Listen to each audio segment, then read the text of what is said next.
world of radio shock jocks, the biggest are Opie and Anthony. These people say shocking things that border on offensive in order to entertain their offset. I refuse to sit here and think that radio has to be nice. Why? Why does radio, out of any other medium, have to be nice? We are being now held to a standard where we have to be nice and make people feel good. Go screw! Radio bad boys, Opie and Anthony. Controversial radio personalities, Opie and Anthony. Infamous DJs, Opie and Anthony. Talk show radio hosts, Opie and Anthony. Opie and Anthony. Opie and Anthony. Radio shock jocks, Opie and Anthony. Opie and Anthony. Shock jocks, Opie and Anthony. Shock jocks, Opie and Anthony. Opie and Anthony. Shock jocks, Opie and Anthony. Opie and Anthony. Shock jocks, Opie and Anthony. What would I sacrifice in a chimp attack so the family gets 50 mil? 50 mil for a chimp attack. 50 million? I'd put on a chimp outfit and bite my mother's face off. I was lucky enough to be in Istanbul. It's 90-something% Muslim, but it was the good kind. I mean, every once in a while you would see one and they would point out that's a radical Muslim. They were pretty regular. Holding a head in his hand. Yeah. This is what's left of a Pennsylvania dog kennel after a propane tank ignited, setting the pens on fire.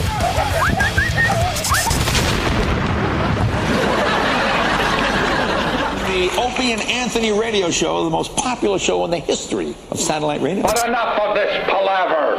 Let's get the show on the road. Good morning. Hello. It's the Opie and Anthony show. First week, or last week, I should say. Yeah. A little early. Last week at this fine facility. This is it. The final week. Then I think we take a week off and then we start the new joint. That seems to be the schedule, as they say. We're not going to go with the fake suspension this year? No, dude. Keep everyone hanging. Are they going to be back? I guess we'll finally tell people we're going to be on... No, we don't do that gig. No. But I saw the people lining up outside as we pulled up. Yeah, the crowd realizing, it's the last opportunity to see the big show. The big show live. Before we're put into a glass box with the rest of the dummies. Yeah. Oh, God. And they are dumb over there. The glass boxes that are the offices, hallways, studios. Yeah. They think it's futuristic looking. Is it? It's just a lack of privacy and ugh.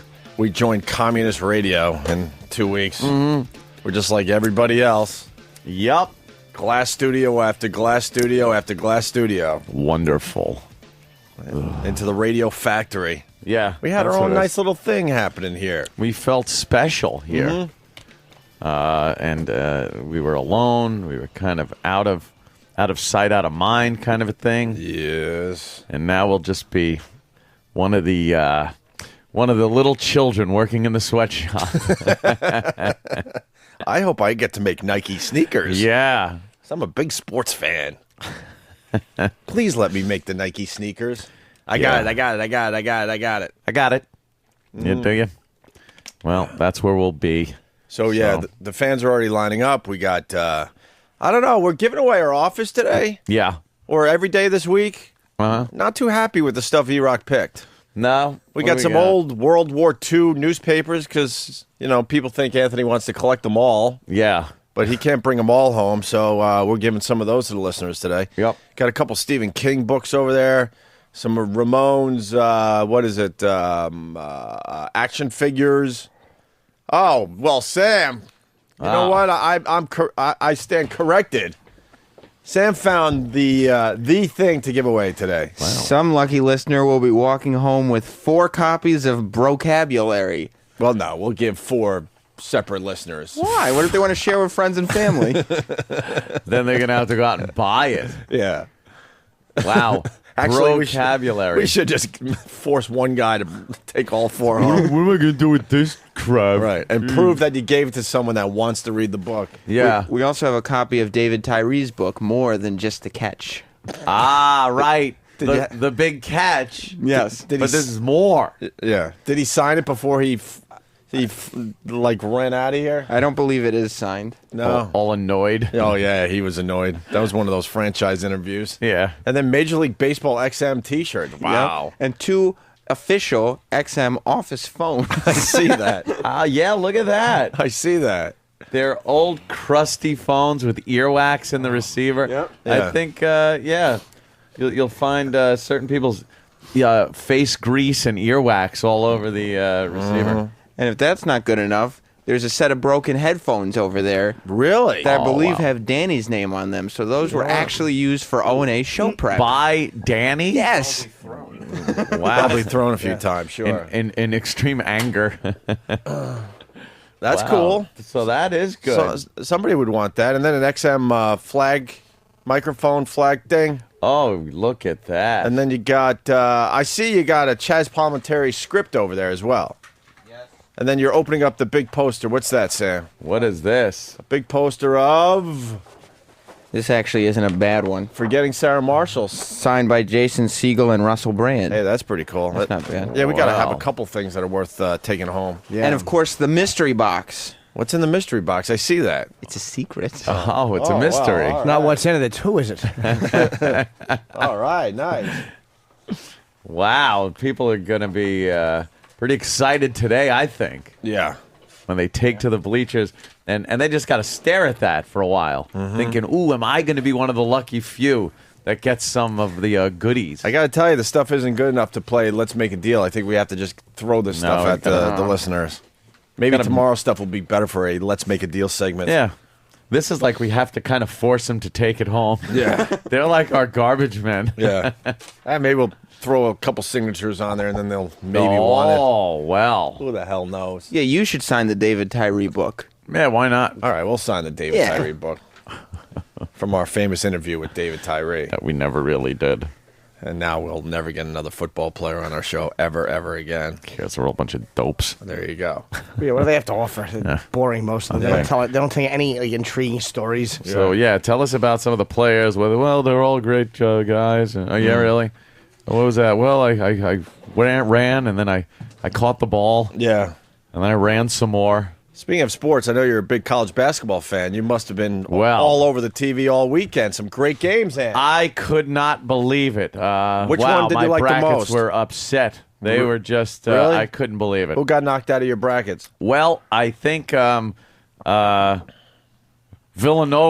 Were they in? Villanova. Good. All right. Villanova. And What happened to Villanova? oh, they got taken over by Gustafio. Oh, boy. No, not them. Virginia.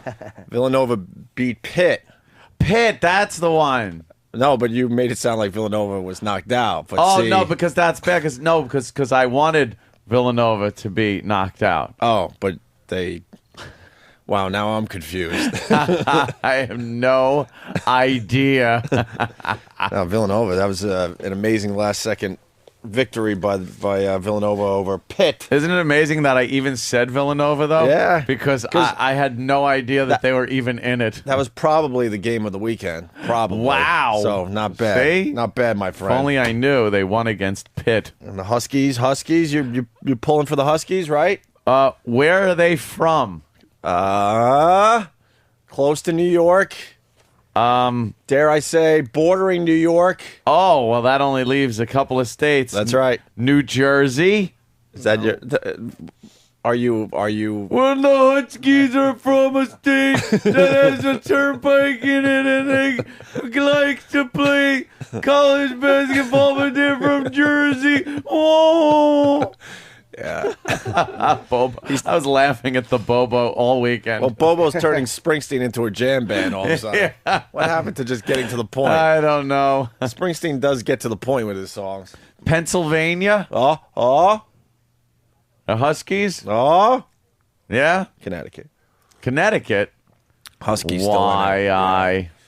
in it. How was everyone's weekend? I thought that was Yukon. What happened to Yukon? The Huskies. Oh, that's them? Yeah, you gotta have a little like mascot. Now, wait a minute. Yukon. Why is it the Huskies? Are they really running with the University of Connecticut being Yukon and then going Yukon like the Yukon up north?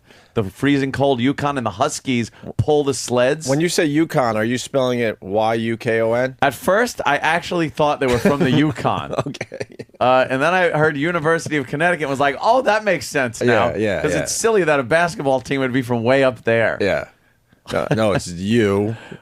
C-O-N-N. Now I get it. Yukon. But the Huskies, the mascot, seems to me to come from the name Yukon, which is the Yukon, because that's where the Huskies kind of pull the sleds. You know what? You finally got me. I really don't know. I wonder. Maybe because it sounds like Yukon, Y-U-K-O-N. Right, that they they decided to go with Huskies. They ran with it. Yeah, maybe. They ran with the whole Yukon Now I thing. need a little Wikipedia, because now I need to know why they came up with the Huskies. See if that's a fact, Jack.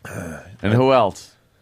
Who else is in it still? What are we down to? The Final Four? Well, you got Michigan. You got the Elite Eight. North Carolina. They couldn't figure out that 8 one, could they? They got Sweet 16, which is like, that makes sense. Final Four, that makes sense. Elite Eight is stupid. Well, it's stupid. Who has the should have been the Great Eight? Who has the home field advantage at the Final Four? That's a very good college basketball question for you, my friend. Home field advantage, which is crazy because every year it's kind of like the Super Bowl. They move it around, right? And they're very excited that they have a chance to actually play at home, and that would be Detroit, Michigan. Right. Yeah. Wait, how do you know that? Because they're playing in Detroit. You knew that part? Yeah, I catch dribs and drabs. I'm like a retard. I know not to swallow like certain things, but there's still, I got a stomach full of pennies. That's the beauty of the show. We know what we know. Yeah. I know a little college basketball, and I know a little... the one subject I know a lot about, we just can't spend too much time on, and that would be the PGA. Ah, yes. I know that would bore the hell out of everybody, so you just got to go headlines there. Tiger being in it back again and pulling out a victory like that. Dude, Tiger... his third tournament back from reconstructive surgery, hasn't played. He had to take 8 or 9 months off. Yeah. Third tournament out, he wins. They didn't have all the big stars in this tournament, but still, he was down 6 strokes or 5 strokes going into the final round, playing against this youngster, and you could see it in his eyes. This youngster was like, "Oh my God, I'm playing with Tiger Woods." Oh no! Because what people don't understand, you see these guys on the golf course, they don't hang out with each other. No. Like most golfers never get to really spend time with Tiger Woods unless you're in the final round with him, walking up the fairway because you have a chance to win this thing. Yeah. But now you're walking up the first fairway and it's Tiger Woods. And you're a young guy in the PGA, you got to be losing your effing mind. You have to be freaking out. So the headline is very easy. The guy did just completely lose it, blew a huge lead, and Tiger Woods has his first victory in the big comeback. Bit of a choke, huh?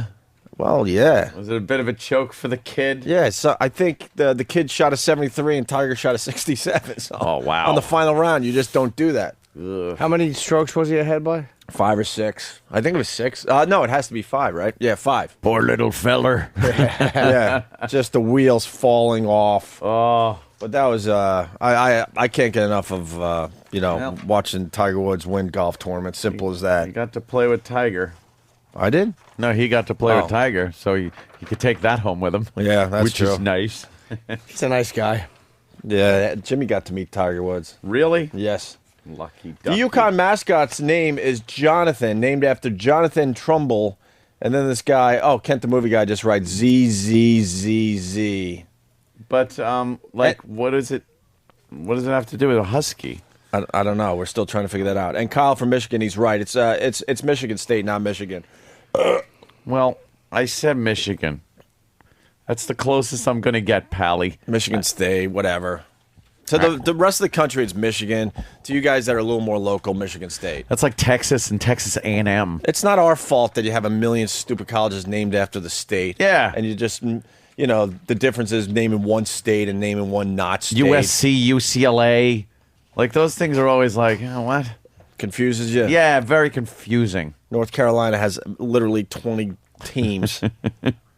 Who keep track? Who wants to? Right. How was everyone's weekend? Weekendy. Yeah? Yeah, I had the family over last night. Sunday's family night for you. Sunday seems to be let's go over Anthony's house. It's becoming the thing to do. I had the entire family over. Kids and everything. Oh, yeah. The kids, the both sides of the parents, my brother and sister, and Patrick and Kate, and Mom and Sal, and Keith and Angela, and it was just exhausting. It was exhausting. I was twittering some pictures from the house of various toys and things on my couch. Yeah. Any boogers on the couch? No, the kids are too young for boogers. You know, but they're not too young to do a little like green puke. No, I know. They're very careful, the parents. Very careful with the puking. They've heard the stories. They keep the kids over the tiles when they're feeding them and stuff like that. Oh, and, nice. You know, the tile floor makes for easy cleanup. But sure. It's not even the babies that are a problem. Yeah. It's my mother and Sal. Yeah. They have reached that point in their life where they cannot say one word to each other without the other one spouting off something. Like Sal will just be like, so Anthony, my brother's coming up from Baltimore, and I was thinking of bringing him over. And my mother would just be like, oh, Sal, stop it. If Anthony's around, we'll figure that out when that comes up. Don't even... Jesus, Ro, I'm just asking the kid. Well, you know, wait until he might be busy that day. Well, that's why I'm asking him, Ro. And I'm sitting there just like, which is just both of you shut up. They just nag at each other constantly. They just are constantly pecking. But they seem to love each other. I mean, they do. They don't have any issue. The issue is they've just been together way too long. They've been together forever. I think it happens to every couple, no and matter they who do. you are. So we go to the down to the theater. So we can screen a film. We were watching No Country for Old Men. Mom has not seen that. That's not a kid's movie. No kids. The So kids you're had already. lucky. The kids had finished watching Monsters Inc. How old are the kids? Like 6 months, something Well, like that. no, 5 or not 6? those kids. Keith's and Ange kids. Okay, right. They were down there watching Monsters Inc. Nice. And then when Monsters Inc. is over, then we went downstairs and watched No Country for Old Men. Right. And my mother and Sal down there. My mother 20 times with. I know that actor. He was in another movie that, and I was like, no, the lead nut guy. I was like, no, this is like his first. That was his American breakout film movie. Right. This is the big movie of his. No, Sal, I've seen him before. Ro, would you shut up and just watch the movie, Ro? Just shut up. I'd seen him. Anthony, what was he in? He was in another. Well, I pull out my phone, Internet Movie Database. I go, look, Mom, look. Every other movie is in Spain. Every movie is Spain. I go, he's got some in post-production that are coming out, but this was like his first big movie. Mm-hmm. Okay. I know I seen him, though. Ro, would you watch the movie? Who cares? And they're pecking and missing the movie. What happened? Who is this guy? Oy. Well, if you listened and watched, Ro, you'd know. Oy. And then halfway through, you hear Sal. He fell asleep. He's dozing off. Oh, he's asleep. So I don't know, but I know I've seen him in another movie. No, stop. What's the name of this one? No Country for Old Men. What does that title even mean? Well, it seems that this country and what's happening. I go, if you look at the character, what's his name? The lead, Tommy Lee Jones. You know, it's like it's gotten too much for the old men in the country. It's just too crazy and everything.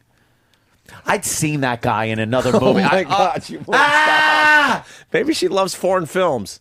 It's her. No. It's her little secret love thing. No, they're both losing their effing minds. You think? Is what's happening. They're both losing their minds. Yeah. And I'm just witness to it over my house. Your Twitters were very funny yesterday. And we kept sending out pictures of Oh, his, yes.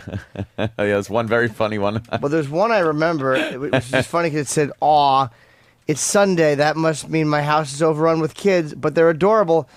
And he meant to write booger free, but he wrote bugger free. Bugger free.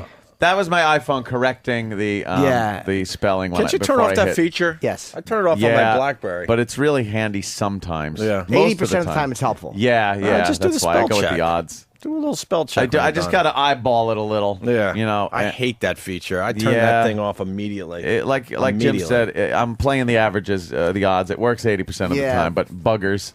Yeah, but every once in a while you get bugger-free. a fun mistake like that.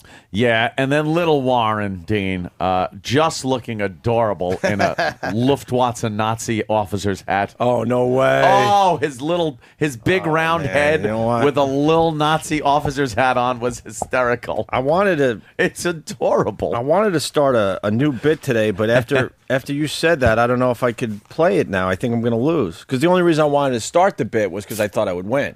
Oh, really? Best Twitter picture of the weekend. Oh. And I had a couple doozies, but that one is right up there. That's a Lulu. Yeah. It's got cuteness and horrifically offensive all in one picture. I think if we were to vote, or the listeners were to vote, that might win, unfortunately. Yeah. I thought I was being clever with the picture I had of a group of 14-year-olds dancing at the bar I was at. That was a good one. Down there in Philly. We were watching the Villanova game, and we were watching... I was the only Islander fan, which is really strange, in a Philly sports bar, basically. Sports bar / pizza place. That's why the 14-year-olds running in, about 20 or 30 14-year-olds running in. Some great fights in the Flyers Islander game. Yeah. But I wrote one, and I wrote, I'm out recruiting new talent for my pal Ant. And then ended it with Uncle Paul. And it's a bunch of 14-year-olds very happy that they were getting their picture taken, not knowing what was going to be done with it. What did they think? I don't know.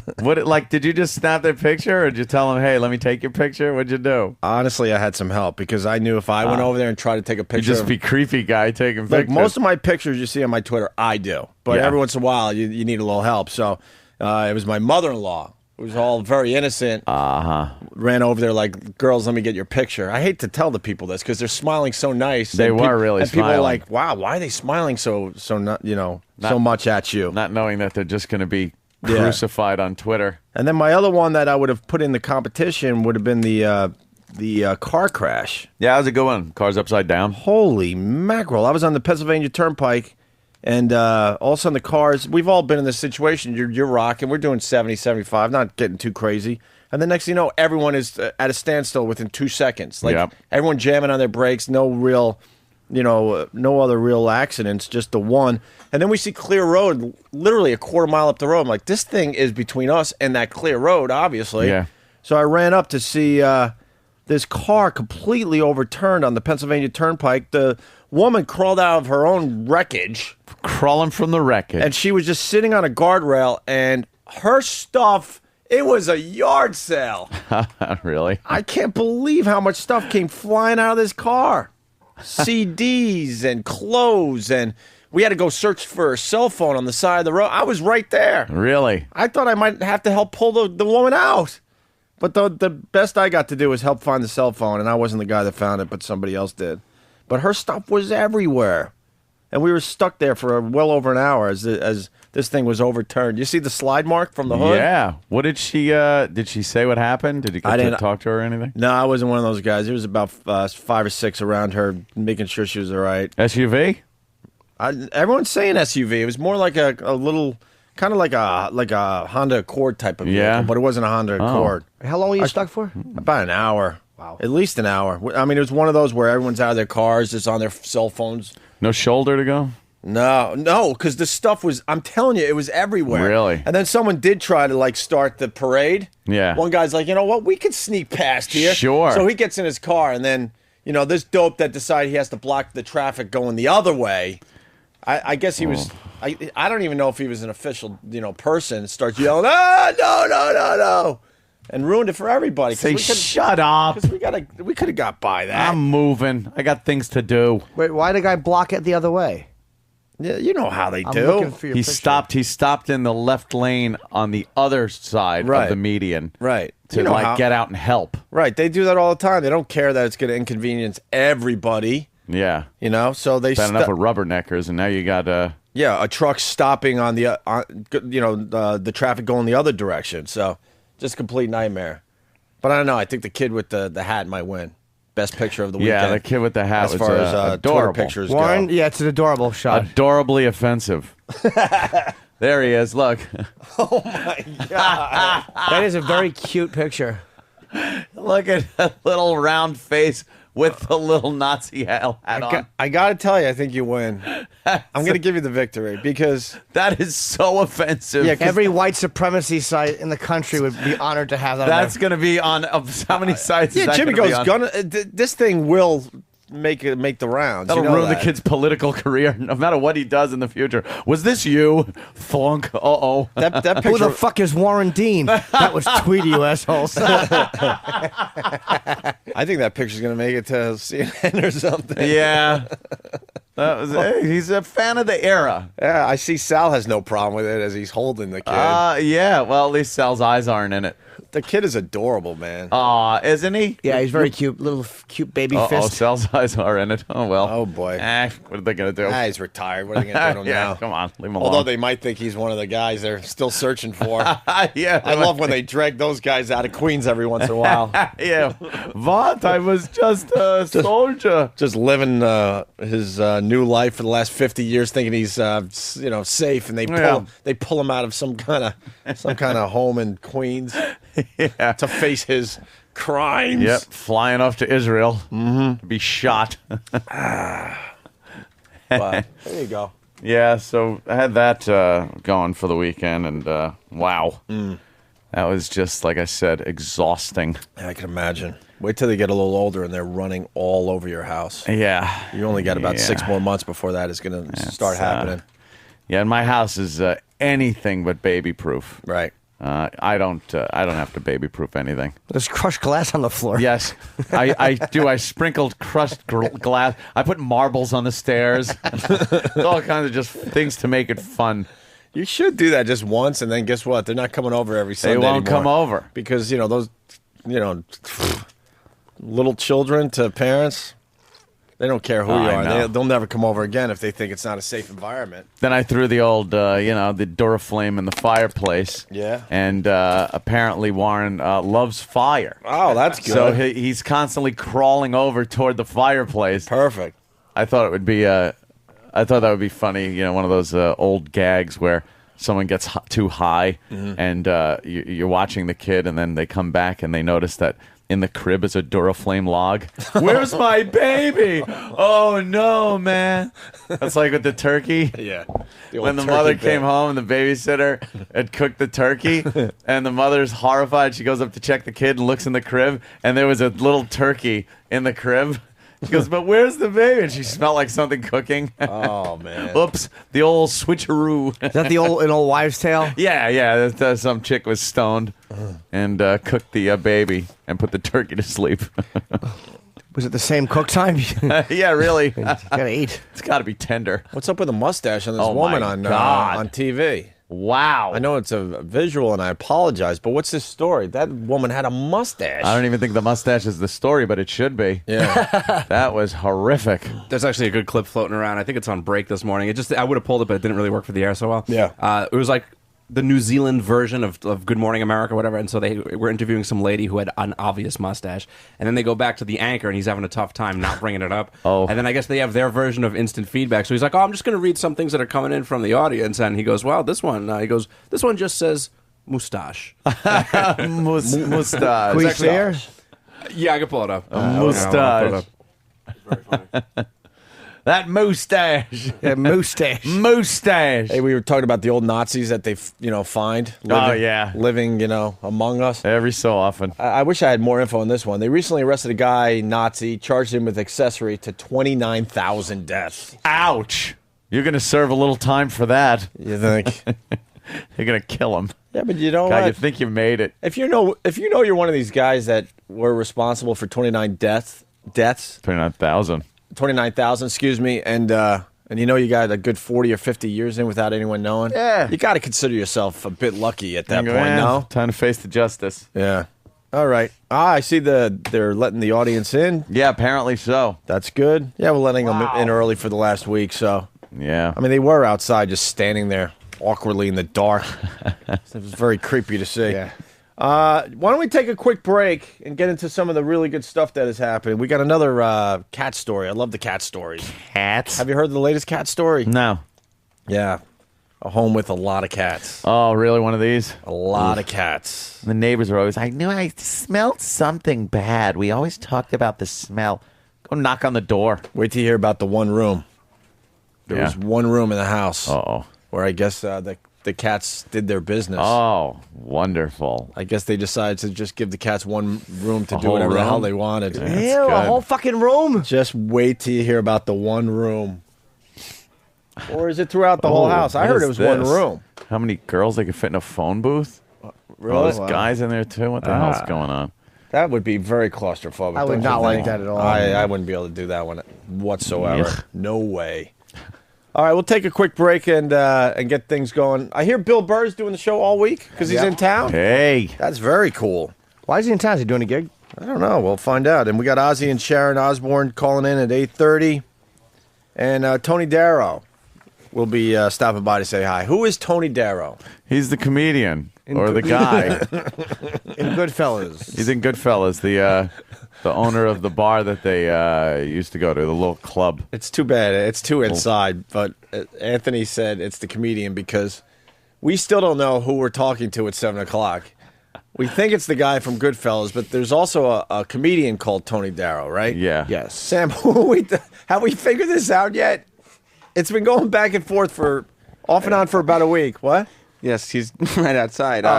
He's the actor from Goodfellas. Of course he is. And The Sopranos is very famous. He's very well known. He's a great actor, too. Yeah. Awkward. Well, no, where is he? Our issue. He's over He's there. talking in the to back. Steve. Our issue Yes. was that Okay. Tony Darrow's a buddy of mine, comedian. So they said Tony Darrow is going to come in. I'm like, oh, good. He's a friend of mine. Yeah. They're like, he's not a comedian. I'm like, yes, he is. Yeah. Yeah. I didn't know this actor's name was Tony Darrow. Yeah, so It was that's a big mix-up. This That is was the Tony Darrow with a confusion, W. This is Tony No, Darrow him. with a great film credit. Yes. Yeah. My friend Tony Okay. Darrow has not got a good film credit. No, he hasn't been in any films like Goodfellas. Remember, he goes to. He's the guy that goes to Paulie for some help because No, I know. Pesci put a bottle over his head. I know this Tony Darrow. I'm happy it's this one and not the other one because I don't know the other one that Jimmy knows. It's a lot of confusion. Yeah. And it went back and forth for like 3 meetings. And until recently, we figured out, all right, we finally figured out it's him. Of course. And ShamWow guy. I think we're going to save that story for Bill Oh, Burr. wow. I thought I was, I woke up this morning. I read that so late. I thought I was dreaming. Really? Because it's just so weird. And the mugshot's fantastic. The ShamWow guy is a naughty boy. He's a dirty, dirty boy. He must go through a few ShamWows himself. Ooh. Soaking up all sorts of stuff. Yes. Yes. Naughty. Naughty boy, that ShamWow guy and that nut chopper dude. And I want to make sure. Can Tony see us right now? Where's Tony? Way in the back? It's this guy, There right? he is. Yes. Yeah. you see Oh, him.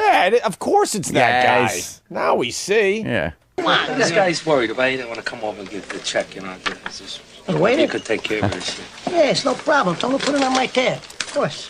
That's what I want to talk to you about. It ain't just this here. It's 7 fucking big ones here. 7 fucking G's you owe me here. $7,000. I mean, ain't peanuts. I don't mean to be out of order or nothing. You don't mean to be out of order? Jeez, it's good you don't mean to be out of order, Hey, no Sonny. disrespect. You call embarrassing me in front of my friends, like calling me a fucking deadbeat, Sonny, you're a real fucking mutt. You know the money we What are you spend in this talking fucking... about? Come on, don't be like that. What do you mean don't be like Leota laughing. The Leota laugh. He just That's the best part is the guy gets a fucking bottle smashed across his head and everyone laughs. Leota cannot laugh at him. He's just that when Maury's being choked with the phone and his wig comes off, he's laughing at that. Oh, Jimmy, come on, Jimmy, you're gonna kill him. Underrated, that laugh, huh? Oh, it's fantastic. That Ray Liotta laugh rules. It means something bad is happening. Oh, no kidding. All right, You we'll know, talk. they treat me like half a fag over here. Yeah. All right, we'll talk to Tony Darrow next. Very cool. Opie Yeah. and Anthony just getting started.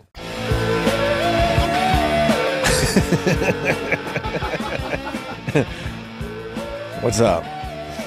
Should we play one more time? At the rehab. Oof. At the rehab. Yikes. You're checking out the Opie and Anthony show. The crowd is growing. The last Yeah. week we do the show from this facility before we move over to the other joint. Yep. Taking a week off between the two, situations, I guess. Situation. Yeah, a new era will begin after break. Certainly will. Broadcasting from the big building. What is it, like 5 or 6 blocks from here? Yeah. I've only been there a few times. 8 blocks, actually. 8 blocks? Is it? 8? Haven't been there lately. Haven't been there in easily a month. Yeah. Easily. Yeah, I haven't been there. Wow. I think you were there. I've been there a few times, but Yeah. not so much lately. Not so much lately. I just can't. That's the other side of like trashing everybody. Then you gotta stay away. Yeah.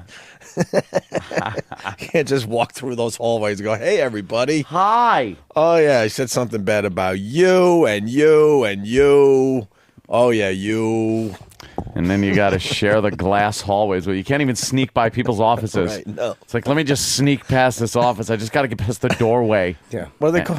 It's glass. What do the Marines call when you're doing the belly walk? Yeah, the low crawl. Whatever the hell that thing is called. You try to do that to get by people's glass Yeah. offices. They still see you though. Hide behind poster. Try to jump from poster to poster. Right, just to get through the place. Oh, There's going to be so many awkward hellos. Hey, welcome. how you doing? Yeah. Hey, I know you hate me and I hate you as well. In the building, huh? Yeah, Yeah, finally, yeah, finally. yeah. Yeah. Well, they took a time. Yeah, we got a studio down at the other so, side yeah. of. Hey, what have you been up to since you've told me you wanted to punch me in the face? Yeah, it's great. Good seeing you. Yeah. All right, see you around the hallways. Take it easy. All right. What a wanker. What a wanker. Let's get Tony Darrow in here. Big star, and he's sitting out there. Where is he? Yeah. Right there. There's Tony Darrow. Come on. I'm not happy that he's a Yankee fan, but I'm not going to be the one to tell him. Why? Huh? What are you talking about? City Field opened up yesterday. Yeah, you can sit wherever you want, Tony. How you doing? Tony Darrow in There he is. studio. I like that he's a Yankee fan. Yeah, Good. you got two Yankee fans. You got a Met fan in here. No, you got two Mets fans too. City Field opened yesterday. You see that, Danny? That's cute. Why would they like open up this brand new stadium and let like college baseball be the first game? I think they wanted to give it the old shakedown. Really, just the old kind of test run. give it a little tryout. Yeah, Is that yeah. on? Yeah, that's on. Oh yeah. I know why they opened it, because they wanted to get all the kinks out. They were talking about that. Yeah, Yeah. But it's a baseball field. What kind of kinks? Well, to see how long it takes for the servers, you guys with the baskets to All- come down. sure, and all that stuff. All Yeah. that shit, just to get it out of the way. There you go. Tony the knows. shakedown run. It would be funny if there was a line drive up the middle and it hit second base and it exploded. Like, wow, glad that didn't happen with a big crowd. Now, you said I'm a Yankee fan, but I'm also a New York fan. I'm a Yankee Jet fan, and Yeah. I'm a Met Giant fan. But you can't do that, I Tony. am a New York fan. If the Yankees are playing, You're one the of those Mets, guys? There's a yeah, lot of them I out root there. for the Yankees. See, If I- the Jets are playing the Giants, I root for the Jets. Yeah. But I'm not gonna, if neither one of my favorites are playing, I'm not gonna root for Boston. If That's I got exactly. a New York team, you I've know. said that so many Yeah. times, and people, call me an asshole. They go, "What are you doing?" Well, I heard that before. Too. Well, yeah, Hey, you know what's funny? I'm used to that. I'm looking at those kids at the audience out Yeah, there. yeah. As I'm walking down 57th Street, I parked on 9th Avenue because they used to live on Columbus and 60th. Okay. So I always park in the same place. Yeah. I saw a couple of your men that work for you waking up all the fucking bums in the street and putting them out there in the audience. Look what they look like. Those are really fucking derelicts. Look at them. There's only Yeah. one guy with a tie on, and he got lost, so he came up here. He just Yeah, wore we that- don't know what he he's only wore doing. that because he's going to hang himself right after this. Yeah. Why? Yeah. Why is he wearing it? Why are you wearing a tie, sir? Why would the mic work? It's on. I'm going to my job after this, so What do Yeah. you do? I'm in medical sales. Oh, I thought you were like undercover FBI. You're going to arrest all them fucking drug dealers out there. He's a medical. You're in Look at that. pharmaceuticals, huh? Yeah. Yeah, bet. Do we have a woman out there? Not yet. No, huh? why would we? Tony, we get No. one or two. You know, You do? Yeah, Yeah. one or two women We gotta- show up, but we- for the most part, we got to soften our delivery, so and then Well, maybe anyway, we'll I get just to see want to some say women. it just before we talk about me that I really admire you two guys. All of you. You guys are great, and Oh, thanks, Tony. Thank you, sir. and you're going to be around for a long time. Well, we hope so. Well, Jay Leno calls us the most popular. Unknowns? No, you're not really. You the guys most are great. popular show in satellite radio history. I How think so. about that? That's what our friend Jay Leno Well, you said. know, Vinny Pastori with the Wise Guy show. Oh, yeah. I used to host it when he left. I did that a Oh, yeah? bunch of times. Yeah, it was a lot of fun. When he left, I What do didn't they even do? know. 3 to 7 in the afternoon, right? Yeah. Yeah.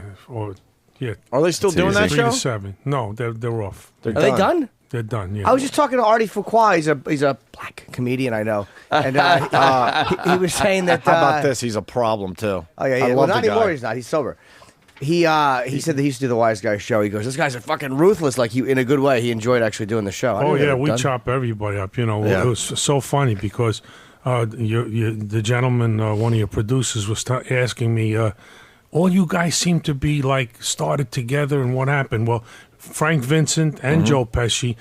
Frank used to play drums, and Joe used to play guitar, and they had like a comedy act, and they also sang.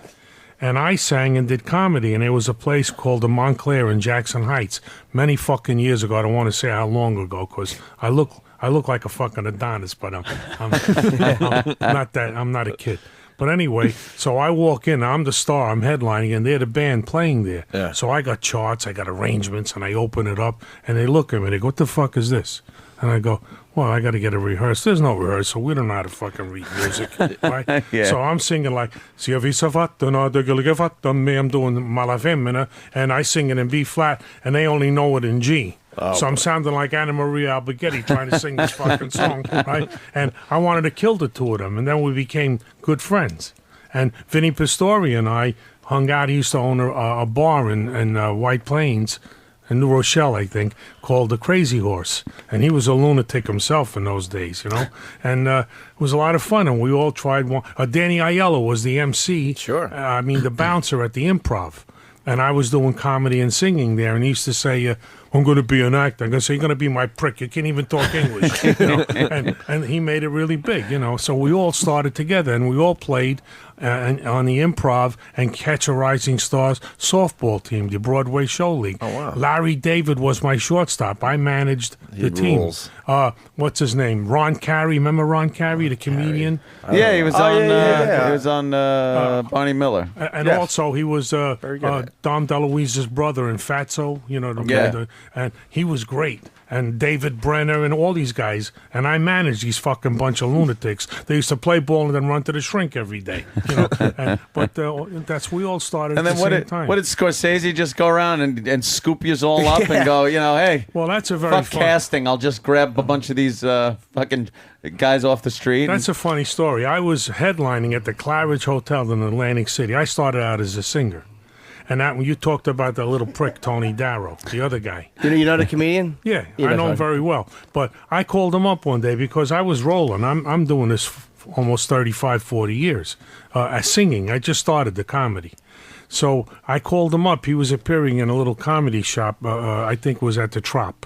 And here I am. I got my name on top of taxi cabs, and I got marquees out on the highway, you know, billboards. So I called him up. I said, "Not for nothing, kid. You know, I'm doing this a long time. Everybody knows me, and you're using my name." He said, "Well, you know, I don't spell it like you do. I spelled it D-A-R-O. I said, "I know, but they're coming in to see me, or they're coming in to see you." I said, "Why don't you change it to Darryl or something?" He said, "No, I don't want to." "Well, go and fuck yourself, you little cocksucker." So now they book him on the Wise Guy show, and I'm hosting it. He don't know that I'm hosting it, so he's in the green room. I was waiting. This little bastard comes out. I'm going to bury him, and I fucking destroyed him. Nice. I chopped them all up. I said, "Good, use my name.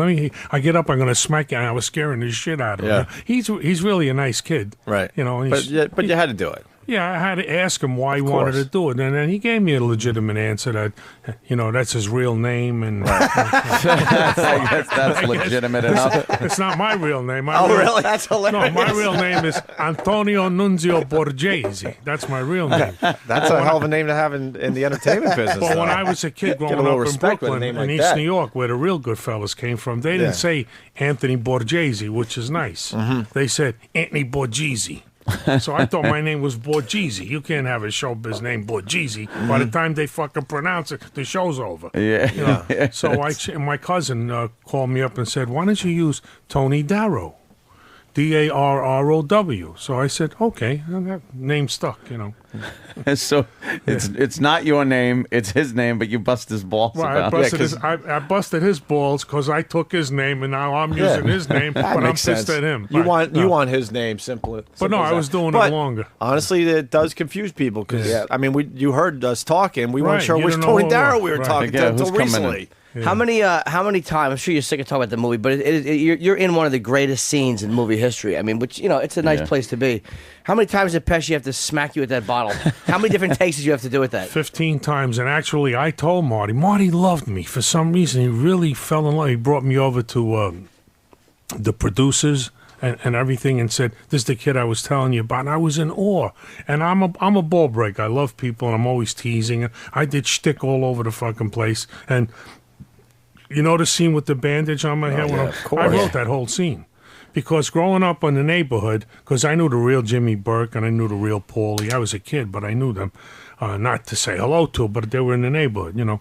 And that's how we used to talk. Like a kid, we'd all dress up for Sunday to go to church, and we'd have a suit and a tie on, and all the wise guys were on the corner. And if we walked past, I'd go, "Look at this little cocksucker, he's wearing a tie." It's like putting a silk hat on a pig or a tuxedo on a monkey.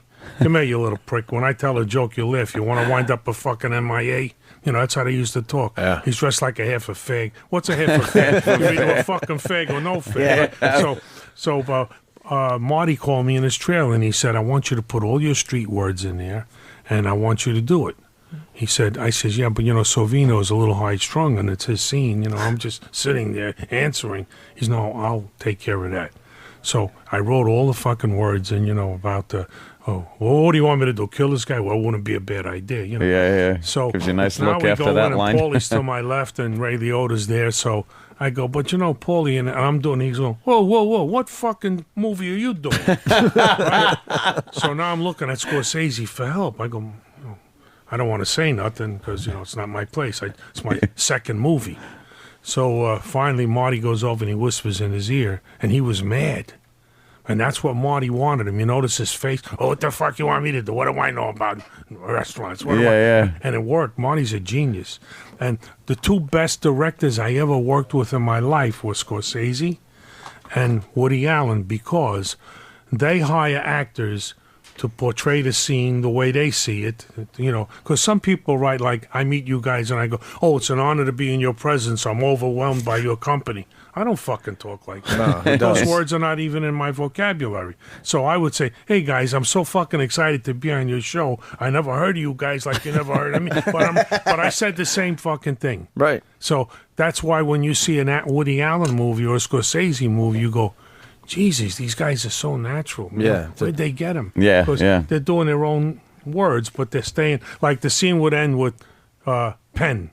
That's the end of the scene. So I'll do whatever the fuck I want, and I'll say, "And then I took the pen and I wrote it." Cut. You know, and that's what you do. As long as it ends the right way, whatever. Right, yeah, you know, and however you that's get how there. they work, and that's why every time... Very smart. I did 6 Woody Allen movies in a row, and the last one he made me Woody star. loves you. Yeah. Because Woody only uses people he really, really enjoys. I read an interview with Woody, and he said like one of the problems he has when guys audition, I would have these great actors come in and like, you know, start talking, and we're talking about the role, and then all of a sudden they start reading out of the script. He goes, and then all of a sudden they just went into acting mode, and he goes, it's all of a sudden they're acting. Right. And you know, I shit myself. Let me tell you, I was so fucking scared. The first movie I did was Bullets Over Broadway. Right. And I wanted to meet Woody Allen in the worst way, so when I'm in my trailer, I never saw a script. I said, "Oh my God," and my mouth got like cotton. You could take the fucking saliva out and put it on a table. And the girl is talking, "Oh, Mr. Darrow, you know, my PA, she takes care of me. She goes and gets coffee, and my wardrobe is here and all that shit." And I'm saying, "Well, where's the script?" And she says, "Oh, it's coming." I go, "It's coming." You know, I don't even know what the fuck I'm doing. So now I go to makeup, and I know the guy from Law and Order, and he's talking. I'm going, now they hand me a script, and it's like 6 pages long, and I'm going, how the fuck am I going to learn this, right? So I'm reading it, and he's talking, and I'm going, just let me look at this for a minute. Go back. Wardrobe is here, and I'm looking at the script. The director's here. Let's go, Tony. So we walk around the corner in Williamsburg, and I meet Woody for the first time, and he goes, "Hey, Tony, everything going?" I go, "Oh, yeah, everything." And my fucking knees are shaking. I'm fucking going to pee myself. I don't know what the fuck is going on. So he said, "All right, you and Tony Sirico, who wants to drive the car?" I said, "Okay, I'll drive." Right? He said, "Now, Chaz is going to be in upstairs. You're going to go in and get him, throw him down the fucking stairs. You know, don't throw him down, but shove him, and then tell him to get in the fucking car, because we're going to take him to see the boss, Joe... whatever the fuck. He died now. He was a great actor. Anyway, he says, and you ad-lib it. You ad-lib the whole Just like you are right now. That reminds me of a joke. Good actor, he died. That reminds me of a joke. This mafia guy died. You know what they put on his tombstone? What the fuck are you looking at? But anyway, that's the way Woody works. No script. He wants you to do... This is the scene. You're going to go get Chaz, go up there and do. You say something to Sirico, he says something to you. Go get the guy, put him in a car. That's it. Drive away, scene over. And it's the greatest way to work, because being in nightclubs all my life, that's all I ever did was ad-lib. Right. You know, when I sang, I was Buddy Hackett's opening act. I was Buddy Rick- Hackett was yeah. a funny man. To me, Buddy Hackett was the funniest human being I ever worked with, only because when he came out on stage, he had his act, but the first 10 minutes or 15 minutes was always ad-lib. Like he'd see this bottle of water on the table in front of you. Everybody else had drinks, and he'd go with the water. What are you going to do, wash out a few things? And he'd start fucking breaking balls, and there were always gems. And then he'd go into his act. He was a fucking comedic genius.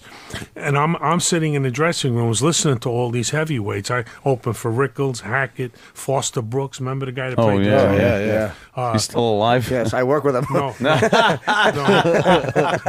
passed away. I mean him. We got the young one in studio. I like it. Dom DeLuise. So sitting in those dressing rooms while they're on, listening to the monitors, the comedy keeps coming into your head, After 20, 30 years, you just know every line and every joke. Then I started writing for them, doing little lines in between, you know? Yeah. And so now I'm breaking balls. I started doing comedy. How long have you actually been doing stand-up? Well, hardly ever.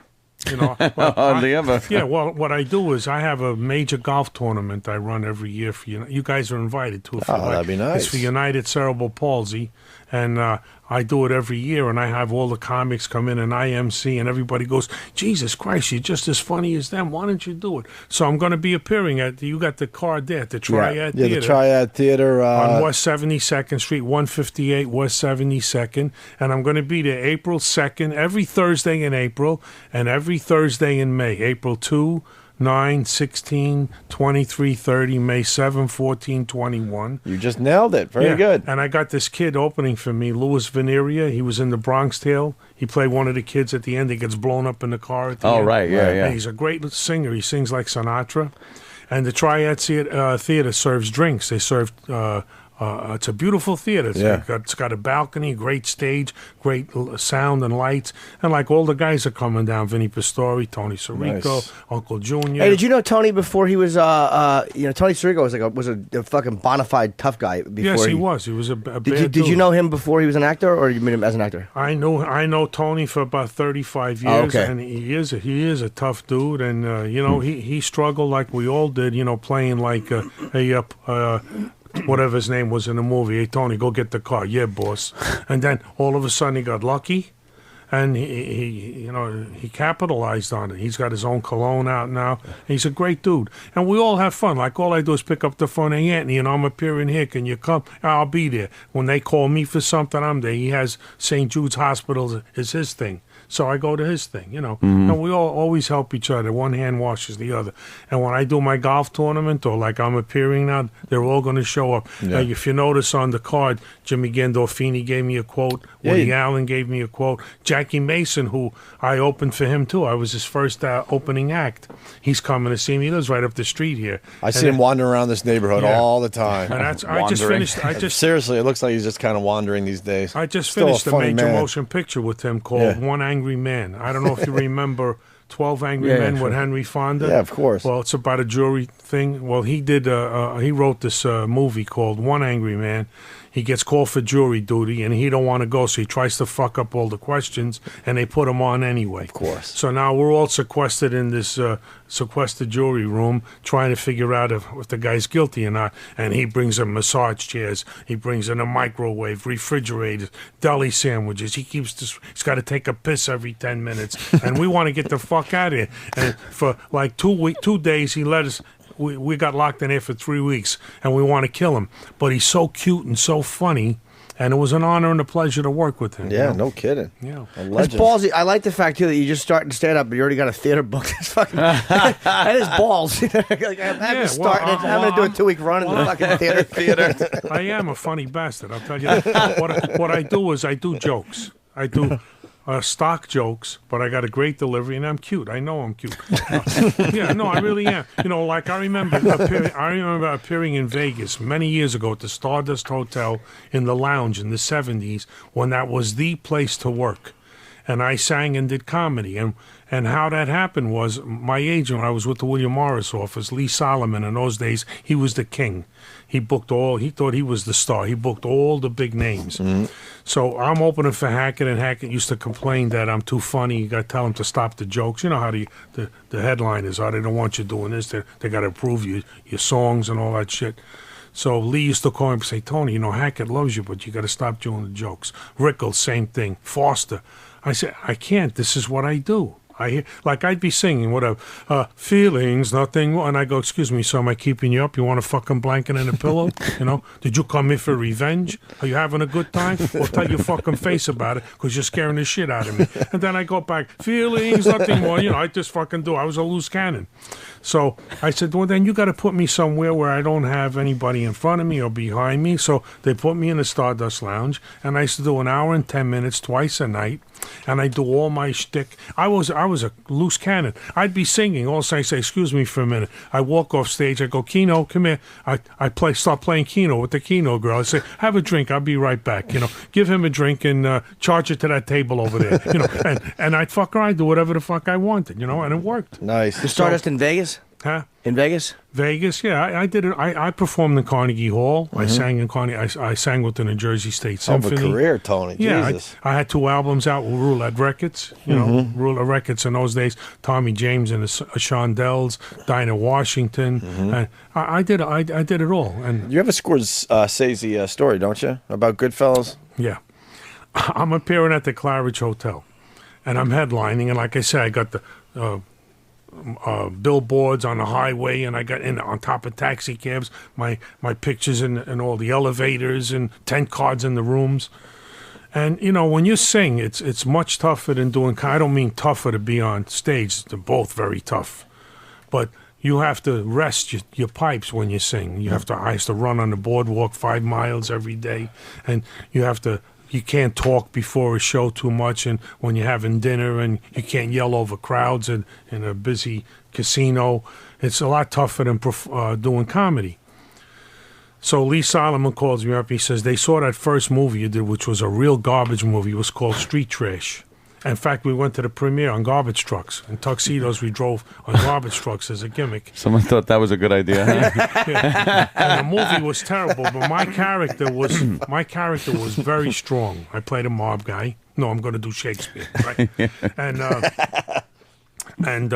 Scorsese's people saw it. Now they want me to go meet Scorsese at Warner Brothers right on Rockefeller Plaza.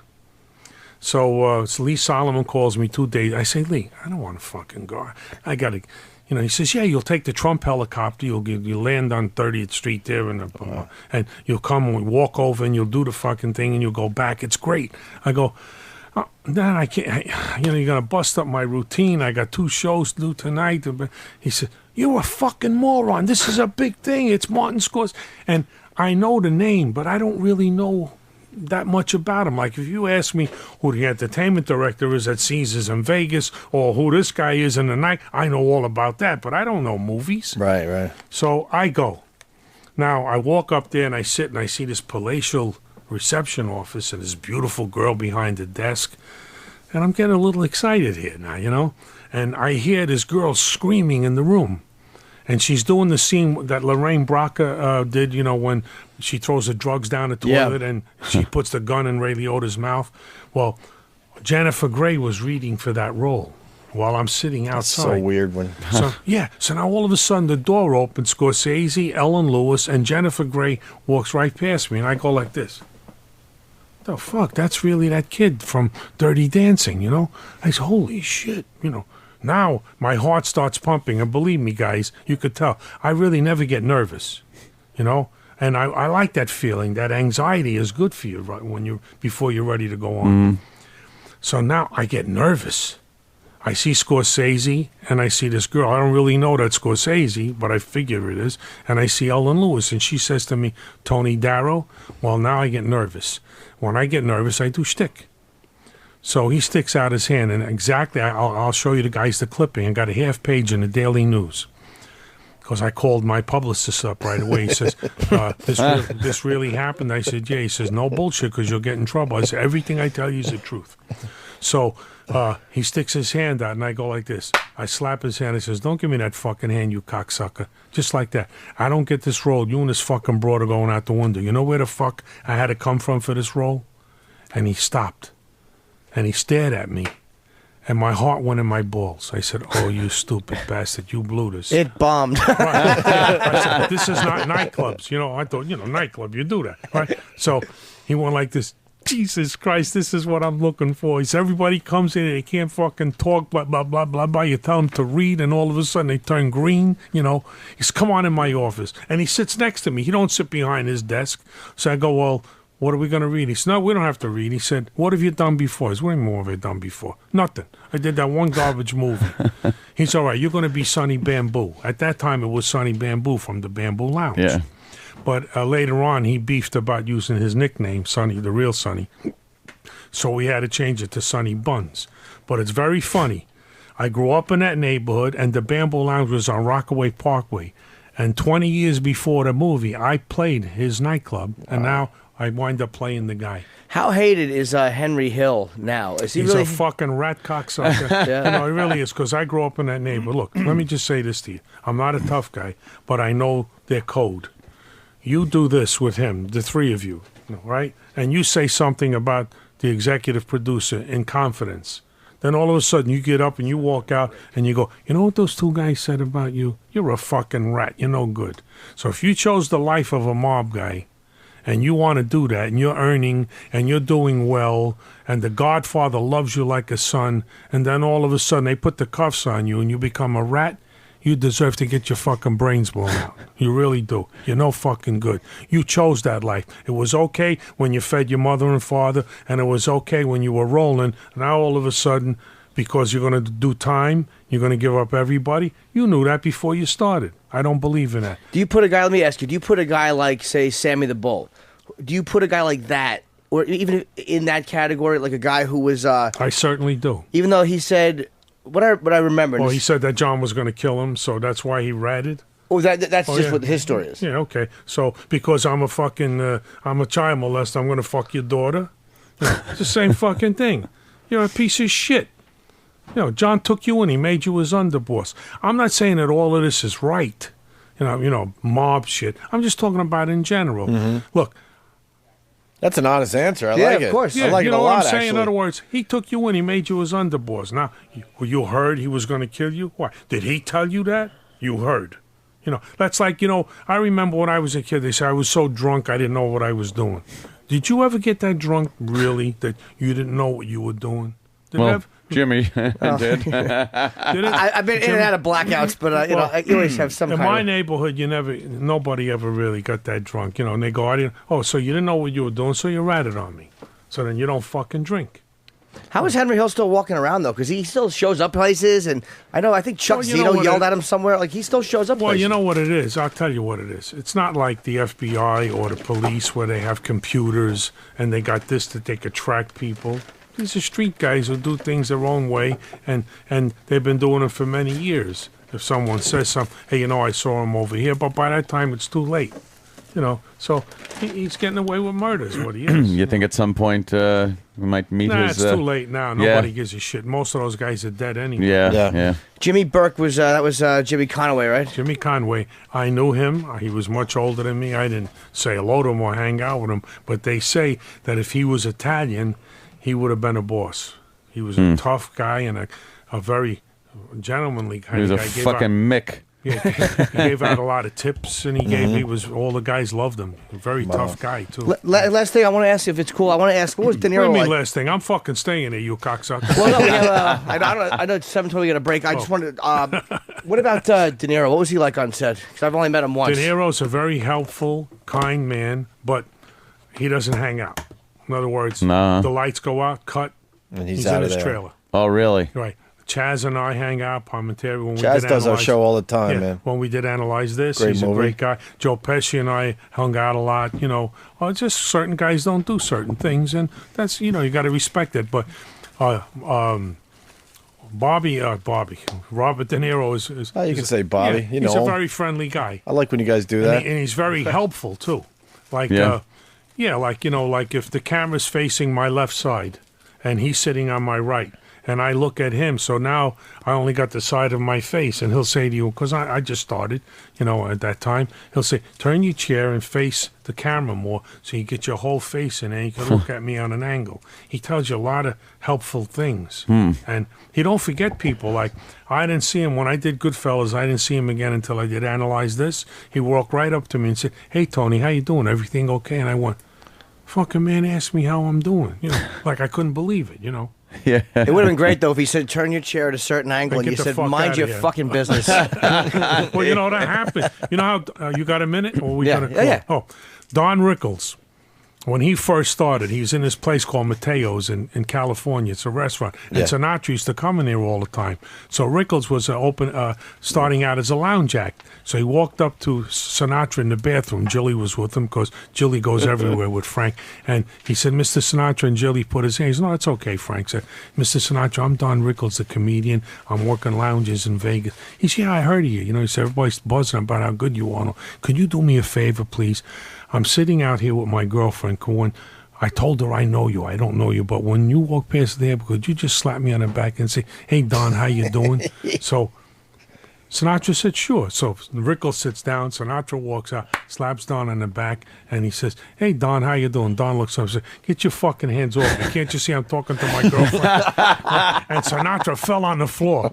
The next night, they all went to see him. And, you know, yeah, it's hysterical. That's right. That is either going to make you a legend or get you your but teeth knocked out of the table. But Sinatra's a street guy and a ball breaker, Sure. and he loved that guy. He understood that whole thing. Yeah. Don Rickles, one of the funniest guys ever. Oh, yeah. Ever. Oh, yeah. I saw something on HBO recently. He's 80-something now, and he's still doing great, it. yep. What's Still it called? doing Mr. big time. Warmth, right? John Landis Something like directed that. It was a really good Well, you see, Don is very funny, but Don's act is show on set HBO. all the time. He sees the black guy, it's all aboard. The Yeah. Jew guy does his, All you know, aboard. right. But it's the same set act, which is hysterical, and it's rapid fire. But Hackett bounces all over the place. You don't know where he's going, what he's doing, and he's a comic genius. He's just unbelievable. So Hackett just kind of went with it, and He got to his act, but and, when he and felt like Rickles it, was more an set, act. Set It was a all set the act. time, set all the time. Yeah. Yeah, right on. I never saw Buddy Hackett do stand up. Oh man, you missed a great thing. I know. I Oh. worked with him at the Sahara, and you know what else? I worked with him for 16 weeks at the Sahara. He was the vice president of entertainment, Jeez. and I cried because opening day, when they changed the billboard, I opened my drapes and I looked outside and I saw the marquee, and it says starring Buddy Hackett and Tony Darrow, and my name is as big as his. He gives you equal billing. Of Wow. course, he was top left. Right. And I sat there and I cried like a fucking baby. Did he cry because it was the other guy? D-A-R-R-O. Shut up, you prick. Jesus Christ. So the Godfather, you got more time? Okay. The Yeah, go ahead. Godfather calls his head man in. He says, Anthony, go in the bathroom and jerk off, and when you're done, I want to see it. He says, why? He says, just go and do it. So he goes and he comes out. He's got it in a napkin. He said, that's good. He'll do it again. So he goes in, he comes out. He's got it in a napkin. He said, very good. One more time. He's in there 20 minutes. He comes out. He's got a little drop in the napkin. He said, that's good. Drive my daughter to Brooklyn. So that's the kind of stuff you're going to hear. Joke. That's it. You like that one? Yeah. That's a good hour right there, That's the Tony. kind of Trust shit me. you're going to hear when you come and see me. That's a very good hour. That's a Triad Theater on West Yeah, we got Tony 72nd. Darrow live at the Triad all through April and May. So it's every Thursday. Every Thursday in every April. Thursday in April, every Thursday in May. Right. Up until the 21st. Yeah, it starts of 8 May. o'clock, and they serve drinks there, and I got a great opening act, and we're going to have a lot of fun. I might actually go. That's Sounds right like- around the corner from my house. That literally is about 3 blocks from my apartment. Well, all you got to do is call my producer, and you're going to pay anyway. All right, yeah, of course. Happily. Yeah, you guys be my guest, and it'll be a pleasure. Yeah, I would love have to you. check it out, man. And you can go to SmartTix, SmartTix.com to get tickets. But you got a website or anything, Tony? Yeah, TonyDarrow.com, and you'll see it all on there, too. DARROW. Not that Let's other remember prick, that. Right. Well, come back and see you soon, Tony. I'd love to. You This guys was a are pleasure. great, Tony, and thanks, I wish man. you the best, and I know you're going to be moving soon, right? Yeah. Yeah, We're yeah. going They're over to that sending us joint. over to the Yeah, although big this is building. perfect here. This is beautiful. I know it's out of sight, out of mind. You know, bosses aren't up your ass all day, and now over We there see it's gonna nobody. be a pain in the ass. So Yeah. So now we have Yeah. them breathing down And our don't forget, come and see me, necks. all right? Yeah, we'll do that, Tony. absolutely, Right on. Tony. Thanks, man. Tony Darrow, everyone. Oh, my God. What is Dirk doing to us today? I know that's a Dirk pick. Right? You're checking out the Opie and Anthony show. Bill Burr in studio. What's Bill up, gentlemen? Burr. Nice. What's going on? Are these guys alive? I was gonna say you guys got a packed house out there. Well, it's the last week, Bill, and then we moved to the big building 8 blocks away. We get to lose this fine facility and do our What do you show mean? from Real excited. And then we get to do our show from a studio that's maybe a third of the size. Dude, what has happened to this country? They're downsizing. They're downsizing. Everything's being downsized. Yeah. This building, apparently, the rent is too high, and Yeah. we're the only ones here. So, well, us and Ron and Fez. So they thought, hey, it's cheaper if you guys come over there, and we don't pay rent on this building anymore. So then we got to go over there, but they didn't have any studio room for us, really. The best part is they're like, when the bosses say it's going to be great 100 times, you know it's not going to be great. It's going to be great. It's going to be great. It's going to be great. Oh, they're looking It's down gonna at be the great. floor, It's going to be rubbing great. the back of their Great. head. Yeah, it's gonna be great. Yeah, It's gonna be great. Fantastic. It's going to be great. It's going to be good for you guys. Good. Gonna Good, be, good. Good for the show. Great. You know, it's just going to be great to have you in the building. Say great a lot because Guests are going to be just walking through the hallways. You could grab the guests from other shows and interact with them. Yeah, that's what's going to happen. It's not going to be 20 fucking stairs from the boss through the glass studio window with the and then meetings after the show every day. How many of the come hithers are we going to get after a bit? Yeah. Come hither. Come All here. right, come here. No, you can't do that. Or when there's like some spontaneous shit going on in the studio, they're going to all run over to make sure it stops before there's a problem. Meanwhile, people love hearing problems. That's like part of the show. The part of the show is the fucking problems, you know? And they're going to be like, what's the problem? The problem is you came to fix the problem. Right. Shut up. The new guys don't understand. Fixing the bit. The new guys don't fix don't the bit. The new guys don't understand. Yeah, problems make really good radio. Yeah. Don't worry Really about good. him so much. That's right. Bill, you're playing what? The Trump Marina? Bill, look Trump at that. Marina Saturday. Me and young Joe DeRosa. Ah. Joey's coming in Thursday. Good deal. Yeah, we're starting to let him come in without you, though. I know he's been cheating on me. He's actually been pretty good. He's Oh been yeah, very I was good. actually joking with them on the phone. We Yeah. were doing a podcast. I go, "What if you really started doing well on Opie and Anthony, and I just started getting all weird around you? Like I never addressed it, and I was just you'd be like, "Hey, Bill, how's it going? Yeah, good. Yeah, good. Hey, how's Joe? Imagine we just ask a lot of Joe questions when you're in here. Joe calls you up. I'm tired. Why? Did you have to get him to do fucking radio this morning? Yeah, what time did you get up this morning? Yeah, actually, I did. Oh, that's great. That's great. yeah. You sound upset about it. No, upset. No problem. You just go Listen, that do it. Trump Marina gig, something happened. I'm gonna have somebody else come in and open. Yeah, they booked the opener. I couldn't, it was a mix, Yeah. Well, you live in L.A. You move back to the East Coast. What are you doing? Come back here and have Oh fun. my God, dude! You think Come it's home. Come bad home. here? Come home. You think it's bad here? Yeah. Dude, I drove from my place to the 5, the highway out there, Yeah. as they call them, the 5. The 5. I know, the 10. 5 and the 405. Drove over there on a Yes. Sunday. Literally, dude, like maybe a 5-minute drive if there wasn't so much fucking traffic. And I go over there, and there was like 14 open houses. Oh, wow, really? What are they selling? You mean for selling a house? There's people trying to dump Dude, it. not only are they dealing with this economy, there was a writer's strike, the director's strike, potentially an actor's strike, and all those. You know, back in the day, they just had movie moguls. We're making this picture. See? Yeah. That's all they did. But now they're all tied in to all this other bullshit, so they don't have any money to make movies and stuff. So Right. thank God I'm a comedian. I can tell you, there's deals to be had, people. You want to rent a mansion? You want to lease one for $4 a month? Wow. Just moved to LA. Yeah, with 360 views. Yeah. Oh yeah, that's the move. A lot of people are trying to do out there to keep the house. Plus, the state is broke. Wow, renting it out. Oh, the whole thing's freaking me out. Plus, there's 9 zillion people. I live basically in a city that doesn't have a water supply. It's really freaking me out. So this other conspiracy theory maniac showed me this thing on the internet. This thing's pretty cool, actually. Oh, no. Here we go. It literally can pull like water out of the atmosphere, like 7 gallons a day. It can up to 7 gallons. I'm Of like, humidity? yeah. Wow. Just Humidity, sweaty water. Sweaty water, no, and jet fuel all mixed in there. I'll have a Bic lighter under a coffee cup trying to sterilize it. Right.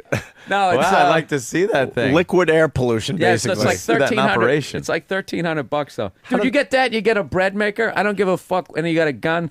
You're all set. That's it. You're set. How you gonna get your Set for the protein? You back apocalypse. whatever dictator takes over. You're like, absolutely right.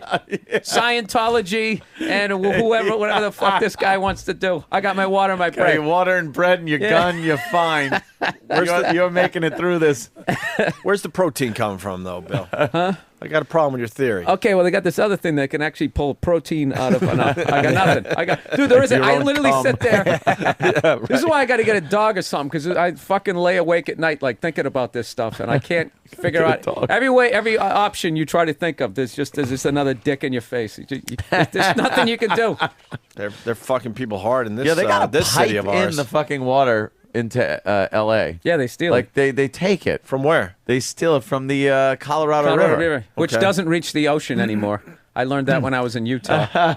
It used to. When did that stop? Oh, I don't know. On baby number 7 zillion and 20. Yeah. After what? Where it just ends.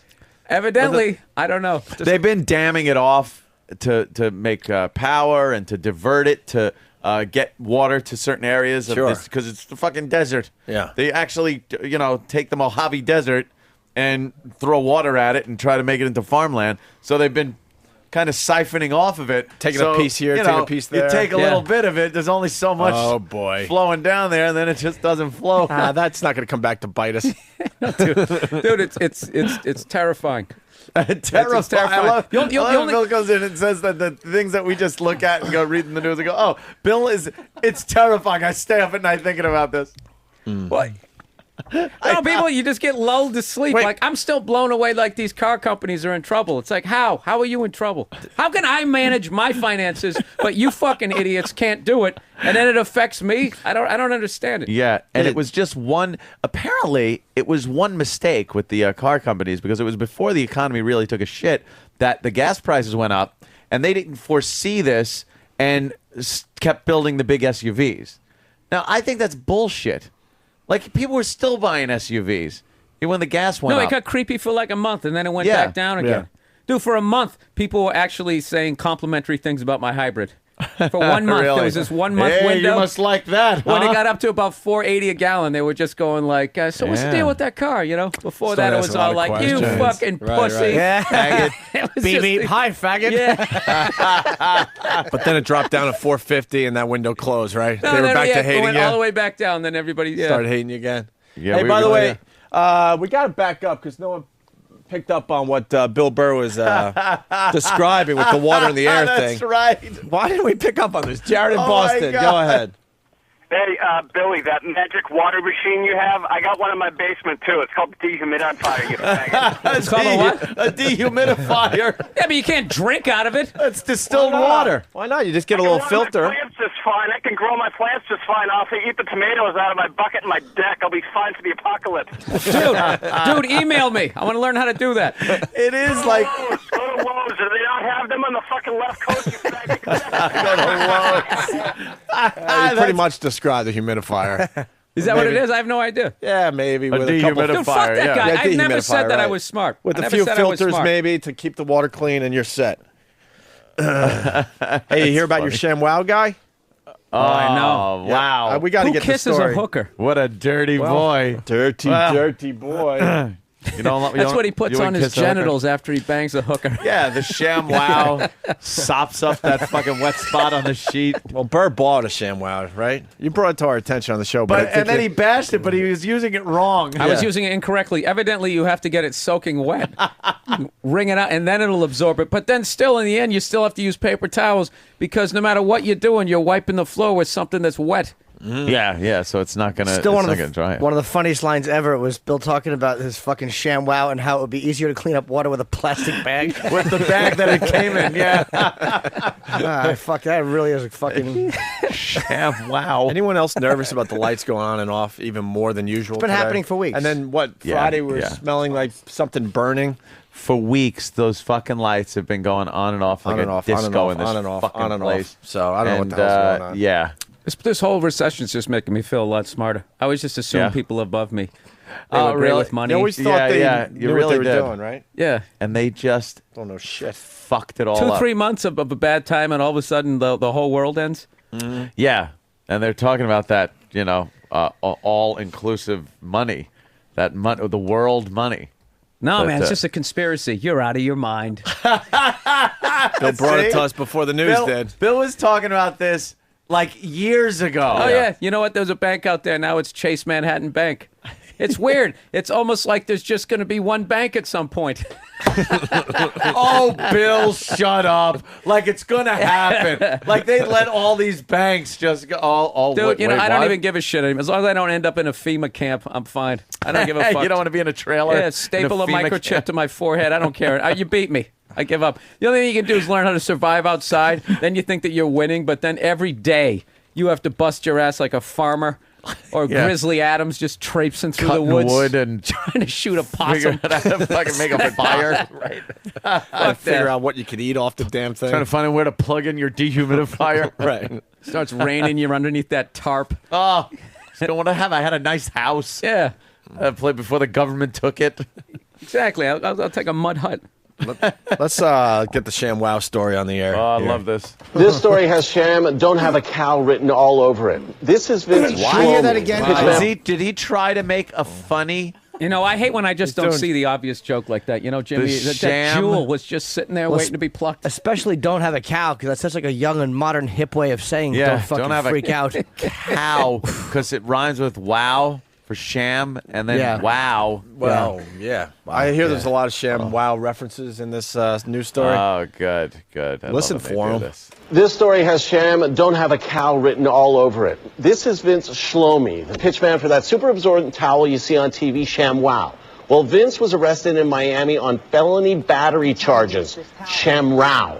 Apparently, Vince was at a hotel in the company of a prostitute, Shambao Been Wow. Asian? Yeah. And according to police report, that lady of the evening bit down on Vince's tongue and wouldn't let go, Sham-ow. So Vince slugged her, Sham-pow. Both were arrested, but so far neither has been formally charged yet. Sham, wipe the sweat off your brow. What a bizarre story. Oh, I thought you're the bizarre part of the story. Oh. At any point, do you think those news guys ever look at the writers and just be like, really?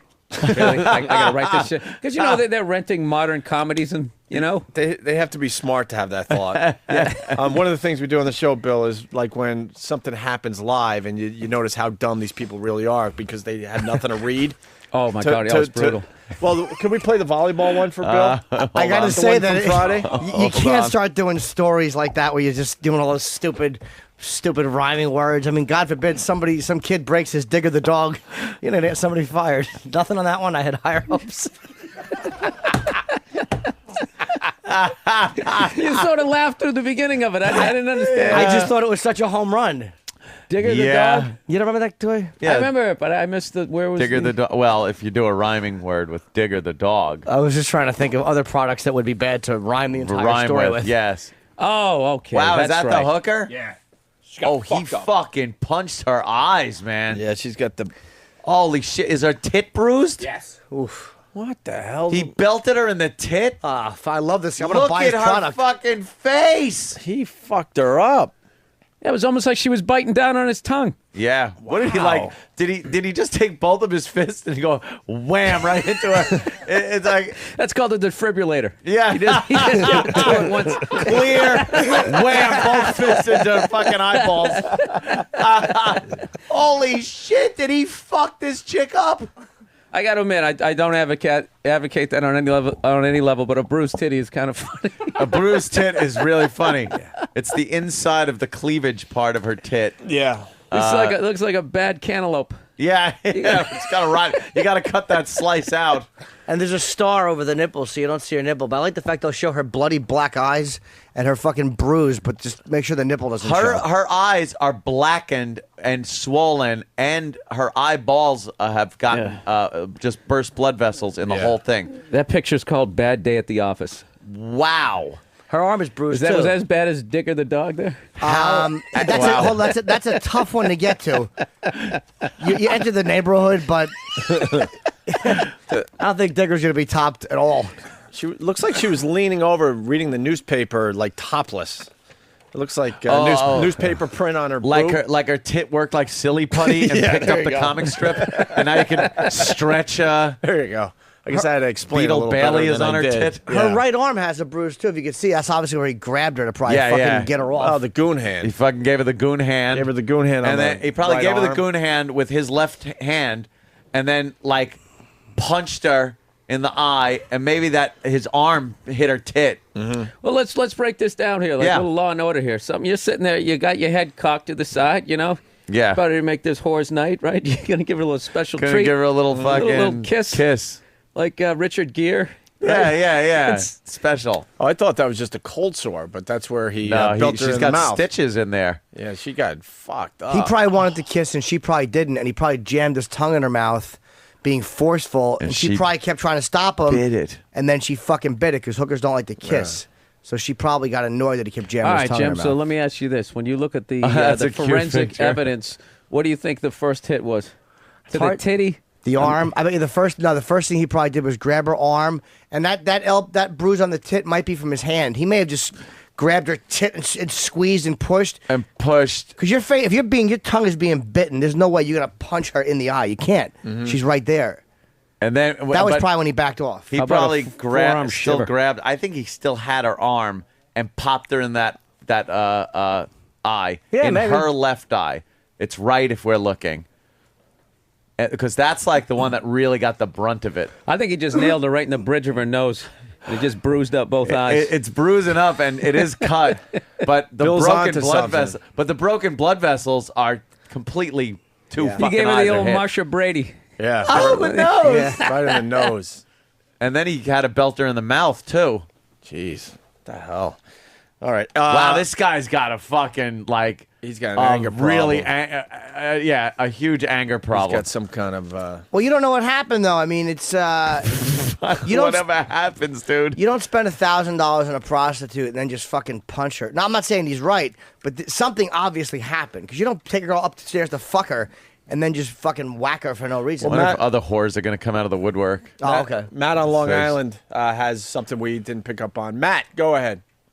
Yeah, he gave her the slap chop. He did a little slap chop. The slap chop to her boob. Yeah. Very nice, Matt. Yeah, but that's how they're reporting it in the headlines too. Really? That he actually slap chopped her? Yeah, this print article says ShamWow guy in slap, chop bust. Yeah. Wow, he looks really fucked up. His mugshot, he looks fucked up. Yeah. Come on, man. If what is he like 46? He's still single. He's still in shape. He's a psycho.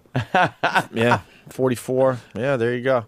Hey, we got the audio of the volleyball because you think that these dummies actually look at what they're writing for them and thinking, "What are you doing to me?" They don't have a thought in their head. This proves it. We would like playing these from time to time.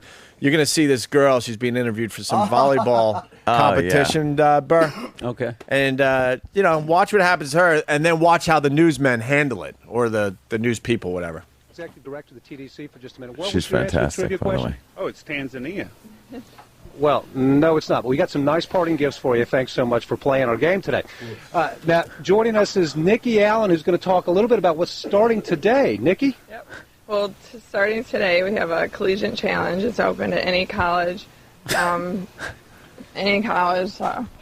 Nikki has fainted, I'm afraid. Let's go back to the studio for just a couple moments. Okay. Well, thank you very much, Wayne. We hope that Nikki is doing all right. We'll check back in with you. You see Wayne taking her top off? School day forecast. We'll be right back.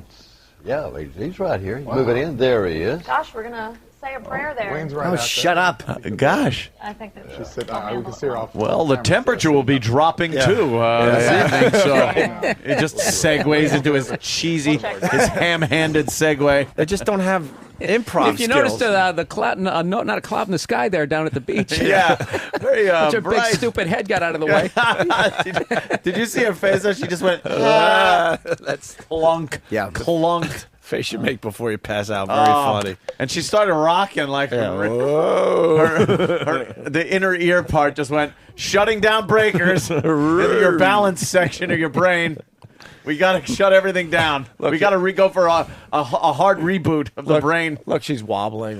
Yeah, she's got and then boy, does she look dopey. Look at the other guy with his hands in his pockets. He doesn't even try to help. He watches her fall and doesn't move a muscle to help. Well, doesn't even take his hands out of his pockets. Yeah, how come Eddie Trunk isn't helping that poor girl? Lucky for her. You couldn't get luckier than fucking being in the sand when that happens. Yeah, true. Couldn't be a better place. Not much of a problem. No. And the guy doesn't even help her really. He just, hey, I'll I know. hold Thank on God to the they bike. weren't standing by the water. She would have drowned. Yeah. And I want to know what this guy's awful Tanzania joke was in the beginning. Yeah, that bombed. And the snotty reporter's like, "Oh, thanks for playing our game." Yeah, playing our Go game. fuck yourself. He was still walking off his bomb with his hands in his pockets. She sure makes a dumb He face. gave her the date rape drug. He didn't know it was going to kick in that quickly. He was hoping to get the interview out of the way first. Yeah. That's why that psycho didn't help. He's like, oh, God, it's on camera, too. Yeah, boy. Gotta Maybe they'll rethink. think she was just nervous about the interview. Fantastic. Absolutely. People look really stupid right before that. Oh, crowd is definitely getting. Oh my goodness! Yeah, we got some good stuff to give away today too. We're giving away our office, Bill. All this Oh, stuff you has are? been sitting in our office for, in some cases, 3 years, 4 Yeah. years. Yeah, It's the you see crap any- that so we've been given over the years that it wasn't worthy of taking home. No. Yeah.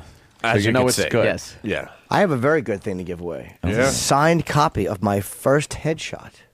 Yeah, that is That'll be really brutal. I'll show Bill. Cause Have I ever seen that one? That's not the Clockwork Orange, is it? No, of his old hat by then, Bill. Oh. No. Let me Here's see. this was 1992. Look at this. He looks like I'm a going to buy street this if this is punk. going to look the way I think it Oh, is. it's free. Let me Oh, see. my Let me God. see. Look at it. You look like a badass, though. Yeah, you look like a boxer. He does. He got that Sergeant Carter haircut. Yeah. I don't know, Jimmy. You're a good-looking fella You there. look like you could have played a Not bully. saying you're not still adorable. Yeah. You could have played a Could've played a bully. He could have. It was one of those teen angst movies. Yeah, one of Yeah. those punks in Bronx Tale. Throwing the Molotov cocktail. The brim of his hat catching on fire. Yeah. That's a good one, Jim. You really Yeah. going to give that away? You know. No, sure, I don't. why not? What am I going to do with it? I got a couple at home. Yeah. Hey, we were talking about reporters. The reporters get pwned with fake names. What's this about? There was some local news channel, and I guess they do birthdays and anniversaries on the air. So I guess all you got to do is just send them your name and what it's for, and then they read it on the air. So I guess some smartass at the station decided to put like almost every fake name that Bart Simpson has used. When he prank calls Mose or something. Oh, really? So and they start reading them, and it's just nonstop, and it just goes on forever and ever. And it's time for birthdays. Let's take a look right now. We have Cindy Swanson. Happy 50th to my sister and a Tumwa from your starts legit. family in Novinger. They love you. And happy first birthday to Corbin Williams from your mom, dad, and Bailey. Scott Phelps, happy 32nd birthday. We love you. Love Holly, Mom, Tammy Vaughn, Joshy, and Livy. Lou Bricken, happy. I hope your big party goes smooth. Love, Beth. And let's see, Gabe Asher, happy birthday, Gabe, from your mom, dad, Gabe sister, and your Asher. brother. Dixie Normus, happy 48th birthday Dixie to you. Normus. And Emerson Biggins, you'll always be my girl. Happy birthday to you as well. Craven Moorhead, happy 21st birthday. That's been raw for me. You came a long way. Anita Lay, happy birthday to my sweet little girl, Anita. Mike Hunt. Happy birthday to my hubby Mike. Anita, hooray. Happy birthday, Anita, from your favorite son-in-law. And Lena Jansen, happy 90th birthday. Wow. And here we go. I forgot. We got some anniversaries here. Donna and Harry Mo Lester made this anniversary be our best. Let's see here. Mike and Julia Hawk, 23 years ago on this day, I found you love, Julia. Esther and Emma Royds. We love you too from the kids. Amy and Willie B. Hardigan. Happy anniversary, Mom and Dad. Love, Joseph. Bill and May Ann Nays. Happy anniversary to Bill and May Ann Nays. And, of course, we look forward to celebrating birthdays and anniversaries with you. How did he not get it? Come on. Where is that? Dude, when I saw it and I was like, no way. I'm like, this has to be, but it's not. It's completely not fake. It's real news. It's real news from like where? I gotta figure out what Retardville. Yeah, where did he learn that broadcasting voice? Like, if you had no personality, just every other word, make it really high. We got it. Birthday here. Hey. Emma Jolly. Emma Royds. That's the best one. Astor and Emma Royds. Wait, what are their names? Astor and Emma Royds. And Emma Royds. Asteroids and Emma Royds. I didn't even get that. Fantastic. And Emma Royds. Asteroids. It's on break.com? Yeah, you can check it out on break.com. Give them a plug today. Fucking assholes. Oh, I didn't get the first one. No, I thought he was trying to disguise Emma. Asteroids. Yeah. Yeah, he was pulling some doubles on that one. Goddamn funny shit. I had never heard of something that was like Willie B. Hardigan. Willie B. Hardigan. Gotta add that one to the old repertoire. Astor and Emma Royds, I'm going to laugh at all fucking morning. Fucking great one, man. Well, we got Bill Burr in studio today. We should take a quick break. Let's not forget, Bill Burr's at the Trump Marina, Atlantic City, on April 4th. How do they get tickets, Bill? BillBurr.com. We'll have all the info. Yep. Let's just go with that. The early show is sold out, That's so Bill has awesome. a second show on that Saturday. Yes. Yeah. That's a great venue too, man. It's like a big comedy. It's like 500, 600 seats. It's a great place for a show. You know what? We got to get into what they're banning out of Connecticut school. It continues. nice This is tease. something we get into all the time. We're raising a generation of wimps at this point. And it's this Connecticut school. Wait till you hear what they're banning now. Yeah. And then, Cat Lady. Oh, Uncle Paul. We got another lady with a lot of cats they found in Jersey, but this one is a real one of She the best died, ever. And they were eating her face. There were cats in there.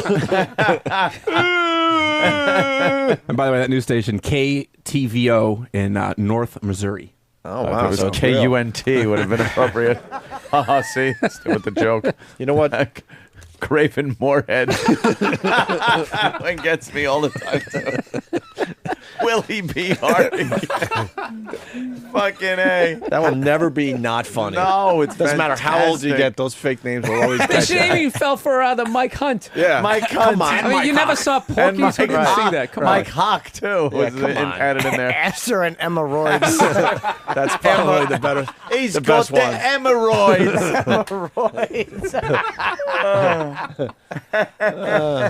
All right, we're going to continue with Bill Burr with some good stuff on the way.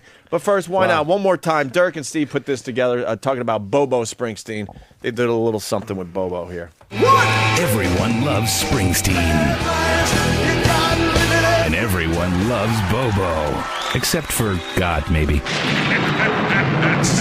What could be better than Bobo singing like Springsteen? Club Soda Kenny, he's tall, he's from New Jersey, he drives down the turnpike, he used to be a cop.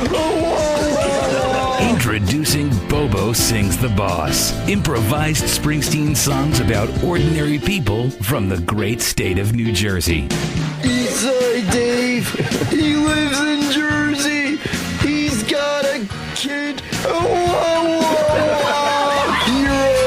He's from Holman, New Jersey. He's big. He eats. Could there possibly be anything less impressive? Travis, he loves 24, and he also has 2 pets, and his wife loves the Montreal Canadiens. He really sucks, doesn't he? Sam, he's driven down through the New Jersey Turnpike, but his afro is so big that he can only drive a convertible. Whoa, whoa, whoa. We get it. You're from New Jersey. Now shut up. Bobo Sings the Boss will forever tarnish your treasured memories of Jersey's finest export, next to refined petroleum and garbage. To you from Asbury Park. Bobo Sings the Boss. Now available. Nobody cares. It's the Opie and Anthony Show. Bill Burr in studio. Bill's going to be doing the radio show all week. We're pumping up his gig at the Trump Arena for April 4th. BillBurr.com for tickets. One of the shows sold out. Yes, second show still has tickets available. Not for long, my friend. Not for long. Well, once they find out the new star of the show, Joe DeRosa's on there. Well, you know. I'm opening for Joe. This is where the jealousy begins. Yeah, Joe's he's all right, man. We should have had him on the show years ago. We're such idiots. But he's finally doing the show from time to time. I was just looking at our little sheet. Fucking Clapton 64 today. Jesus. What the Doesn't hell? that freak you out? Yes, it does. Yeah, that freaks me out. I saw Elton John's 60th birthday. I was just like, yeah. Good Lord. Fruit. Just. I bet his ass looks like that prostitute's titty. Oh, shit. His rectum looks like a rye. Yeah, I was going to say. There it is. Yeah, you get a little older, and these guys start hitting 60, and you start thinking to yourself, I guess 60's not that old.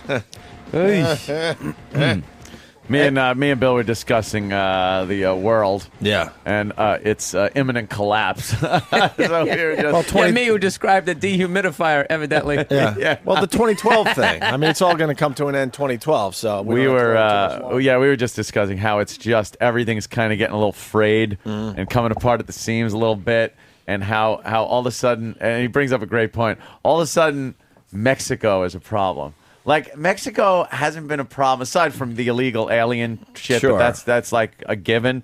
But now there's other problems. They're like, well, a lot of these tourist resorts, you can't go down there. They're not very safe anymore. They're saying things like that. And the drug cartels, they have weapons that the army down in Mexico can't even... And all of a sudden, somebody eating a bacon, egg, and cheese suddenly has an opinion on what we should do in Mexico. Yeah. I guarantee you, at some point, we're going to have to go down. We're going to have to take it over. Yeah. Is what we're going to have to do. So then with Canada's help... Yeah. We will then have to take over Mexico but it won't be taking over. It'll be helping them. Yeah. We'll be supporting them with our troops to get the liberation. drug cartels and liberate them from their lazy, corrupt fucking culture that they have. What's in it for us, though? Us? No. All the real water we estate. can shit out immediately. Diarrhea dumps for everybody, for every American. Well, it's just this consolidation thing where everything is consolidated into the euro, and the Amero will be The North American Union. Yeah. We're going to have to try to babysit them, and we'll need Canada's. I don't know what the hell. Mexico's the worst fucking thing because it's just this fucking. It's a lot of real estate that is just shit, piss poor broke that they don't know how to fucking. That's what they're building all those FEMA know camps how to for. do anything. That's what they got all the FEMA camps for. How could a country that borders the United States like that be so full of fucking just dog shit? There's more poverty down there. It just sucks. And we're gonna have. You're right. They're bringing it up now for some reason. I'm in Bill's camp now. We can't take it anymore. We just have to go down there, and we have to solve their problems. Yeah, we have to solve Mexico's problem. Why don't we just kick the shit out of anybody who's in this country if they're doing the drugs? Get those guys out. Why do we got to go into their... Well, they haven't said that yet, but eventually we got to get to the root of this problem. Hillary Clinton did blame... God, she's a looker. America. She's just a gorgeous woman. And she stands in the background Oh, with that look so on her face. hot. Still pissed about the election. Oh, still pissed about our fucking husband getting blowjobs of interns. And her fucking thigh ankles. Her legs are actually upside down.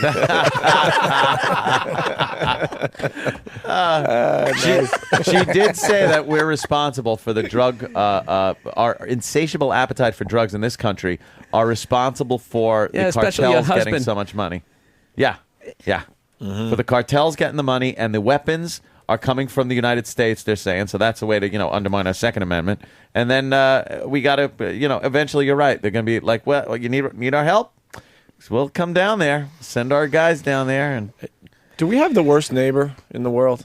with Mexico? No. Who has the worst neighbor? Oh you my think? God! Fucking whoever lives next to Somalia.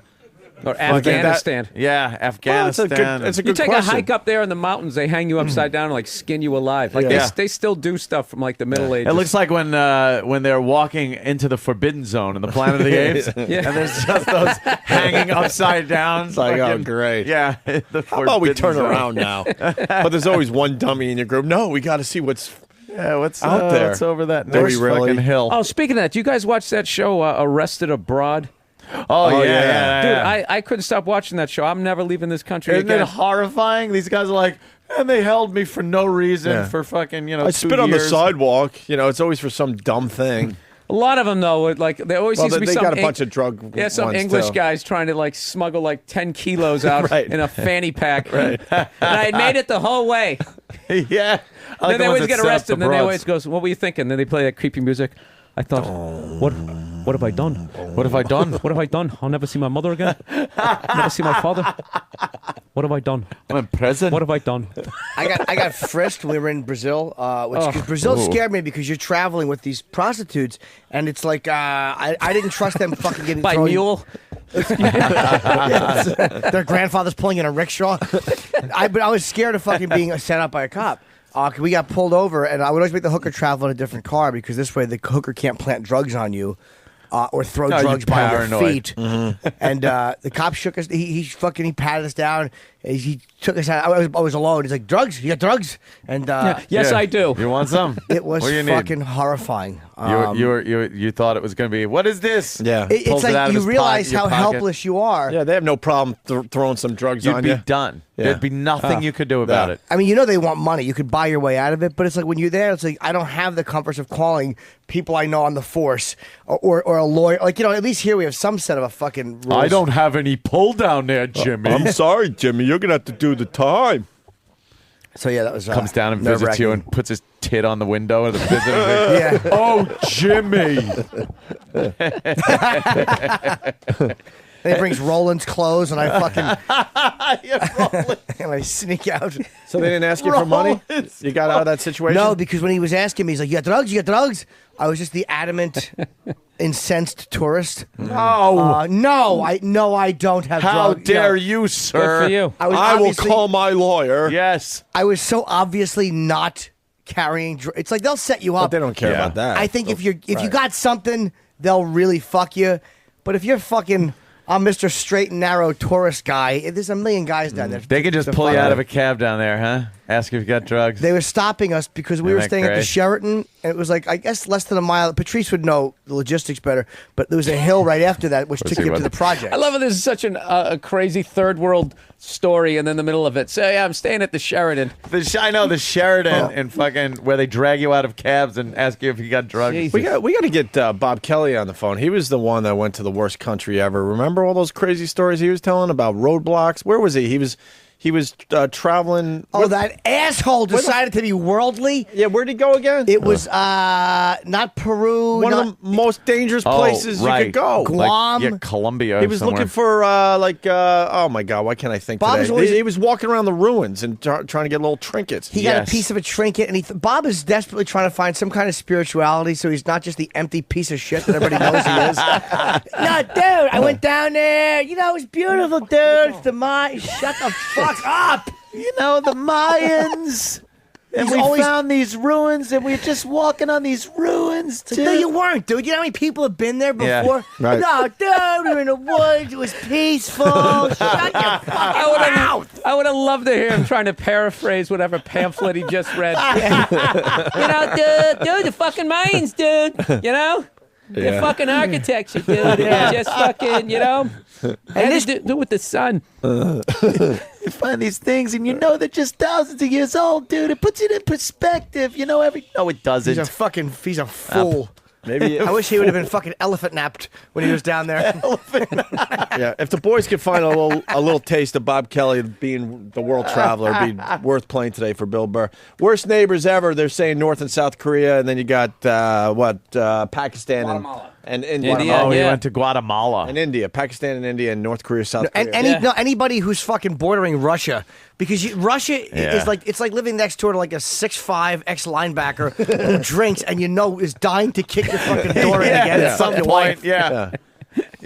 And Bob Kelly went to Guatemala. Okay, so we're getting all the answers. He went relic hunting. Relic hunting. Thank you. Relics. We got these relics, dude. I picked up this piece, and then I couldn't have. You remember, I was calling it like a piece. Yeah.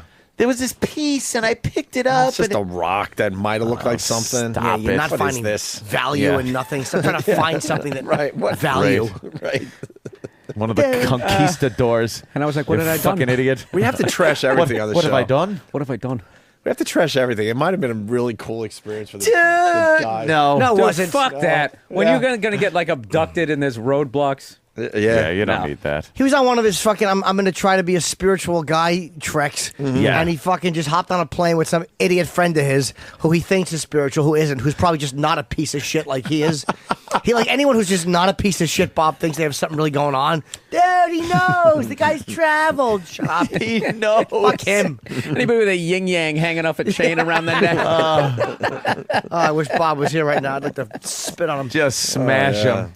Absolutely. Step Dude, on you his know there relic. was like hookers hanging out right in front of those ruins. Of course, they're awful. Because Guatemala and Bob said they all look alike. They all have like that awful pitch black hair and cutting a bowl cut. It's they all have that look like from the late night give money to these kids commercials. Oh, yeah. Where the women even wear those derbies. They wear like little bolo hats and shit. Dude, I went to Costa Rica and oh my god, yeah. I hear it's awesome down there. What?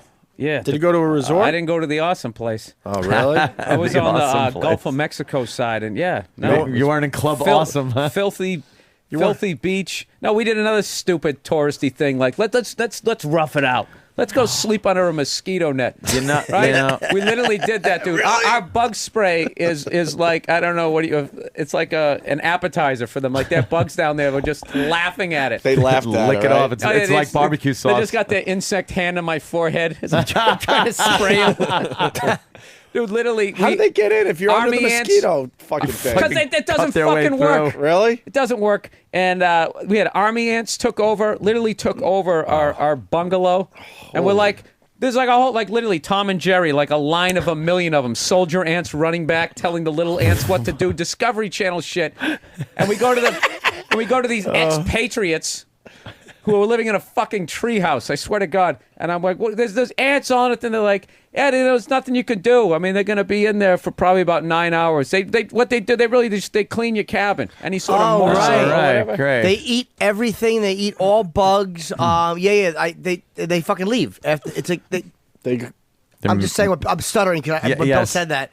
They don't. You just get out of there, and when you come back, do they bite you? maids. Do they go after you at all? Oh yeah, no. I walked up and I was wearing my stupid "I'm an American tourist" sandals, and I'm standing there. And right as the guy said, "Hey, don't stand too close," one of them bit me on my toe. It feels like a bee sting, but it stops really quick. Yeah. And then I'm like, great. Did it swell up I or got something? bit by an insect. Yeah, that's in not a going to be third good. world country. Yeah, in the middle of nowhere. I probably already have fucking malaria. Yeah, But one of them fucking delirious and fever. Right. one of them bit you, and you felt it. Like you know how many there's 1,000,000 of them marching. That's got to suck if they crawl on you. Oh, they kill when you. you're sleeping and shit. Those stupid red ants will do a job. No, on they you. got this thing down there. As I was on my zip line tour, I want at to the do northern that. part of the rainforest. How are the zip lines? It was actually pretty cool. I would love to do a Saw a zip line. three-toed sloth. What's a zip line? From tree to tree, It's my the friend. gayest way. It's gay Tarzan. How to get from one tree to another. You hold on, and they have you in a harness, and you go zipping down a line. You go basically, zipping down this line, Jimmy. Do they take you over like a cavern or? I mean, like. It was literally you were like 100 feet in the air, and then so the tree cool, went like another 200 feet in the air. That part was amazing. But they had like these bullet that. ants.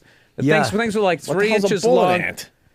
It's this ant that has this fucking stinger on the end of it, like Get a outta wasp. here. Why are you there? Because I'm an idiot. Like I went down there because I wanted to. You watch the Travel Channel. They don't show Yeah, the watch roadblocks and the military coups. You just show up. They don't tell you that Dole and Chiquita Banana own most of the land down there, and the peasants pick it for nothing. Oh, yeah. And then you show up with your snorkel and your brochure. Hey, Yeah. how's it going, everybody? And they just want you dead. Yeah, they all got machetes. Gonna rob Everybody's got you. a fucking machete down there. Yeah, it's brutal. You point. You stick out Just go to Busch Gardens. It's the same experience. You're like me. You stick out like an American tourist, Oh, yeah. big time. We can't hide. I got to wear a kilt and have a bagpipe to try to play it off. Right. That's why there's The green alligator. the Epcot Center down there in Disney. You go around the little lake in the middle, Oh, and yeah, you you're visit done. the different countries. You're done. Then you pop out of Mexico the other end, and you're hammered drunk Nothing from wrong with drinking that. in all the other different countries. I admire Bill trying to sleep under the mosquito fucking netting. Yeah, I want to know more about And that. there I am in fake Morocco. Yeah. Not a worry in the world. I went to Morocco. Disneyland recently. I had a great time. I went there kicking and screaming, going, "This is going to be terrible. I don't want to go to this shit." I was the happiest oh my place on god, earth. it was awesome. That many- Pirates of the Caribbean ride. Oh, yo ho, yo ho! I didn't have a Life of Me. I didn't have a problem in the world. Right? The song, yo ho, yo, and they're all animatronics chasing each other around. Yeah, no it's so roadblocks, happy. no pirates. No. Like I'm on a cruise ship right outside Yeah, of Somalia. you're fine, right? What about the bullet ants? I want to hear more about Yeah, bullet let's ants. get a bullet ant. ants. Can you get Did you one see of those them? up on the screen there, Dan? Yeah, no, there was Danny, there was one like right on the tree. Oh, fuck. Be funny that. if this guy was just lying to me and they don't exist. No, they do. I've seen specials on them. They're fucking awful. They're, But they're aggressive, too. he went to tell his story about how somebody stole some shit or something in his two guys stole from his hut or whatever. Yeah. His bungalow. Yeah. So they buried the guy up to his neck. Wow. And they put a bullet ant on him. Wow. Oh, Wait, a bullet ant? just yeah, the just they know name. they call it a bullet ant. He said Bullet because if he ant. gets stung by it, it feels like he got shot. Fuck, really? So wait, they Yeah. weren't trying to kill the guy. They were punishing him. I got to tell you, after this guy did that dehumidifier thing, all my confidence went through the floor of anything that I know. Bill, are they punishing the guy or trying to kill him? Like, would they bury him up No, to they the- were trying to find out who took. And then they kill him. I don't know. I don't think they killed him. They used one bullet ant to fucking get that info? Yeah. Hey, Bill, what about... That's a good picture. Is this... Yeah, geez, there you go. It's a little pixelated. Who took that? Someone with an iPhone? It's like a sketch. That's how the bullet ant sees. Bill, what about the monkeys? I hear the monkeys come and steal everything from you. They're just... There you Oh, go. they had one. We didn't, but we didn't have those.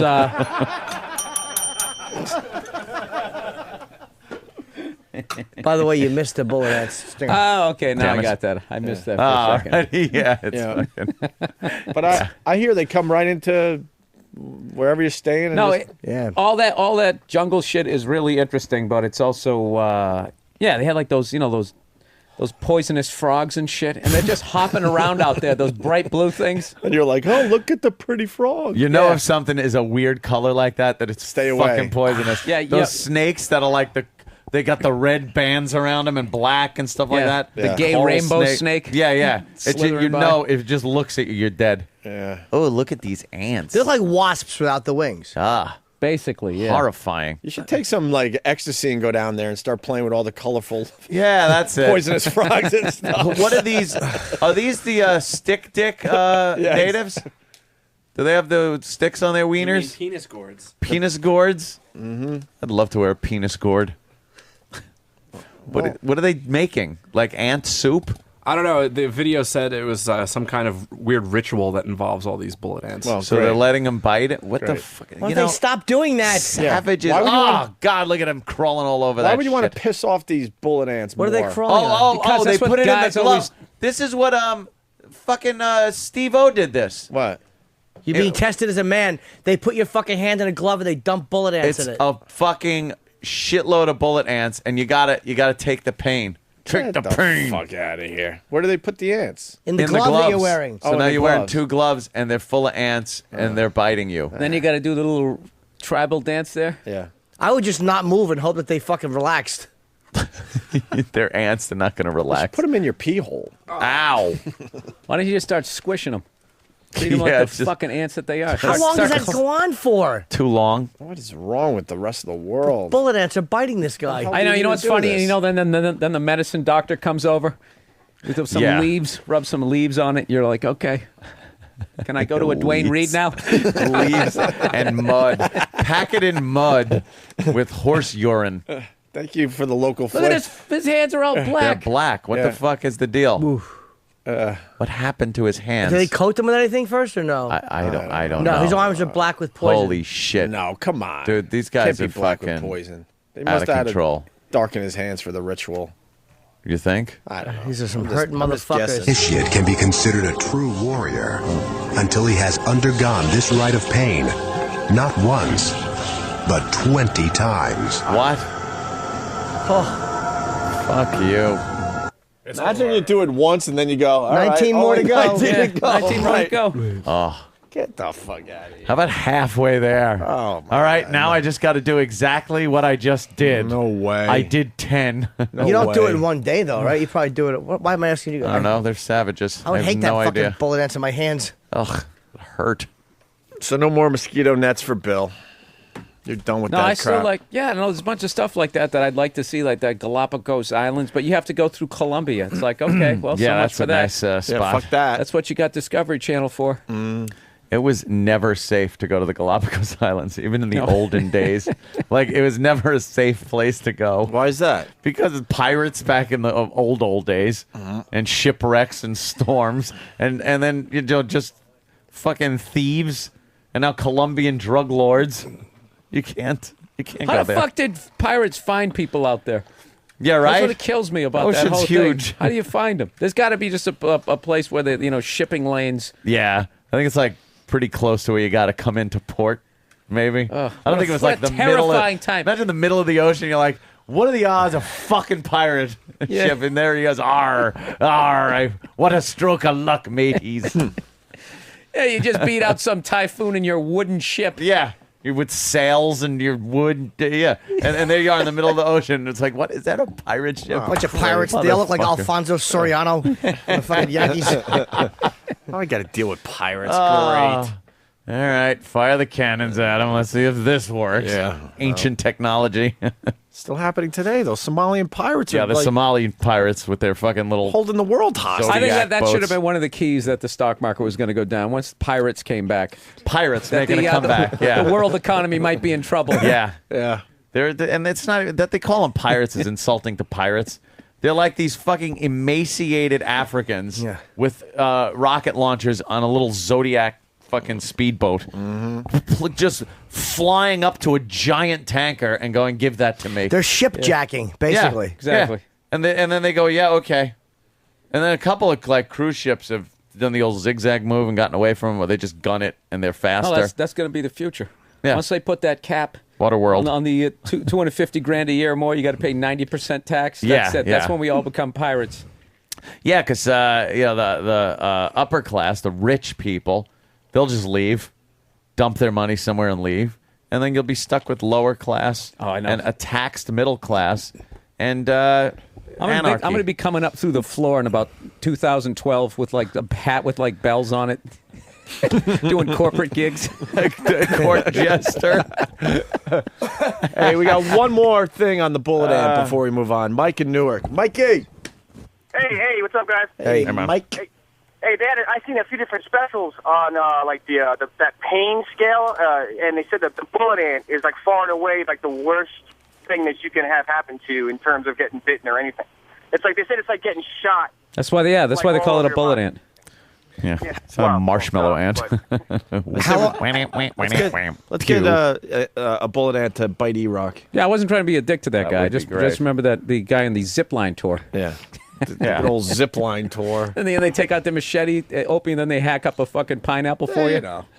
You know, Little at fresh any point, pineapple this for guy everybody. could just snap. A fucking water Take a head buffalo. off. he He'll hacks. take my head off, and no one's gonna know. And you're all stuck in the woods with this animal. You would rot there, and they would never find. It would be like, where did Bill Burr go? Oh, we I don't wouldn't know. rot. I'd be on the jungle floor about 3 minutes before I'd be devoured. Like God knows what they got down there. All of a sudden, the leaves would just start moving, and something would just come up. Something come out and just start eating you instantly. You're and I right. would still be half alive. My big stupid head going. "Arr, arr." like the grizzly man. Oh no! You ever see the ones where that guy fed that baby chick Have you seen that? This guy feeds a baby chick to like a I don't know, like a python or something, and he swallows it whole, and the thing is literally going down his throat, like go tweet. Oh tweet, shit! Tweet. It's all muffled. Oh my god! No, it was one of the. I lost a part of my soul when I watched that. Yeah, that's pretty bad. You don't like to see anything happen to those little chicks. Yeah. Tweet. Remember our grizzly man trying to flap his little wings in there? Remember our grizzly man discussions? Oh that yeah, fucking animal. That fucking lunatic. He was just stupid. If you've never seen Grizzly Man, pick it up. It is an amazing idiot. movie. Hanging out with grizzly bears and treating them like they're people. The biggest idiot ever. Oh, listen, there it is. all right, hold on. Oh my god. Oh, that's horrible. It's in the mouth of the python. The head's still out of. It's just going, hey, hey, hey, hey, hey, hey, hey, hey, hey. Uh-oh. Is it still tweeting? No, it does.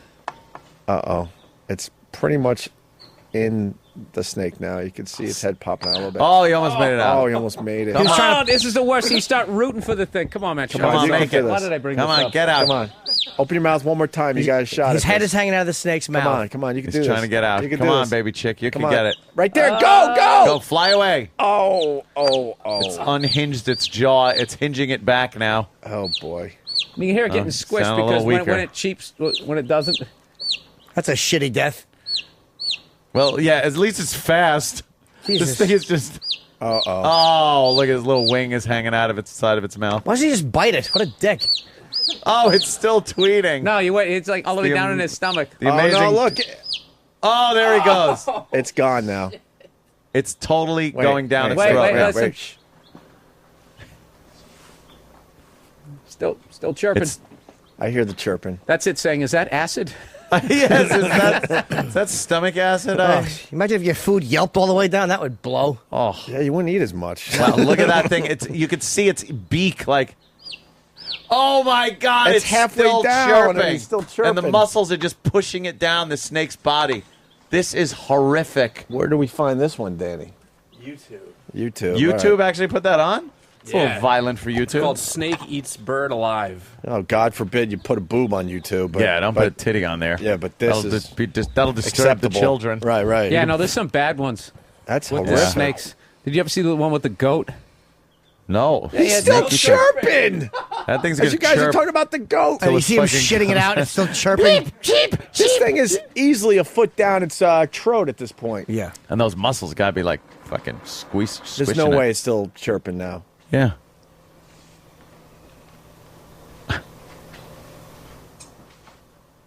It comes out full grown. Is that it? And snakes No, there was tickle. another one I saw in there where these guys basically fed a goat.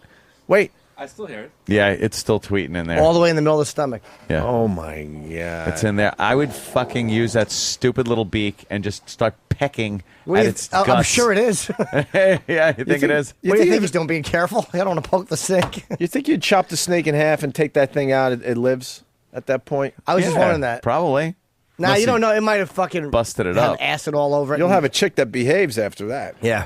I'm going to go pee real quick because Ozzy's calling in and Sharon Speaking like of 3 snakes. minutes. In 3 minutes, why don't we all take a break and set up for the big interview? We'll be back in 3 Oh minutes. my God. Yeah, go with a short break just What in is that? case. It's a pig. A That's- pig. They ain't gonna swallow. Nah, no you pig. got to get the one with the goat. With the goat. All right, we'll get the goat. I'm going to piss. We got lots to do. We're gonna take a quick Go wee-wee. leak. We got Sharon and Ozzy Osbourne calling in a mere couple of minutes, so stay there. Bill Burr with us. Opie and Anthony.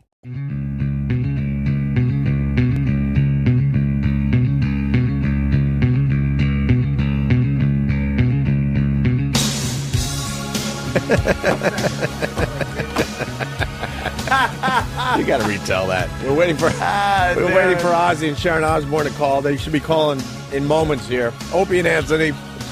Bill Burr is going to be with us all week, which is great. He's got the Trump Marina, Atlantic City, New Jersey, April 4th. Go to BillBurr.com for more info and, of course, ticket info. And we got another story or two out of Bill about Costa Rica as we're in break. You had to you see wanna the hear that monkey? Yeah. I guess the resort you were on, they had a monkey that just They kind of hung actually had, out. yeah, they had one that would sort of hung out. Yeah. And it was like one of those little spider kind of monkeys, the little skinny ones, the Sure. emaciated Paris Hilton little monkey, right? So I'm sitting there and like, someone, you want to hold the monkey? And in my head, I'm going like, no, I don't. But like, you in that tourist mentality. I got to do it. I got to do it. I'm on vacation. I want to take it all in. Not like I can't hold a fucking monkey in Vegas.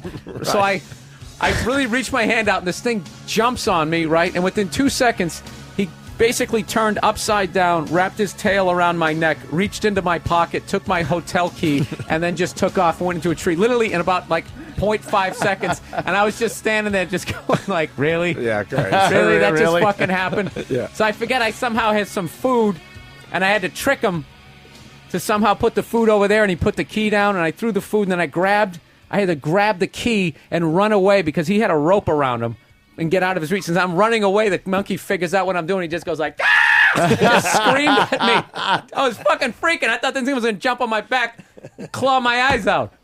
He realized you pulled one over on him. He was fucking pissed. He was fucking pissed. And then, like the sadistic fuck I am, when I got outside of that rope, I was like taunting him. Like, yeah, motherfucker. That's right. Look Got what the I key, got. fucking monkey.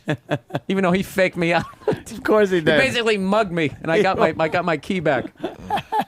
Yeah, you left with exactly what you had when you got there. Yeah. So, wow, you won. You beat the monkey. Well, because I felt so stupid.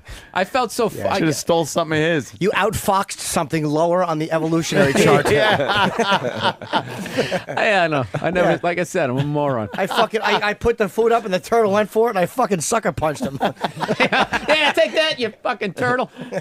Bill, you do any of those excursions where you're doing the excursion and you realize we would never allow this in America? We've done that break on our show where you go to these crazy places and they allow you to do the most insane stuff. One guy called and he said, like, he was in a foreign country at a zoo, and like our petting zoo where you just put a quarter in the machine, get some nice little oats for the animals. There's one, I forgot where they were, but you could buy goats and throw them down into the pits. Holy and watch shit, watch the alligators get Yeah, them? watch the alligators and the animals devour. Like Jesus Christ. Thunderdome. I've just seen stuff like, the public bus goes by and there's like 80 people hanging on the outside of it. It's like a baby on the hood. Right. It's like, I don't think you could get away with that. Boy, that might be a problem. That company's insurance must be through the roof to allow that.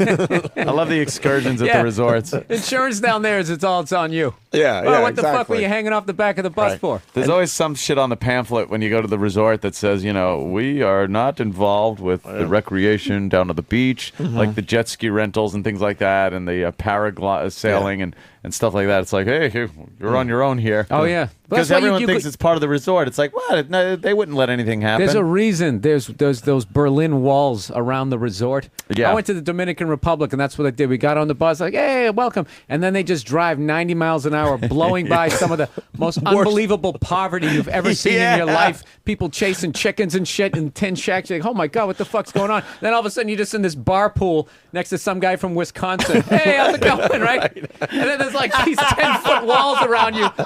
And all the locals who work there are trying to smile, but you can feel it. You can feel the resentment. You're like, you know what? Because they're going back to those shanty towns after their shift is over. Exactly. And you start feeling this vibe like, man, if I get a little too drunk late at night, if I get too close to that wall with my little umbrella drink, I'm going to get yanked right up and pulled over the wall, and you're done. My picture's going to be on CNN. That one of me cutting into a birthday cake. People just crying like, he was such a great guy. If you have any information. You make a great point, though. The ride from the airport to the resort is unbelievable. Atlantis is one of those when you're driving from in the Bahamas when you drive from the airport. What Bill to the didn't point out, though, the bus driver will always try to get your eyes to look at the water, so you don't look to the right at the shanty town. Yeah. Look at how beautiful the water Yeah, look is. at this. One of these beaches, beautiful water, and then you look to the other way, and it's like, oh. Over here are the children who sewed together the hoodie that you're wearing. They're not That's too why it bitter. only costs $19.99. Right. They're not too bitter. You might not want to wear that around them. It reminds them of their horrible lives. So, do the kids, do they resent you down there, or are they happy you're there because you're the only thing bringing money in? There's a vibe. love-hate thing. Yeah, they're not really They getting sort of understand that that's bringing money in, but they don't get to see They're it. not getting the money. Because most of these islands are so corrupt. That was the Costa Rica thing when I went down Yeah. there and I was getting dirty looks. I was sitting there going, okay, Spanish-American War? Nope, that wasn't them. I'm running through all that little conflict. Grenada? Yeah. Nah, that wasn't it. And then it ended, I think it was the banana shit where it's just like Dole and Chiquita own a bunch of land down there and the peasants have to pick the bananas. They don't make shit for money. And like I said, then you come showing up all full of bananas, Yeah, and all yeah. healthy looking. I'll have a banana daiquiri. Yeah. that's what they want to those hear. Bananas, That's what they want to hear. Put them in my nice frozen drink, and I'm going to the pool. Hear him in the back. I'll give him a banana daiquiri. What do you do if you don't drink? I don't drink, so what do I do in a resort like that? Wow.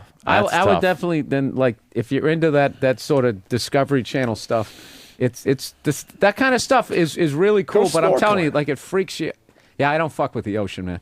Oh my God, At all. monsters in there. I'm going monsters, and you can't even see them coming. You know what? I'm going on another diving trip in a week, Yeah. my friends. I can't wait. Where you going? have Really? fun. I'm just going away. All right, I'm going to ask you the hacky. I'm gonna go diving all week. I'm going to ask you the hacky diving question. Have you ever seen a shark? No. Most people will say that just to say it. I've never seen one. You don't see anything that crazy usually. Dude, that's kind of a good thing. You're making it seem. like... Ah, well, no, what? Every time you jump in the water, they go, well, hopefully it'll be our lucky day and we see a shark. And I'm thinking, I'm not that brave. You I just know, like they to swim really around don't down there. attack people Right. when they say, shut I went up." snorkeling Yeah. with sharks. And it was like we talk about, like it has to be safe because they're taking us out there. They must know what they're No. doing.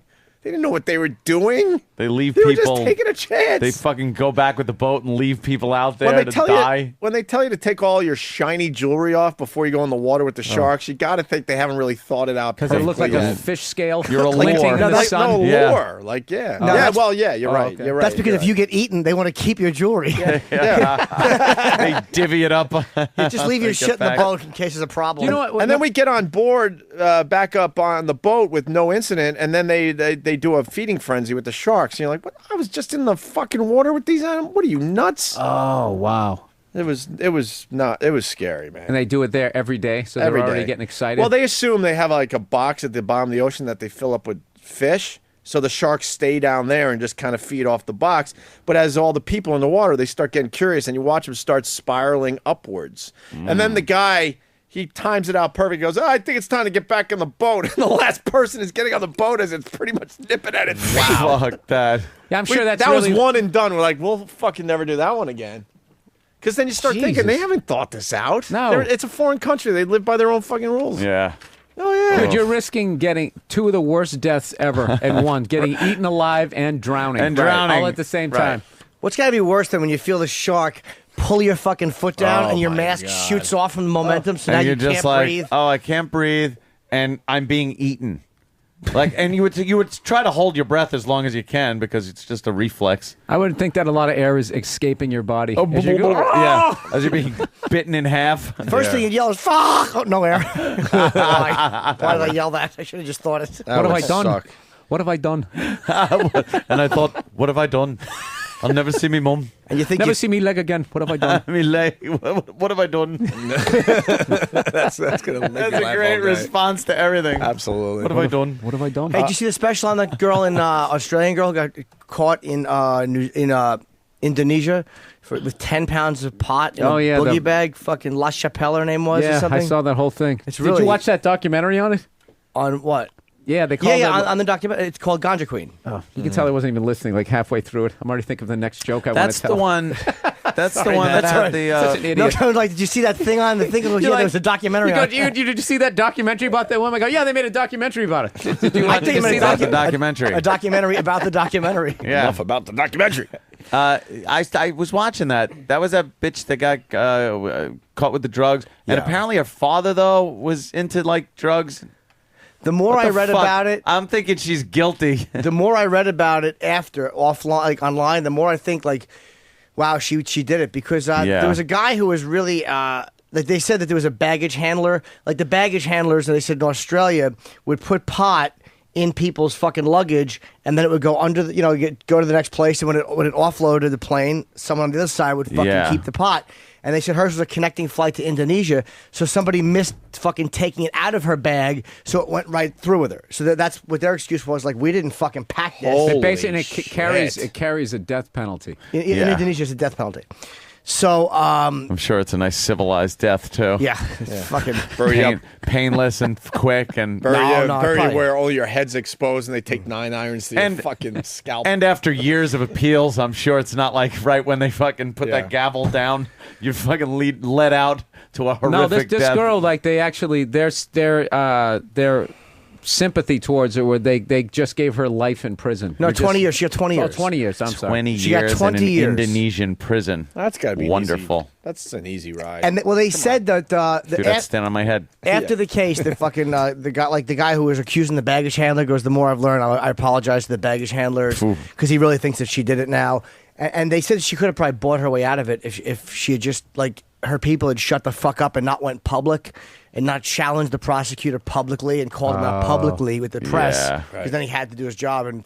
Oh, what a Yeah, because I didn't believe her either. But the only thing that was making me believe her was like, who would be stupid enough to try to bring 100 pounds of weed in a boogie board bag? I'll just check it. Mm-hmm. Well, she went with her family. What have I done? What have I done? What have I done? I'll never see me mom again.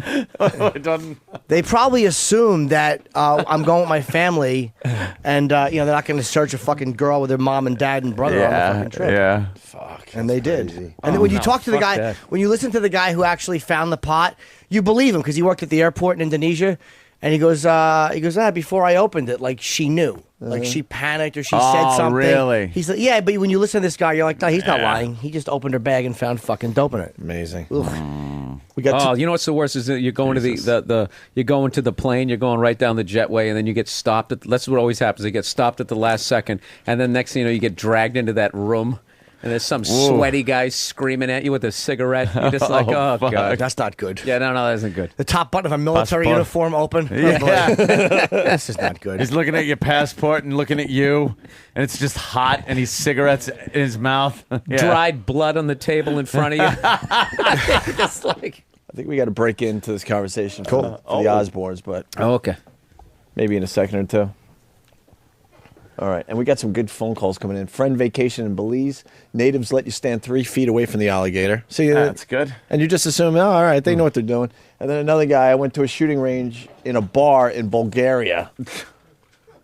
In a bar. What happened? That false alarm? In 2 minutes. Oh, in 2 minutes. All right, let me grab this call real fast then. Nathan in Boston, what's up? Hey, what's going on, Anthony? This one's a perfect one for you. Yes, sir. Yeah, we sort of set it up there, Nathan. You went to a bar in Bulgaria, and it's a shooting range as well. Yeah, man, you pay by the bullet, and they got just shells and ridiculous guns. They shoot off AK-47s on the range. They got AR-15s with the laser scopes on them.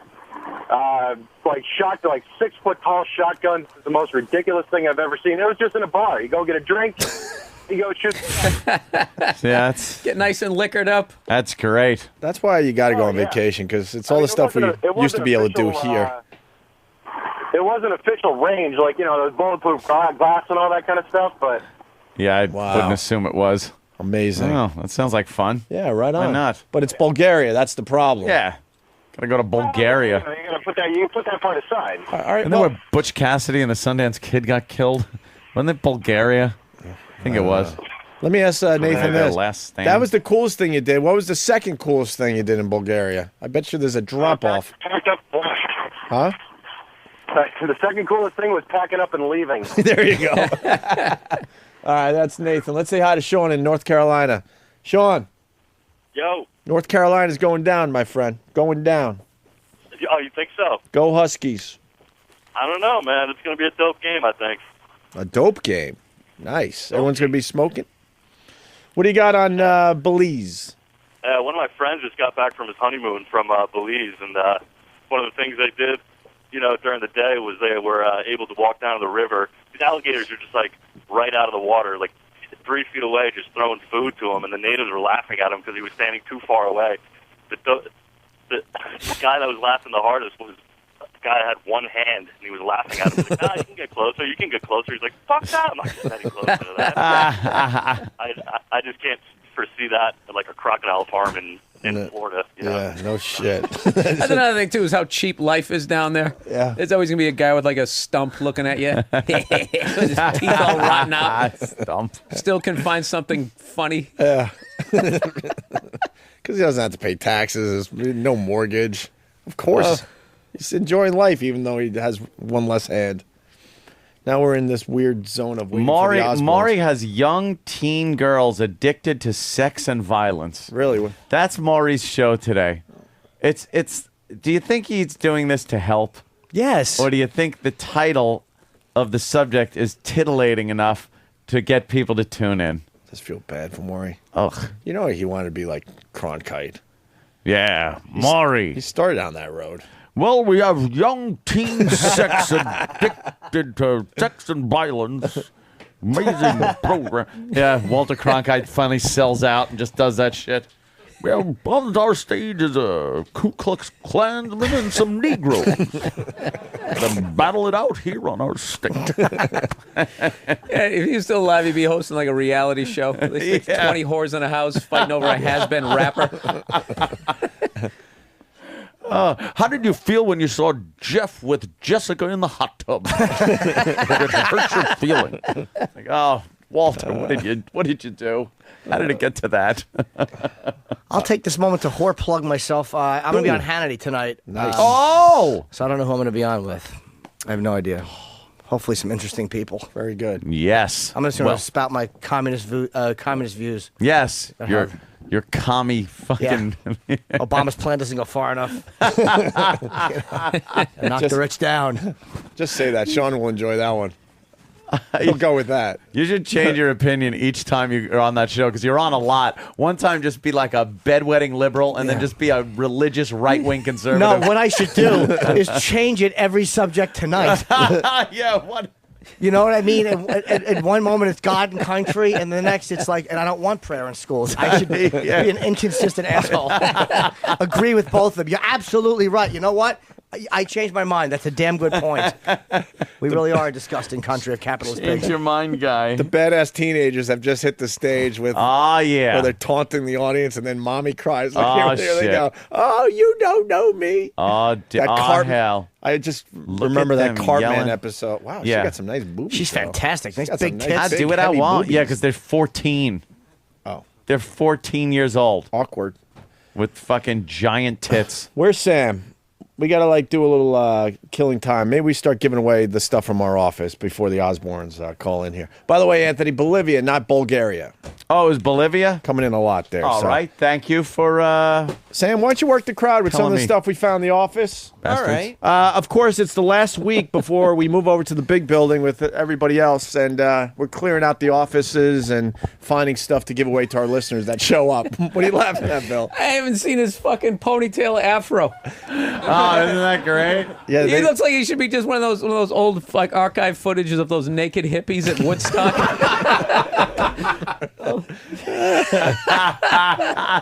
Yeah, the contest continues. I don't know. Thelma Evans hair. Danny and Sam are still... You know what? That deserved a bigger laugh. That's actually perfect. All right, Sam is studying the stuff. What do you want to give away first, Sam? Well, I think it's going to be a package deal. Okay. Straight from the Opie and Anthony office. It's Jim Norton's never-before-used office phone. Wow, it's still in the plastic. Yes. Wow.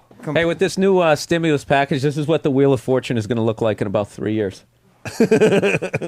Okay, I got one left. Yeah, that's...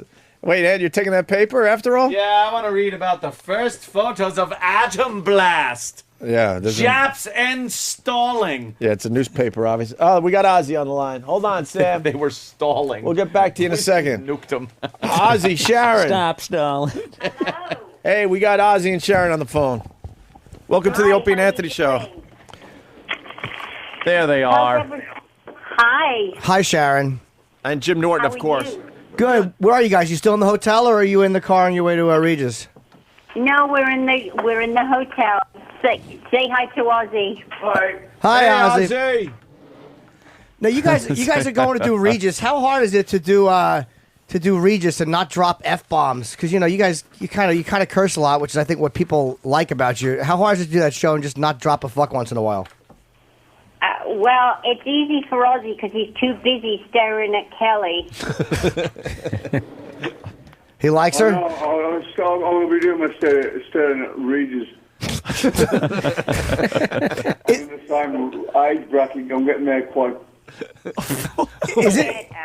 Is it obvious how fucking short Regis is when you're sitting next to him? Because I've seen him in person, and he's almost dwarf-like. Is it uncomfortable to kind of pretend that he's not that short when you're sitting next to him? I've never seen him stood up. Oh, he's just on the chair when you walk in? I always sit down. Never met him. Feet dangling. I can't stand up. Oh, wait, is this your first time doing the show? For Ozzy, yeah, he's never done it with Regis. Always, he's been on holiday every time Ozzy's done it. Oh, boy, Regis is probably going to be really knowledgeable when it comes to Ozzy and what he's done over the years. So you're in a rock and roll band of some sort. Yeah. Hey, I got to talk about this variety show. Where did you guys get the idea to do a variety show? Something that's kind of been like off the burners for about 30 years or so. Well, it's not a variety show, as you know, a variety show. It comes under the heading for network TV of variety because there's music and it's non-scripted, but it's not a variety show like you've ever seen before. Well, what made you want to do it? Because it's like you guys were like you couldn't make a move a few years ago without everybody knowing every aspect of your personal life. Did you kind of miss being in the spotlight, or were you kind of like relieved to be away from that for a while? Well, Ozzy's never been out of the spotlight. I mean, his entire life has been in the spotlight. But it's not a reality show. It's something very different. And I think that when you get asked by a major network, if you want to do a show, it's very hard to refuse. Yeah, I guess so. I mean, it's amazing when you look at Ozzy's career. How he started, what was it, 68 or 69? And I mean, part of it is you being the manager has managed to keep him relevant. It's not easy for an artist to stay relevant through almost 4 decades of all the coming, like the hair bands and grunge and punk rock and all the shit that's come and gone. And you've really managed to keep Ozzy very, very relevant. Well, he's done that with his music, but yes, it is traditionally hard to be relevant in this industry. But I think because, Ozzy is so unique, there's only one Ozzy. Hey, did you hate the I guess being under the microscope for the reality show? Did it get to be kind of irritating after a while? Yeah, we definitely had it with the show. I mean, I'm glad we quit when we quit. It was the right time to do it. Yeah, now everyone's trying to like recreate what you guys did, and they're falling well short. Well short. Everyone else out there is boring as they attempt to do what the Osbournes did. The Kardashians, that show sucks. The family jewels. Yeah, the Hogan family thing, or whatever they're calling it now, because the whole family's broken up because of the attention they got on that reality show. Yeah, none of the other families are funny. Everybody in the Osbournes was hilarious. Horrible, They all right. had funny personalities, and everybody else is a bunch of duds. Yep. Yeah, the thing is they're finding these people that don't have personality, so they're trying to make scenarios up for them to make them interesting, and they're just not. Which family do you think is the most boring family that you've seen on TV? Yeah, that's a good question. Jesus, where do you want to begin? Everyone. The only reality show that was any good was Anna Nicole Smith. Yeah, that was a good one. Absolutely. Because she was just kind of being herself. I mean, obviously. She was a train wreck. We all like watching train wrecks on TV. Exactly, but she was real, She was real, and she was an interesting person. No matter how much of a train wreck, she was very interesting. Mm-hmm. And you get these people that don't have interesting lives. They've got no personality, and yet they get a reality show. How about the Gene Simmons show? Do you think that had some moments where it was funny? And do you know what? We never, ever watched it, never saw it. That means they hated it. Yeah, I was trying to get You know what? I was trying to get it to trash somebody. Yeah, who do you think you're talking to? We know how to read between the lines. Hey, you said How dare you? I've been real busy lately. I didn't get a chance to see that one. Oh, is that still on? I've been working a lot at night. Yeah, that's it. You know what? I loved Sharon on Charm School. And then the big reunion show, I'm sure you can't really talk about it, but that was amazing what you did to stick up for Ozzy. I just want to give you props for that. Because you took thank you so much. You took a big chance there. I mean, you really trashed this girl and beat her up right on TV. Yeah, and that show there you did, how much fun was it to yell at those whores? It was, do you know what? It was a really fun show. The girls are all crazy, and but it was a fun show to do. Yeah. And you know who's doing it now? Huh. Ricky Lake. Oh, Ricky's going to be the new Madam, or whatever the hell you guys are called on that show. Yeah. Hey, yeah. Sharon, didn't you say when you were in one time, like on the Osbournes, you guys didn't do like second takes or third takes? Pretty much what you did is what they caught on film. There was, you see, the thing about ours was it was really organic. There was no take. They just rolled film. I mean, nobody said, oh, that bit's great, but we didn't quite hear the end. Could you say it again? None of that. Yeah. See, I did an episode of Family Jewels where we roasted Gene Simmons, and it was like I had a couple of lines beforehand, but they said they called it assisted reality, where they go, okay, here's the setup. Nick, the son, is trying to get into the show, but he's not old enough, and I'm like, oh, what is this? And that's when they go, well, it's assisted reality. It's kind of like reality with a storyline. Yeah, they're pushing them into planned reality. Yeah, which is not a reality show. Well, because what happened was on bad shows, It's they not would a reality show. It's not. It's not in the term that a reality show should be. Whenever it's like that, it's just not real. What have I done? What have I done? Yeah. And what about you had said when you were in too that Ozzy might tour with Sabbath? There's like a 40th, a possible 40th anniversary thing. Is there anything even being spoken about with that? It goes back and forth, and now the guys are touring with Heaven and Hell, and Ozzy's working on a new record. We just got to wait for the time to be right. Yeah, what is Ozzy doing right now? Attacking the minibar? What's his favorite treat in the minibar? Yeah, does he go right for like the snacks in the minibar when you get to the hotel? He goes for the Toblerone to give to me. All right. He's a romantic. Yeah, sure. Talk to him. Yeah, come on, Oz. We didn't know he wasn't saying anything. We figured he left because Early in the day for me. You got to figure. I'm the Prince of Darkness. Of course. Oz, we love you. Yeah. Hey Ozzy, when you see Sharon get really pissed off, like in that thing where she threw the drink on somebody, does it frighten you that you realize you're married to somebody who just doesn't tolerate an ounce of shit from anybody? No, there's one thing about my wife. If you say whatever you like, you say something about the family, and it's over. Yeah. So she can take the criticism, but if anybody goes after you or the kids, there's a problem. The claws come out. That goes for any reasonable person. I mean, people haven't got any barriers anymore. People just go straight for the balls, Right. Yeah, he's right, man. How is Jack and Kelly? Go straight for the balls. Great. Yeah, they're good. Are they out with you guys now? Are you guys all doing the Regis together? No, they're in LA doing promotion, and we're here in New York. Do you hate going on the road? Ozzy, you've been touring for so many years. It's like you get a break for a few months, and then you back out with a new album. And now you're back out with this. Do you just want to take a couple of years and just kind of do nothing? It's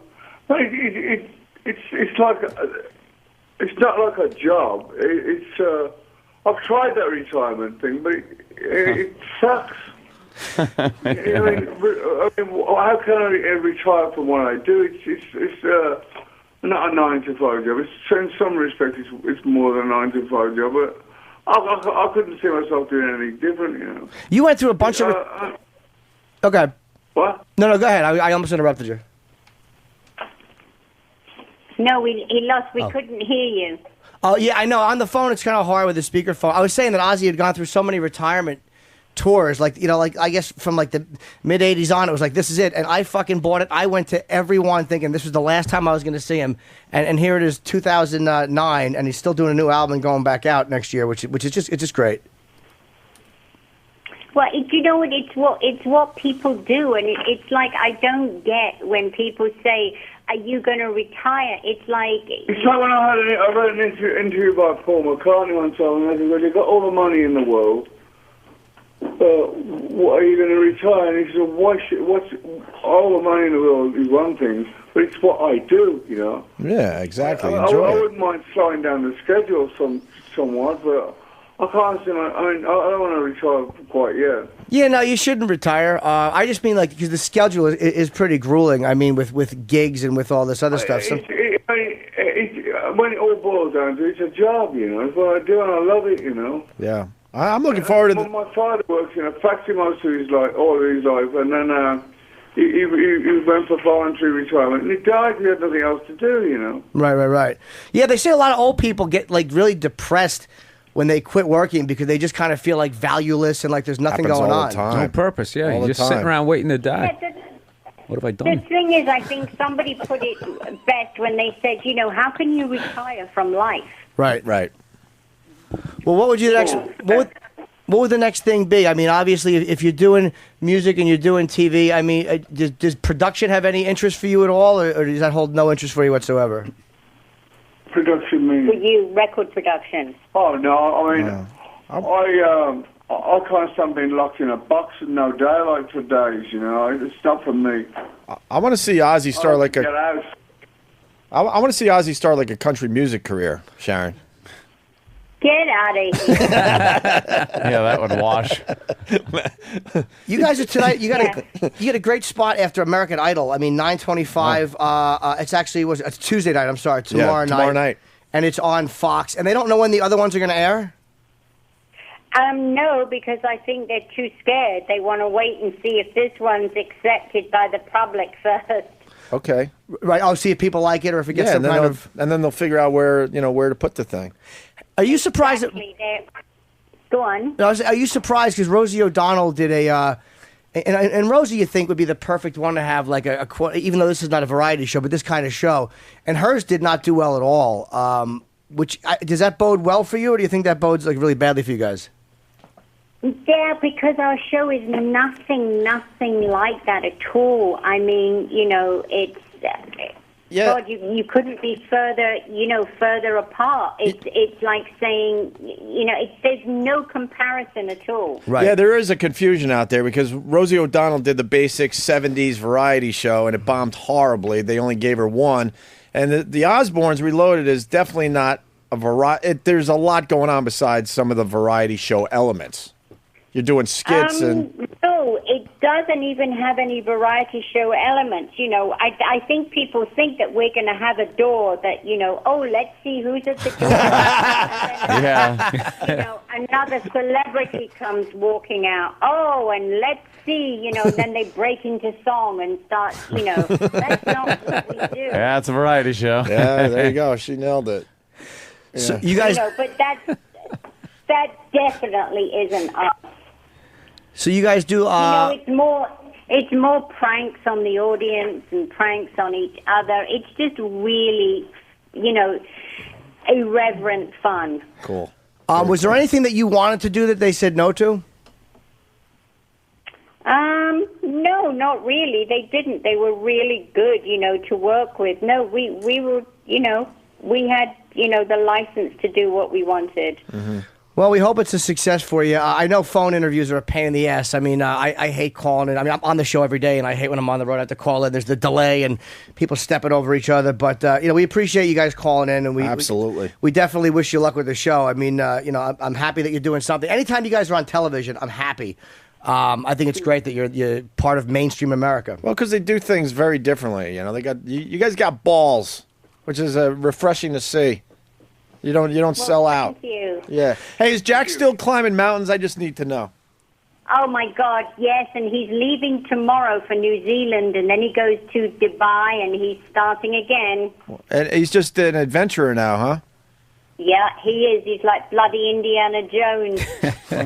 What a story! What a story that Jack has now. And now he's climbing mountains. And I know they showed it a million times on TV. With you're the nervous parents at the bottom waiting for him to get to the top, and then you met him at the top. I tell you something. They've given us, you know, a schedule of what he's doing on his new show, and I only got to page 1, and I had to throw it away. You didn't want to know.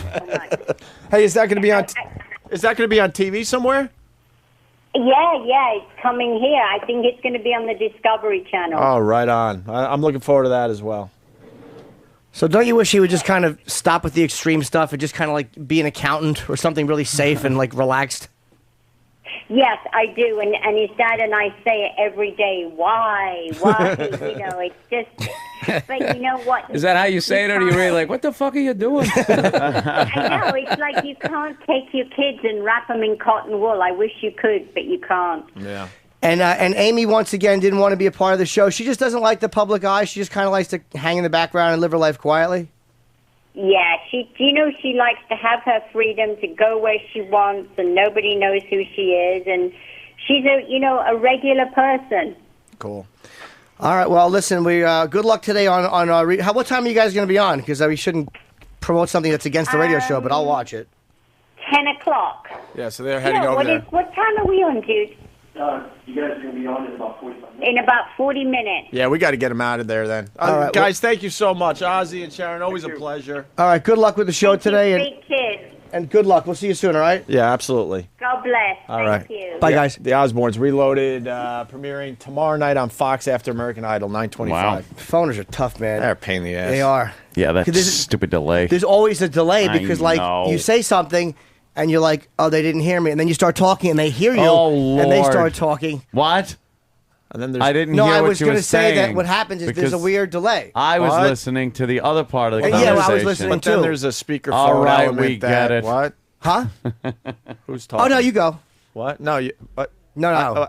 You were. Dude, I do phoners, and I've never I hate this. ever been comfortable doing phoners. I can't do them. Bill Burr's the Yeah. king of the phoner. Oh yeah. Are you good at them, man? Yeah, he does very well. Yeah, You do. do I? I Yeah, don't you know. do all good right. with the Well, phoners. It's a tough I think. Well, I've done all right with you guys because you guys know me. So Well, you know we're rolling our eyes and stuff. yeah. Another, No, dude, I've had some bad ones. Dude, another I- conspiracy. huh? I had one radio station I called up, and the thing was going great. I was killing, and they were like, "Yeah, what was up with that Philly thing?" And something I mentioned the Opie and Anthony show, and the guy goes, "Oh, okay," and he just hung up on me. And I just started Oh, howling, laughing, shit. going like, "Wow, I wonder what they did to that guy's morning show." I could tell it was just one of those guys you guys I know just trashed him up and down. Dude, that's happened to me like 3 times. Either I walk in and you just feel the vibe, like, okay, they have a relationship with the comedy club, so they got to put me on, but they have taken a pounding. Oh, We have yeah. fucked it up for you guys when you hit the road. You don't think I know? Dude, there was one down in Philly. I walked in there. I felt like I had fucking like an angel heart. I had killed one of their brothers and stole somebody's heart and put it in there, and I was just starting to piece it back together. What the fuck had happened? Nice. And I literally said that to the lady when I walked out. I go, "Did they have a little back and forth with Opie and Anthony?" Yeah, I think when they were down. Yeah, I think they did. Yeah, they kind of did. Why were they Yeah. not? Were they just awkward with you? I was definitely working for the laughs. Wasn't any sort of, "Hey, we got a comedian." It was just like, "Yeah, so Bill's here. Evidently, he's going to be at the Yuck Yuck Barn down the street." Let's acknowledge we got a little sponsorship with this club, and you just get your jokes out of the way. So, Bill, what's on your mind today? Oh, great! Oh, like one of those? That's a great opener. And you got, hey, grapefruits are wacky, aren't they? Yeah, great. Alrighty then. Stephen S. from Bayshore. Hey, please ask Sharon the question all of America wants to ask. Can we expect to finally see Shields and Yarnell on TV again? Shields and Yarnell. They did a little of that variety, huh? People used to make a living off that. Somebody fucked up with this Osbourne show because they're kind of pushing it like it's a variety show. Like a variety show. I completely thought it was that kind of variety show. And then when I said, okay, then it has variety show elements, she's like, no, it doesn't even have that. And I'm like, None well, at all. Well, you better not Yes. pick up any magazines Right. because they're kind of selling it like a variety Yeah. show. So Yeah, that's never. It's never. I don't know. That's not a good. Wow, look at this financier guy. This guy from 1945. Yeah. He's predicting. He goes, as we see it, the market will rise 50 points in the next 3 years. Oh, nice. 50 points in 3 years. What was it at that point? I don't know. The Dow Industrial was 4. It probably was like ridiculous. I can't find it in this stupid paper. I ask shitty interview questions when I'm a fan. No, I am you were awful. good. You were not good. You were The really worst, good. Jimmy, relax. You were good. Get the sports set. Oh, movies. Just a faggot. Movies? Hey, Jim, not only did you ask great the questions, you movies. kept having good Or follow-up is it- questions. You want to see a bad interview, you should have let me do it. I would have been like, so, is it cool to be like that Chris Farley I love the Chris character? Farley thing. You asked That a good was one. awesome. What's the It's worst a live family, the most shows. boring family you've seen? That was a good question. Yeah, that Yeah, was a but good that's one. the only thing I can think to do, and then it always ends up it's going to get them in trouble. But she was good at making that funny. But once Ozzy said, everybody always goes for your balls, and I wasn't going to ask him what he thought about the guy's hair from Helix. I'm trying to think of one of those 80s. But see, look, I'm petering out with the questions. Just talking to you here, Jim. Yeah, well, it beats Yeah, what I was sorry. saying. So, you guys are married. Yeah. Wasn't that bad, man? What are you talking Fucking about? It was horrendous. great. I'm just. I should have a Yeah, fucking... the Charlie Oh. Rose of XM you. Radio. Fucking... Gotta get you a big hard wooden table. Oh, fucking Sit there asshole like I you- am. like you're important. You know what? Sam's going to save this break here. He's Danny gonna- Kaye is at the Astor Theater. Sam's got the Wow. microphone in, and he's going to start giving out this stuff from our Oh. office. You Today's bet. items. Yes. As we clear out the office for the big move to the All other the building. leaves are brown. Everything was so cheap. Yeah. Like sweatshirts, 99 cents. Nice. Jesus And- Christ. Yeah, but you made 18 I cents know. an hour. I Rent, know. $3. But yeah. Sweatshirts were actually very expensive. $3, see? Like, you'll find it at Hearns. There's a sale this Friday and Saturday. You could get a sophisticated black dress for $8.95. And you know what's funny? That guy Hearn was probably just some dude somebody you went to high school with. It's back when Yeah. a mom and pop store could make it. Hearn. Hey, Pat from Winaki has a great Ozzy and Sharon line, but I just don't want to ever get back to Sharon. But it really is funny. He's playing off the whole, she's a little bit country and he's a little bit rock and roll, but changing the the country. Changing Marie's line. just a little Yeah. bit. We love the Osbournes, That's but funny. Pat from Menaki, that's a pretty good line right there. All right, Sam, what do you want to do? It's up to you, my friend. Well, today's, Where were we? We were just about to give out today's first prize package. Didn't even look at him. First prize. It's like a tambourine. Yeah. Today's first prize package includes Package. Jim Norton's official unused office phone. Hold on, Sam. I didn't hear oohs from the crowd. When you're Yeah, when it's you're big. when you're mentioning these items, I want to hear some oohs and ahs because this is a big day for you guys. Big day. Yes, so this was given to Jim in October 2004 when we first started here at XM. You'll also receive an XM MLB T-shirt in size XL, never before worn. You're kidding, Sam. No. Oh, listen to the crowd on that one. They like And we're that. giving this stuff away? And now they're in. And a third item in the prize Recession. pack? And finally, Are we calling these office prize packs? yes, Prize pack. the final item in the prize pack is Yeah. Stephen King's novel Lizzie's story, not signed by Stephen King. Wow. That one is actually signed, Sam. Are you sure? Let me see it. Yeah. Yeah. It is signed. Jimmy's right. You just didn't see it. Yeah, dope. I didn't open it. It was 2 pages in. Usually it's the first page in, but it's 2 Yeah, pages wait. in. See? Yeah, it's right. Yeah, see, it's right there. Oh, yeah. Yeah. It's on the second page. You know how much you could get for a Stephen King autograph book? What does the Wow. autograph say, Jimmy? Howdy, faggot. Steve. It's so odd that Stephen King would write that. Oh, I didn't. Yes, please. All right, Sam, you just So now one lucky winner gets this prize pack. you could just Prize hand it. You could pack. just hand it to someone. Sam's open feet. I want to fucking snap Sam's feet together so they He's point got in the same penguin direction. feet. He really does. He does. He has penguin feet. Fucking, he needs orthotics on his dumb feet. I had a buddy of mine who was in Polio sales, and he braces. had a theory: anybody who stood like that was a fucking moron.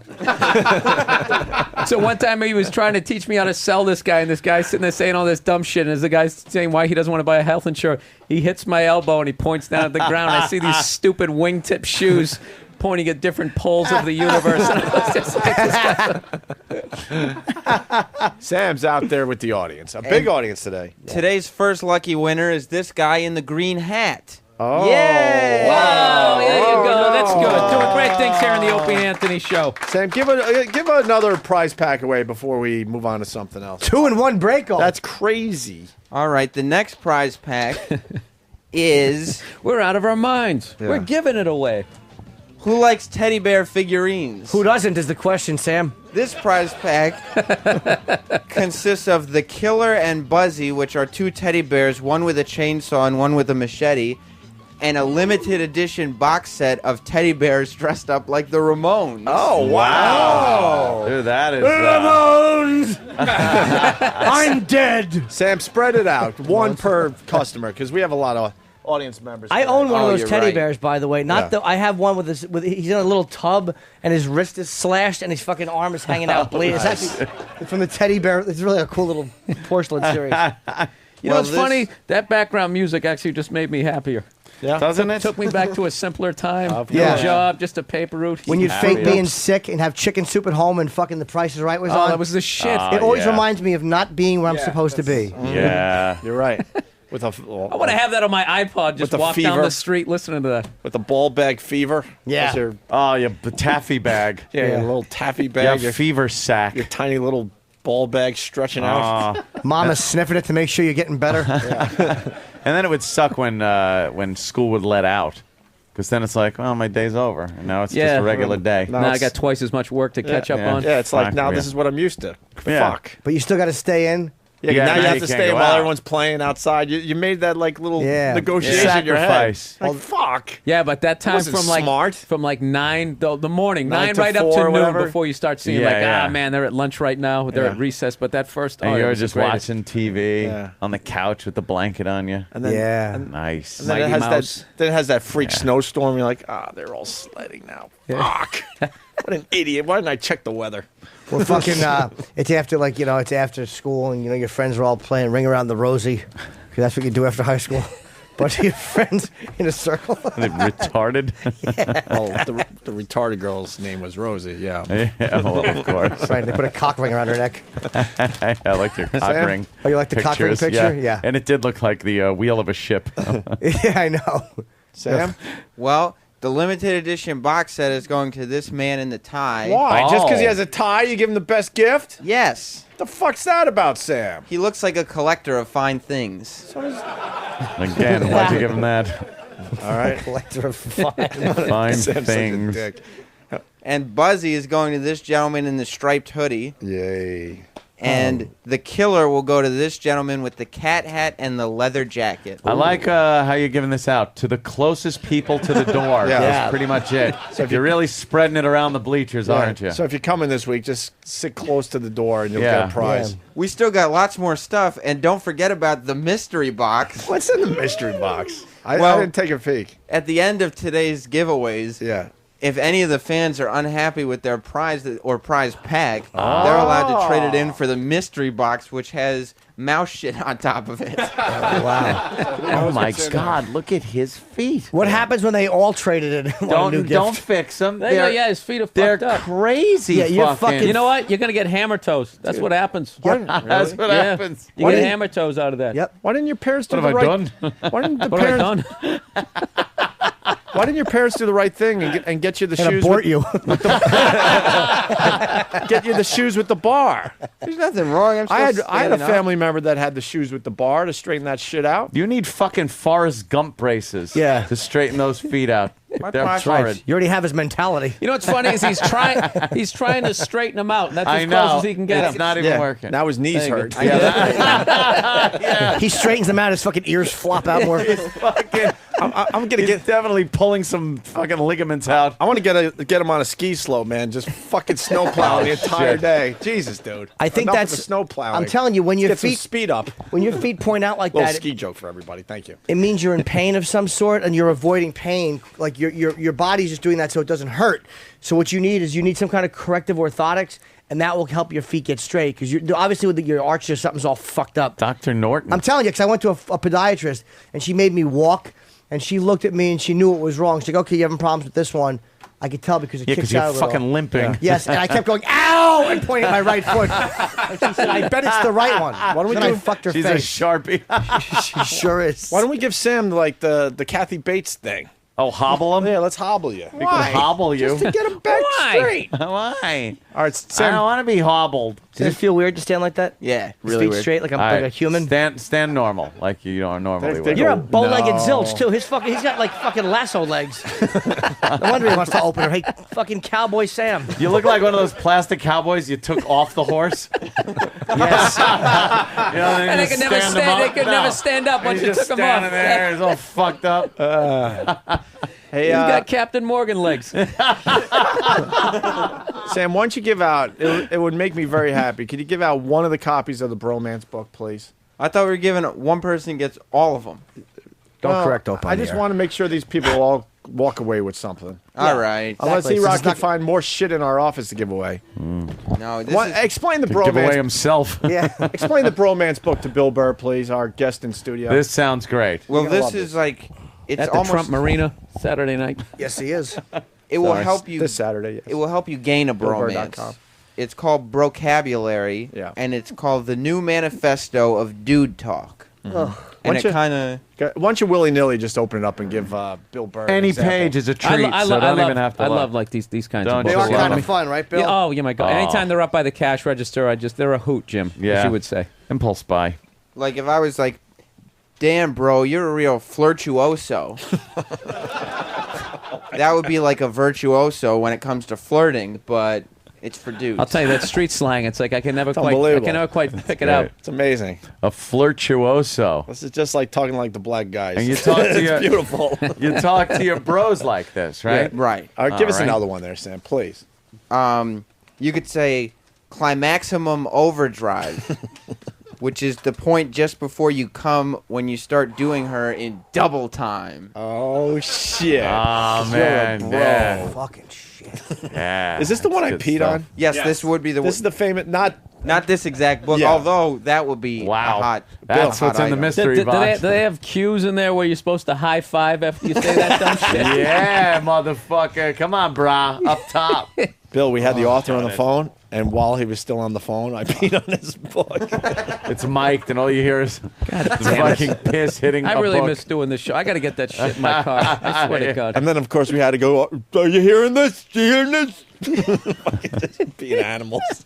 Okay, one more, Sam. Well, you might talk about your stallywhacker. Oh, what's a stallywhacker? Which is a tallywhacker that's as big as a stallion's.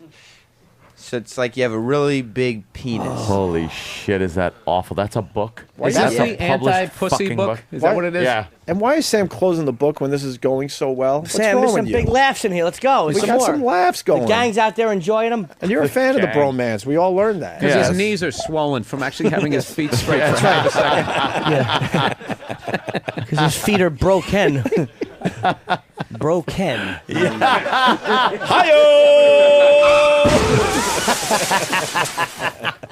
Oh boy.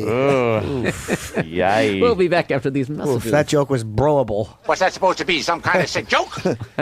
Sam gave me the nod like he found a really good one. Go ahead, Sam. More Yeah. bromance vocabulary. Like sometimes when you're talking to a girl in a bar and you see another one that's a little more busty, you need to make a cup grade. It's to upgrade to a Jesus girl with a bigger bra Christ. size. Jesus. Oh no. This is fucking painful to listen to. It's hurting me somewhere. Just the sound, and then the thought. How does this hurt? How do you get pain from somebody? So Olivia Newton-John broke a teacup. Can we go to break with me peeing on this guy's book? Thanks, Ants. We played it today as part of a production piece. Okay. Yeah, but can we just play the raw audio? God. Yeah. If they could find it real fast, because that would be a great way to go to break. Just the sound of pee on his dumb book. Go ahead there, Sam. Well, like when you're hanging with your bros Yeah. and like down in beers, Yeah. if you down one and just slam it down on the table, you might say, dude, you just committed bruthanasia. This is how can this be real?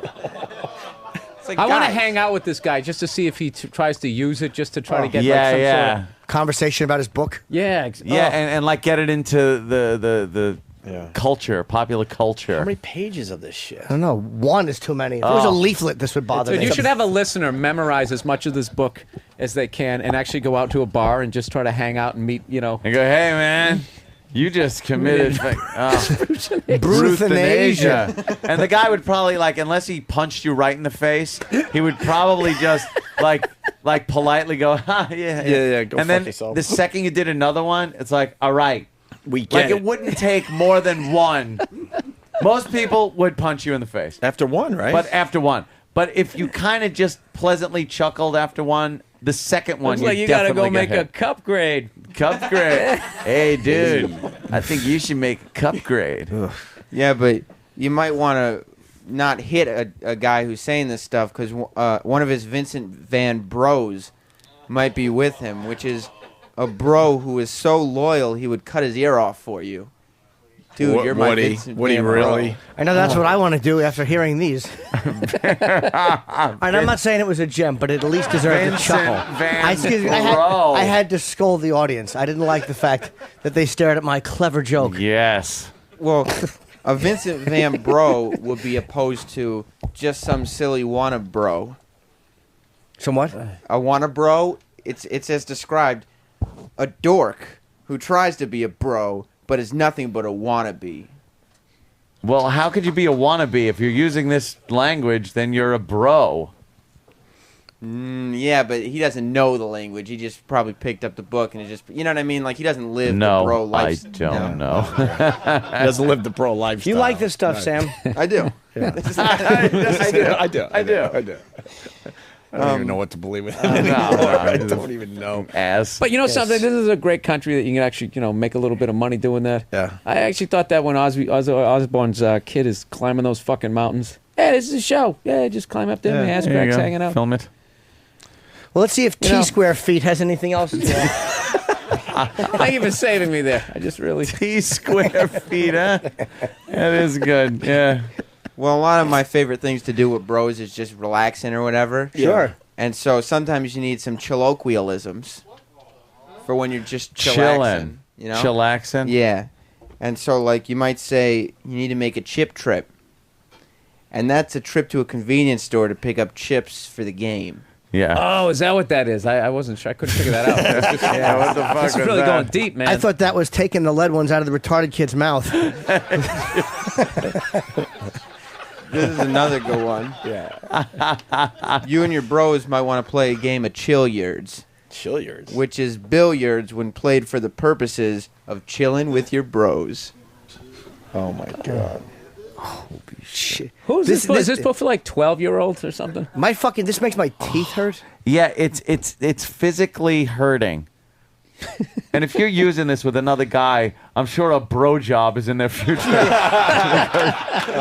motherfuckers are queer. You know, though, yes, some of the audience members today might have come in and gone into cock shock. What is cock shock?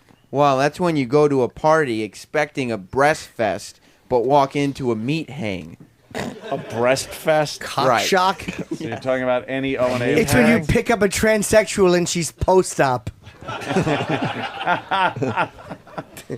Sorry, Steve. Or like, if you want to prove you're classy or whatever, like you're a cut above the rest of the bros. Yeah. You'd show them your cigarsenal, which is your arsenal of cigars. Oh, is that what that is? Wow. Cigarsenal? It's just That's annoying. cool. Ugh.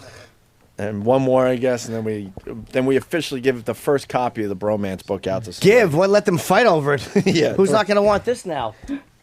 So, like, this would be when you're watching TV and your chick is coming over trying to change the remote or talk to you, and you're like, babe, the game's on. Oh, that's when you have to punt. That's punch the cunt. No, your chick might have ESP envy. Oh. That's like a chick's jealousy over your love of ESPN. Yeah. Right. Oh, I thought that was especially smelly pussy envy. Oh, hold on, sorry. Apparently, fucking the improv troupe out here in the audience could have come up with a better ESP line. My fault. Hi, Mars. How are you? You are just carpet bombing Oh, the it's audience. fucking horrible. Fucking Dresden out there. And I don't like the fact that fucking... All right, go ahead. I've lost my faith in myself. Oh, no. No, come on, Jimmy, do it. Let's finish strong here. You know All what right. Mars is? What? Really? What? Yes, a fucking Tiberius Caesar haircut having idiot. No. Thank God I didn't say that as a joke. It wouldn't have gotten a big laugh, but I was really trying to make a point.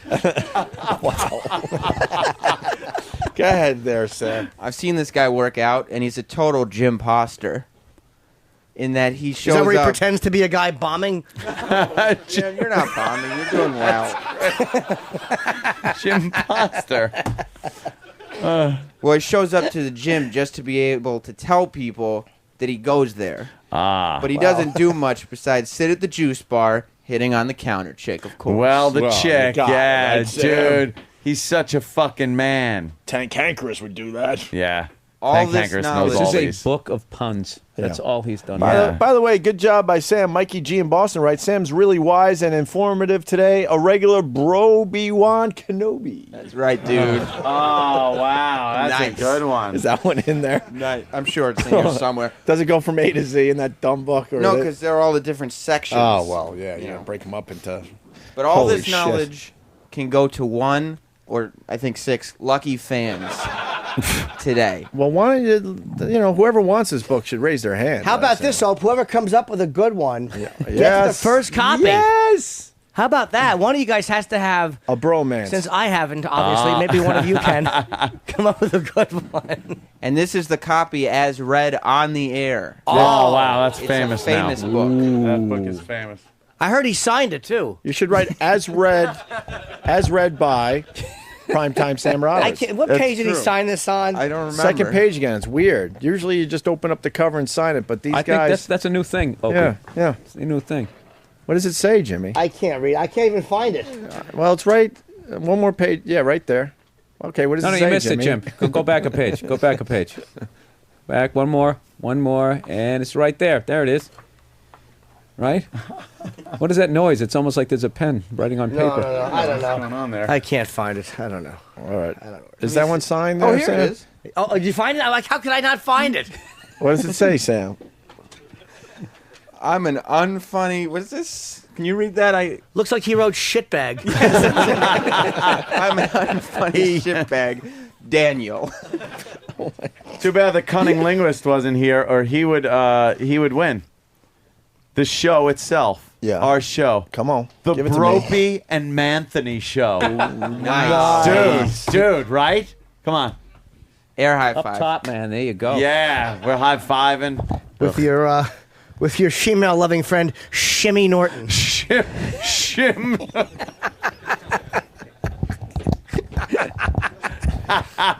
Sam? So who wants the vocabulary? Who's got a good brocab word? A brocab. I like that, Sam. Ah. Why is nobody saying anything? Come on, guys. You can't bomb harder than I have.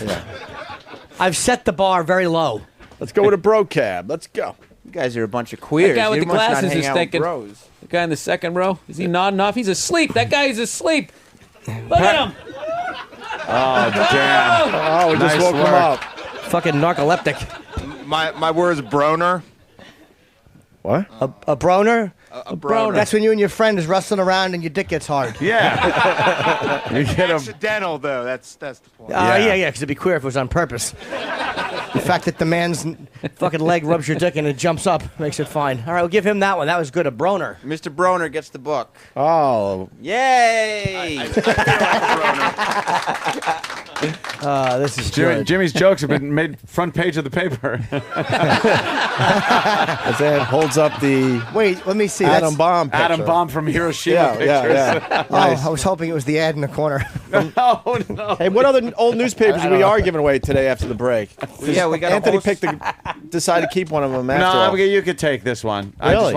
just wanted to thumb through All it. right. The good old days. What do you got? A whole stack of World War II era newspapers. One headline says 2 Nazi armies yield in the South.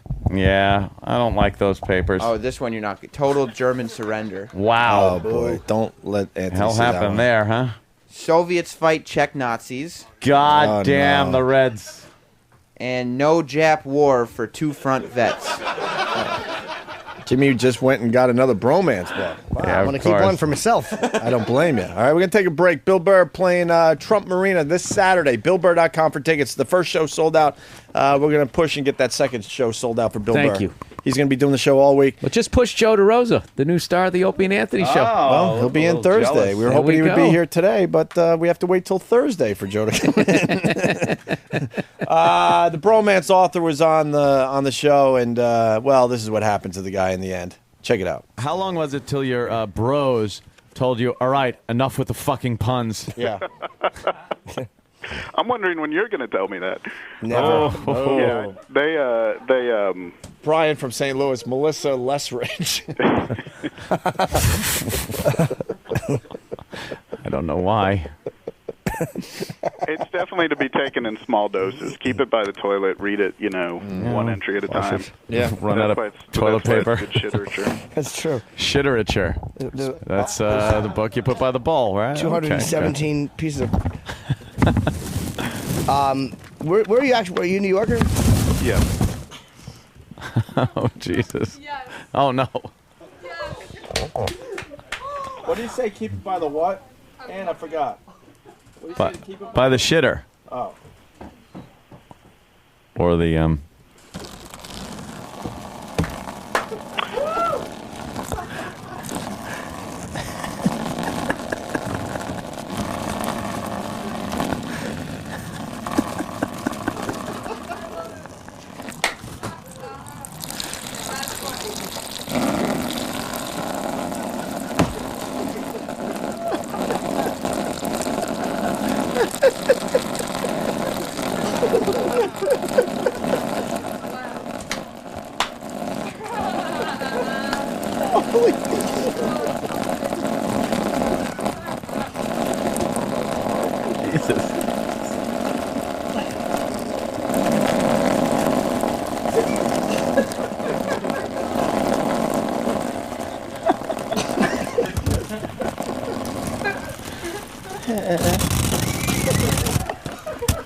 Wait for it.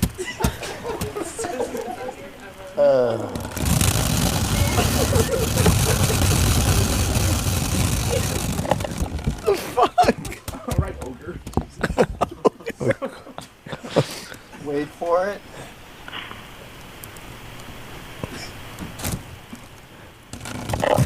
Of course. I've never seen anybody. Jesus. What'd you have for breakfast? A sponge?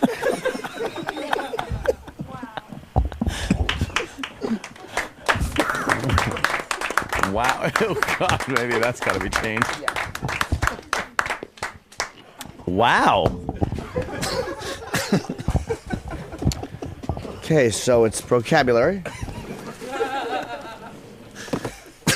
Yeah.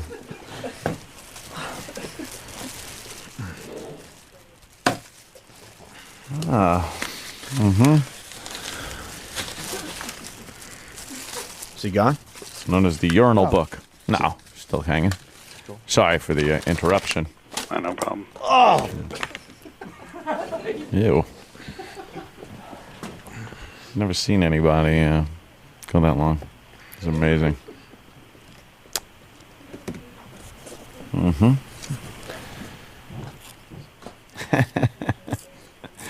All right. So,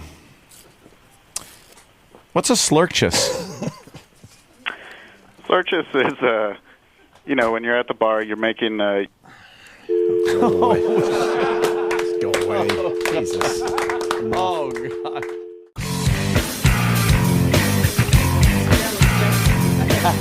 We're actually, are we on? Yeah, we're on. We're actually watching one of our listeners on Tyra.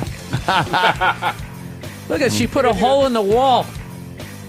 This woman on Tyra is obese, morbidly, disgustingly obese. And they showed her eating. Yeah, she's not trying to lose weight. She was eating this giant breakfast of bacon and and eggs. And she was drinking a whole thing of chocolate milk out of a gallon milk container. It's amazing how angry that makes you when you watch it. Like Yeah. everybody watches it and just goes, "Fucking die." They showed her showering, and she was taking the little handheld shower head thing and getting it into the folds. She looks like a Hummel. Yeah. She is Humpty Dumpty shaped. Yeah, she's awful. She's actually worse than Humpty Dumpty. Yeah. Her little fat arms hanging down. They don't even reach her knees. She's a freak. She's a freak show. She could be in a slideshow. There's something funny about her sitting down, like none of her body moves, just but her arms. Yeah. Little arms sort of move. Yeah. She looks Oh. like a fucking snowman. I want to see her walk around more. It'd be like what would happen if Earth could talk. That's what it would look like. It would have little Earth arms. Oh, what a fucking behemoth. She's a fucking disaster. Do you think you Jesus. could give her a liver shot and actually knock her out? Do you think it's No, just... not at all. No, it'd be impossible to get through. Jesus. I'd love to trip her down the steps. How great would it be? She's probably 750, 800 pounds. How great would it be to watch her going down like 70 fucking concrete steps? Oh, fantastic. Yeah, but she's got on a cute top. The lipstick's making it pop. You know? Yeah. It's an adorable top. It's a fucking circus tent. Do we know what her deal is, though? Yeah, she's a fat pig. No, but she eats a lot. No, I know that, but she was on the internet and she had a collar around her neck like she's some kind of like sex slave or something else was going yeah? on. No, that was how they get her through the Midtown Tunnel. That's right, fatty. I'm talking about you. That was connected to a tugboat. They just dragged her across the river. What a disaster. She's awful. She looks like matter from a neutron star. Oh, they're showing her eating pizza, more showering. She eats God, terrible. What a wreck. Unbelievable. I wouldn't mind if she was eating egg whites and trying to lose a few. Oh, please. Just what a Egg whites from what, a Tyrannosaurus egg? Is that a wreck? Oh man, I just want to throw shit at their stomach. Yeah, it's fucking. Just to hear that slapping sound. I want to hear Tyra say, you know, I remember when I would put on like 3 ounces before a photo shoot. Because Tyra's always got to relate to And the believe me, story. when the whole country's looking at you, you do feel that big. Yes, and then I was yes. starting to get upset. I've felt like you have felt. Really? Then I ate 9,000 pancakes, and I was like, "What have I done? what have I done?" All right, I think I've milked that as much as you can. No, it's good, man. We lost instant feedback. That's okay. Hey, we got to get to the cat story before we get out of here. Let's not forget Bill Burr at the Trump Marina this Saturday. 2 shows. The first one is sold out. Oh, I'll be at Bananas Friday. So if you Really? live in Poughkeepsie, only Friday. I'm doing 2 shows Friday, and that's it. And then I'm on Hannity tonight. I always hear Jimmy's name when I'm out on the road. If you guys want to be proud of him. Hannity, nice. Oh, I hope there's a buzz. There's a buzz out there. That Jimmy Little bit. Norton and his new hour of comedy. A little bit, He's little killing bit. him. All right, here's the cat story. You know, we've heard these stories over the years, but they're saying this is one of the best ones ever. Finding a lot of cats in Ever. some lady's house in, I think, Jersey. Yeah. These are the lucky ones. They're among the 24 cats rescued from the horror of what these pictures show. Pictures taken from inside this $1 million home overtaken by 93 furry felines. It was one of the worst houses I've ever entered into. Rick Yoakum of New Jersey's SPCA says the stench was unbearable and that the inside of the home has been destroyed by neglect from too many cats having a run of the place. Conditions were absolutely horrific. There wasn't 1 inch of the house that wasn't covered in feces and urine. There were 3-foot piles of feces in the hallways. 3-foot piles. Did you say 3-foot pile? Do it with your hand and the floor. 3 feet. Piles. And that's just one from that lady on fucking Tyra. Didn't make it to the bathroom and just did it in the hallway. I'm piling. What the fuck? Good enough. Jesus. She was pretty clean for a fat fuck. Yeah, she was Once keeping they all hose it down like that. keeping everything clean. That's fantastic. When does it get to the point where you got to go, wow, I think I might have a problem with my cats? Like, how do you live among that? 3 feet of shit. In some cases, yeah. I know. After a foot and a half, you have to know it's Yeah, mud so much. it's going to start stinking, I think. Oh, you know what? Thank you. I knew there was something else What? going on with that fat chick on Tyra. And there is a sex angle to this. David and Rockland, go ahead, David. Steven, hey guys. All right, what's Steven, up? what's up? I got some info on that fat bitch. Yeah. She had the goal of getting to 1,000 pounds, and she's got some kind of a porn site. That's why it's that picture of with her with the collar on it, and there's a big fucking fat picture of her with her gut hanging down between her legs. I forgot what show I saw it on, but Wild Kingdom? There's something wrong with some people.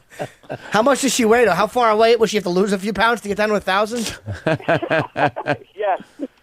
Yeah, I forgot what they said the weight was, but yeah, that was Who's- her goal. That's why she's eating like that. She wants to get up to 1,000 pounds. She's holding hands with her boyfriend, a black bald guy. Is that her Yeah. boyfriend? Well, they are holding hands a little intimately. It was great. She kissed him and then had to wipe something off his face. Yeah.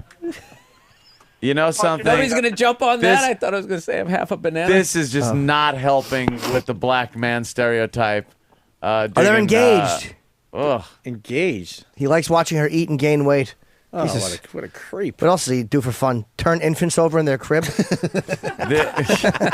I can't wait to see what some of the sisters are going to say about this. Yeah, can we get the audio? Why? He couldn't love her. No. Oh, we go that way? Yeah, you're right. Okay, but Philip, Yes. tell me you were married before. Yes. I was married to a smaller woman, and being with What a small, size was she? 50. About a size 14. We were Okay. very- Oh, size 14. That's Oh, not dear. interesting to me. It's not enough to play with, not enough to work with. So, Donna, I hear that you want to be the fattest woman in the world. Yeah, that is something that, I mean, that's a lofty goal to aspire to. Lofty. But anyway. Got it. Yeah, we got it, you I fat would love fuck. that, but, I'm just going to take it in increments, We're gonna just go 40 trying to pounds go for at a time. 1,000 pounds now. So you like tape her in videos and stuff, right? Yes, for her website, I'm the photographer and the videographer for her, which is very comfortable. Look at him holding that big meaty what hand. I try to do is take Yeah. pictures that would appeal to fellow FAs, to fellow fat admirers. Yes. So I get the right angles, the right curves, the right FAs. shapes, all the right what you're doing. circumstances. Okay, Yeah. tell me what you love We should about pimp out E-Rock women that to are the FAs. severely obese. I understand it was like skin texture and things like that. Yes. Are they softer? Absolutely. The cellulite bones. Yeah, He loves absolutely. cellulite. Yeah. And the more, he's like, I like this guy. This guy's a cellulite? creep. Is that more? I love how Yeah, she's the trying to sell softness it. is incredible. The softness, the plushness, the roundness. keep selling it. Smell. The You were unexpected telling how they titty. sit. What does that mean? You like how they sit? The way they sit, they have to sit with their legs open and their belly overflows into their thighs and it takes up all that space. selling it. Okay. This is totally common. How is Donna's health right now? Her health is actually good. I mean, we take her, we go to For a the water doctor buffalo. regularly. He takes good care of her. It's pretty good, but I know it's not perfect. Tell me what she's borderline right Well, now. she's her cholesterol's borderline 2,000. diabetic, and we just had a baby 18 months ago. And when she was pregnant, she developed gestational diabetes, which now is being controlled. So you don't fear that her getting to 1,000 pounds is going to make her very ill?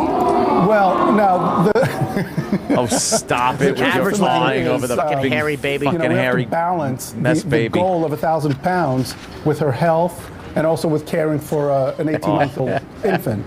Well, Donna, I know that you say you don't know how much you weigh, and that every time you weigh yourself, Fucking you heart's bust the working like an scales. oil derrick. So I have something here to help you because I think it is important for you to know how much you weigh. Yeah, is it Okay. Tyra? I don't want Or to you want encourage your you own to little gain freak show on to be TV? 1,000 pounds. That's not my goal here. So can you but turn I the do air think you conditioner should on know in a how much you Chevette? weigh. I think it's Going only up a fair hill. that you have a scale that supports you. And we have one Look here. how she's selling like she's So, trying to help the you ready to see what your weight is? And how about Sure. this? Yeah. Praying that she's 1,000 Must be kind of exciting, pounds. right? To be able to see it for real. And, but All right, I'm going to it's- get very depressed if it's like low. If I lost It weight, won't I'm going be. to get like It won't be. depressed. Look at you. Really? So Sorry what's a about bad a number? walrus. Like below 600 or? Yeah. Below Low, 600 yeah. would be bad. Okay, well, Yeah. let's go on the scale and How about check she has you to out. pay all of her own medical bills? Look at this disaster. That's funny. If it's $5.98, she's gonna be upset. Is he What do I helping gotta you walk do? right now? Like helping you get Yeah, there? yeah, he's going to have to help me get up because, yeah. Help you get up only like 6 inches off She's the out of floor. breath. She It's walked only 6 4 inches. feet. Okay. Whoa! Holy shit. Oh, she's bumming. Please cry because you're That's nuts. horrible. Okay, it's bouncing around 513 or so. Oh, you got a You're long way about to go. 513 She's pounds. gotta Probably double without her the clothes, fucking you're probably around weight. 511. What a failure. She can't even gain weight. Yeah, horrible. loser. Yeah. Loser. That is horrible. Eat Tell your, me, tell eat your me baby. what you're feeling right now. That's like almost 100 pounds less than you can sit down and know you're probably What have I- stuffy right now. It's totally what have I depression. done? What have I done? I skipped breakfast. I lost 100 pounds. What have I done? Maybe we should have done it at the end of the show so I'm not down. You're really sad. Yeah. What's going through your head right now? Fat. I just Sausages, cake. it just seems Cake, too low. sausages. It just seems like Cookies, cake, it's just sausages. too low of a weight. Pickled It's pig's just- feet. It's going to be bigger. Wow. More cellulite, more roundness, more fat. Do I look bigger? Everybody, do I look bigger? I mean, tell me I look bigger. Do I look bigger than 500? Okay, that makes me As long as I look bigger. Great. Let's roll you down a hill now. I don't believe her. It's Oh, almost like she's an bigger. obese bitch, and she's like, fuck it, I'm just going to embrace the awfulness. Yeah. Next. What does your husband do when you're having sex? He's like fed me like donuts. He plays with my belly and he wishes I was like 500 pounds. I'm just scared that my husband's gonna leave me. She has a pretty face. Anna says that she has struggled with her weight her entire life, and she gets no support from anybody. From in her anything. family. Any. Your daughter's hurting a little bit. Why do you say the things that you say? I'm doing it for her own good. That is- Can we please listen to that I know. mean mother? I love fatty shows like that. They're fantastic. Hilarious. You just want to punch them in the head. And some guy emailed me. He's like, he runs some fat website. Yeah, like, that and he- fucking guy who just wants publicity. And I'm not going to mention the website, but it's like, I got your email, and you're like, I want to challenge you. Like, the jokes you make about fat people, I can make about. It's like, dude, I'm not interested. I don't care about what you used to be or what you are. It's irrelevant to me. I'll continue to make fun of it. Make fun of everything. So too bad if you don't like it. Just fucking live your own life. I want to throw lunch meat at the stomach, and I just want to hear that sound. That Just- smack, smack salami, That hard fucking salami. smack sound. Smack, smack, smack, smack. I want to put an infield fucking tarp over her. Oh, Fucking Amazing. She's all disappointed. You know what that would take for her to reach 1,000 pounds? That's almost. She can't She'll be make dead it. before. I she can't gets believe 1,000. that's twice as much. What is the record for 1,000 fat- something, fat chick? 1,100? It's gonna be like 1,200 pounds. I'm gonna go 1,200 too. I think like 1,200 my pounds. number. Yeah. Or gender based. Well, person. No. Because I guys think- are way more. Go with. I'm curious just to see what that. Well, let's see both. Yeah, I say both. 12 something. Yeah. I say females are barely over 1,000. Yeah. I bet it's not even 1,000. I bet female is like 800, 8 and change. Yeah. Oh, guys. All right. The second part. You got it? Daniel has it. Danny. Oh, Danny boy. Oh, Dan. The world's fattest woman was Rosalie Bradford at 1,200 pounds. Wow. Oh, wait, here's an update. The world's fattest woman is now Carol Yager at 1,600 pounds. Wow. We got a picture of that bitch. I will try and shit. find that. This Find that fucking pig wants to. disgusting mess. She's 3 times as much. She's never gonna make it. You couldn't get She was dragged at- in by a commercial fishing net when you get to be that size. No. They couldn't land you. Well, actually, they could, but they'd be afraid that you're endangered and they'd throw you back. That'd be funny if they thought they caught a big school of tuna. Some chick in a fucking size 9,000 bikini comes up. 9,000. What a mess. Is that her? Yeah, let me. She pretty? We're doing a little Google imaging. Oh, right now. God. 400, She is just- 400 of it is skin tags. She's bedridden. What is the? Come on now. Her legs are all open and Yeah, fat. they got to be open. All the fat open legs. Who feeds her? What is the weight though? What is the weight where Holy you just shit. can't walk anymore? That's 1,600 pounds. Huh? That well, I Yeah. guess that might have been. I guess maybe before she peaked. Holy Well, they- shit. Her legs are so wide open. They're goopy legs. She just sits in bed. Yeah, She can't go anywhere. she looks like she has 2 huge beer bellies for legs. Yeah, What do you think those toes smell like? fucking A. Probably not that bad because they're never used for anything. Ugh, except sweating. Yes, sweating in bed all day. Oh God, her legs look like mushed meat. Yeah, it's just you What just would want it to. take to smell her crack? Oh fuck Just that. probably drive her to the neighborhood. Oh forklift. I just want to push her into something. Just watch her fall into some sort of liquid, just to see what would happen. A glass water tank, maybe? Oh, that'd be I just want great. to see like how Fatty's back. how that would fall. Would she be actually at some point? video of our Oh, here we go. Back to Tyra. 413.6 pounds. That's pleasant, but the scale when it goes to 440, don't really have much room to go. My body has much more room to grow. I think really. Belly's definitely gotten bigger. Hips are big.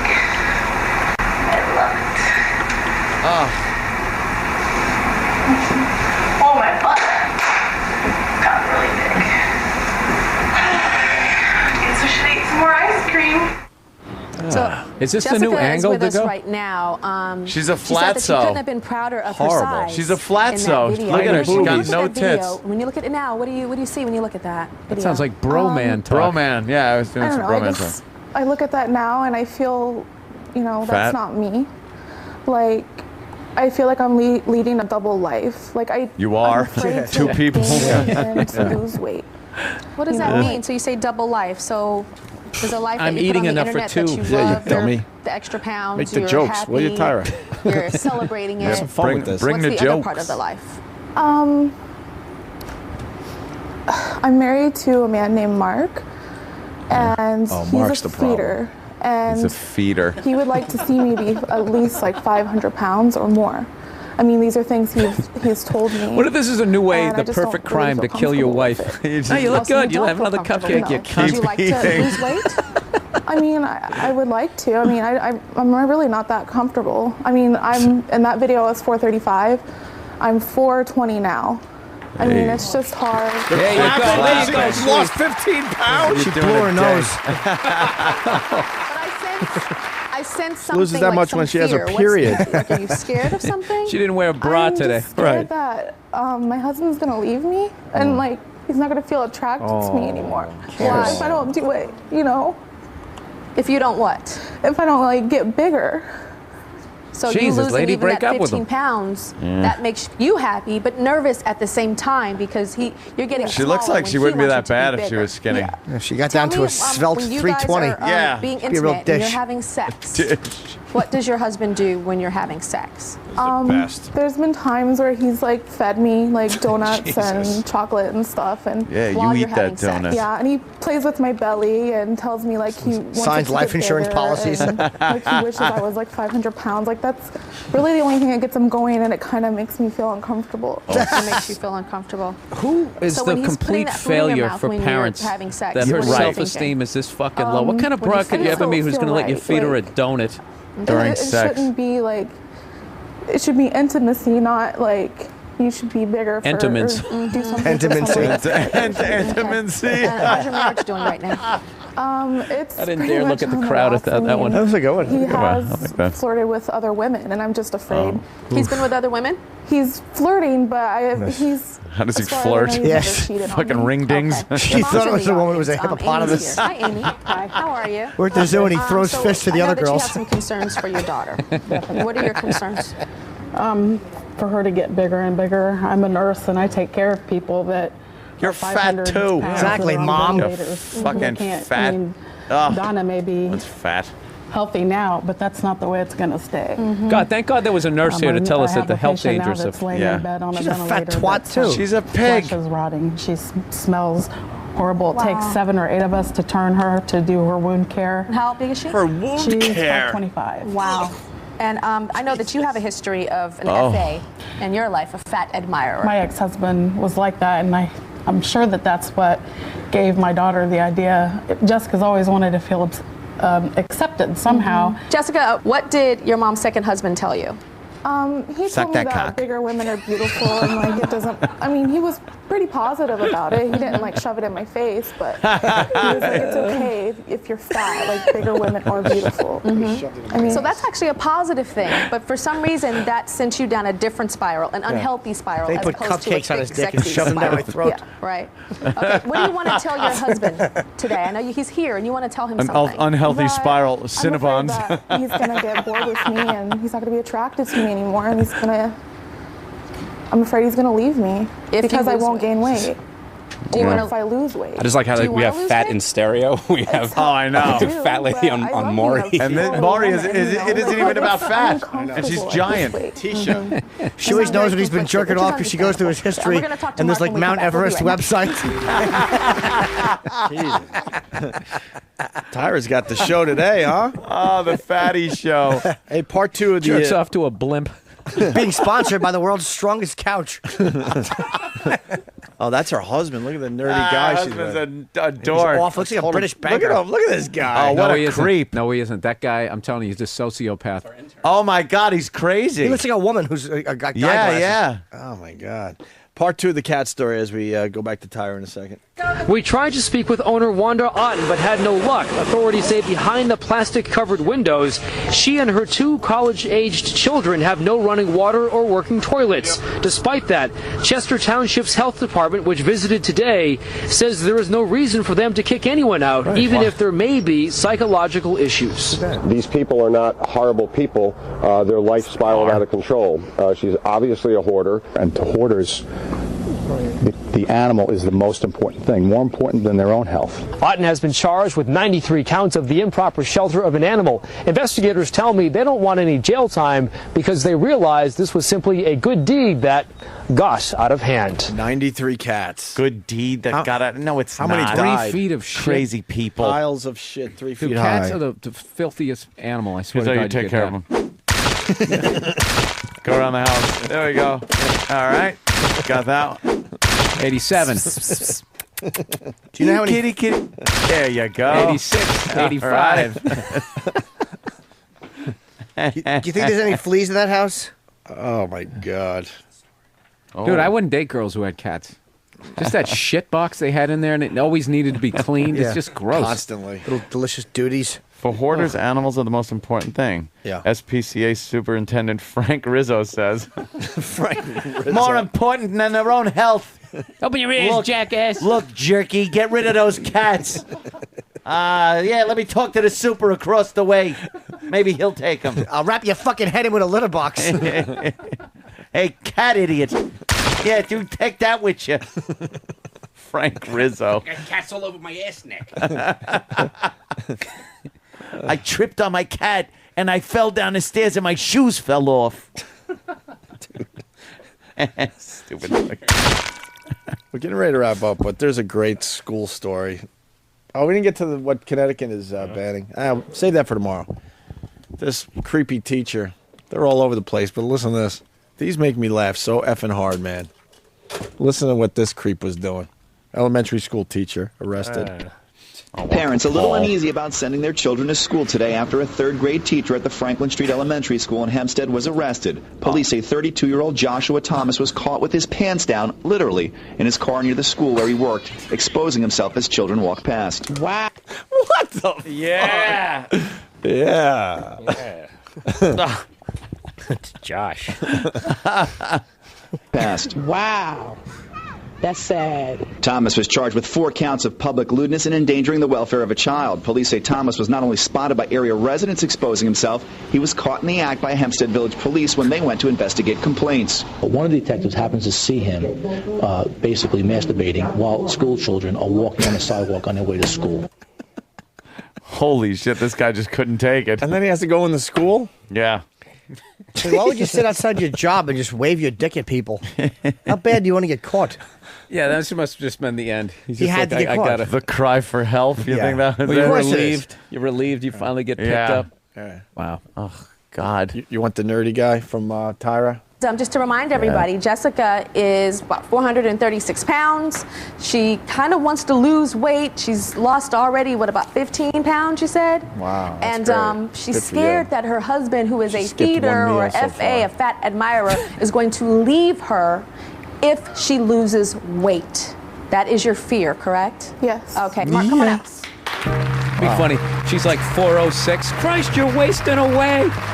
This guy is a lunatic. Just, you could see it. He's barely a male, Hello, Mark. right? Hello. Yeah, he's So tell us about your wife and female her hormones. body and Yeah, what you little love dick. about it and what attracts you to your wife's He's body. afraid of being left. Well, when I first saw her, I love her figure. Like, I love an hourglass figure, and hourglass. She's got an hourglass. Like, she's got that nice ratio between like her waist and her Shaped like hips. Tupperware. And I thought she was pretty, and so we started talking, and I found out she's a really nice girl too. So you would And I love consider her. yourself to be an FA? We just I would, learned yeah, that for word sure. today. the term, FAG. an FA. Yeah, well, I don't like to use terms, but I mean technically. Yeah, the it's term right. is actually uncomfortable coming out of my mouth, to be honest, because, but, Yeah. Why? I Donna like said you, it I'm a earlier, so CA. I'm like, okay, I guess it's okay to say it. Or an but I'm NA. like, I kind of feel weird saying it. So is she, in terms of size and the scale of the women that you've dated in the past, where does Jessica fall? Well, she's definitely on the bigger end of the range. On the Like, she's the bigger end of biggest the girl range. I've ever been with. Okay. Now we're going to talk about something intimate. That when you guys are being intimate with each other in bed, there are certain things that you like to do.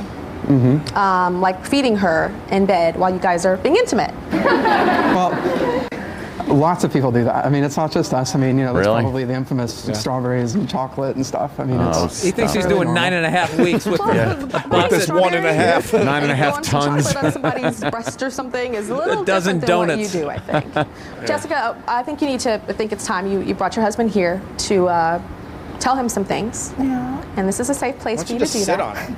So what do you Yeah. want to tell your husband?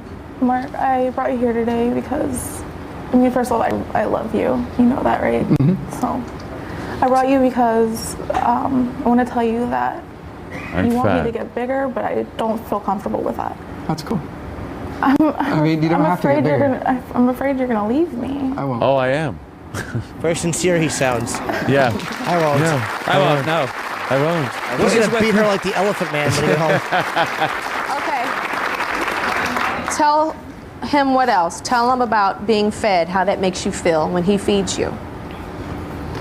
I just don't feel it's right. You know, like I don't think I have to be All right. bigger than I am I won't to do it. satisfy I won't do your it. Okay. needs I for love her. a curvier woman. You know. I love you. And you don't. No. Then But Mark, let's be honest here. You did fine. tell her that you would prefer her to be 500 pounds Shut or up. more. You have. shut up, skinny. I have, but I mean, it's not necessary, you know. This is great. He's a terrible guest. Yeah, he's just like, fine, no problem. Non-confrontational. Now she's going to make a confrontation. Yeah. Turning a little red, which is understandable. A little, There's like 8 cameras on you in the studio. And Well, and I don't usually talk about this part of my life either, so it's... Got it. I Oh, understand. really? I totally understand. That's why he came on the show. Other people do behind your back. Men that are feeders. And crowds it's do behind a your lot of wife's back. fantasy as well. So fantasy is enough to be the arousement.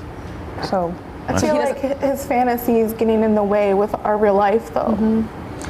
One thing, Mark, that you told our producers is that you have to be honest. If she did lose a lot of weight, you might not be as attracted to her. Well, it's possible. Like, if she got like skinny and down to like a size 12, I might not find her as physically attractive. But I mean, even if she lost 100 pounds, I mean, I'd still find her hot. So what's your number that you're the most comfortable with her being? I don't like to put a number on things. But you said 200 is too skinny? Well, like... You just put a number on it. This guy's a lying sack of shit. If she got like really, really skinny, I don't think I'd like that. But as far as like an actual number, I'm not like, oh, you have to weigh this much, you know, for me to be attracted to you. All right, Mark. I don't know. What a Feel little, fucking creep this guy is. Guy really is. Right now. Joining us is a woman who weighed over 300. Ghoul. What a fucking creep. He's a ghoul. No, that's okay. No, that's all right. That's okay. Yeah, That's okay. fine. Yes. I don't have any whiskers. He'll just eat in front of her. Yeah, he doesn't have to shave that fucking guy. He knows she's weak. He'll eat in front of her, and she'll fucking eat. That's all he'll do. Yeah. As soon as they get home. Yeah, of course. It goes back to Oh, his you're on way. a diet. Yeah. You can't have any. She's easy. She's so fucking, Yeah. you know, her self-esteem is in the shitter. So. She's at least nice, though. I mean, the other one should just be executed. Yeah, trying real hard. Let's bring Sam in here for the grand finale. Give away Sam. the rest of the stuff from our office today. We'll do this again throughout the week. Come on, old penguin feet. It's our last week here before There he moving to goes. the big building. He's in the office holding an egg between his ankles. Yeah. Sam? Yeah? Just start handing that stuff out because we're wrapping up now. Nice feet, All shit right. dick. Well, we have a bunch of, World War II era daily newses with an XL, XM, and MLB t-shirt. Wow. And that's going to this man in the United States Postal Service hat. Great. Oh, that's a... There we go. What What else you read got, while he Sam? massacres his coworkers. We have the Reading is Fundamental prize pack with another Stephen King Lycée story, another vocabulary. There's one sign over here that you keep fucking neglecting. Oh, are you serious? Yeah, I'm just so be sorry. careful with it. What does the signature say for the radio audience there? Why are you laughing? The author was very serious. He's a funny guy. He was very happy that he was on our show and signed these books for us. The author signed this book. Yeah. Hi, I'm a faggot, Daniel. What a silly goose. And finally, also a copy of More Than Just a Catch by David Tyree. That's Opie and Anthony By show. Robert Reed. A whole book on one catch. Wow. On one catch. Hope it's more than that. Yeah, but wow. if you listen We're to gonna him, he learn. would tell you it's more than that. Yeah. It's What's about, what it represented. Yes, it's about your whole Sure, life and achieving goals. Leading and, up to that moment. Shut Yeah. it. I always knew I'd be able to hold on to the ball. I'm Yeah. like, get the ball to me. Yeah. Get in. I caught it with my head and If you wrote a want book something about in it. life, you got to hold on to it. Don't Yeah. let anybody Yeah, take that's that away it. from you. That's right.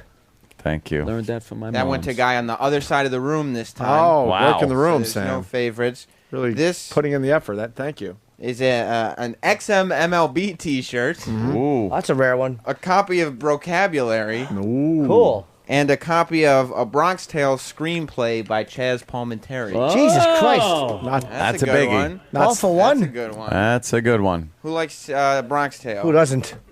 Look at them fighting over it out there. Yeah. E-Rock better get better shit from our office I know. starting tomorrow.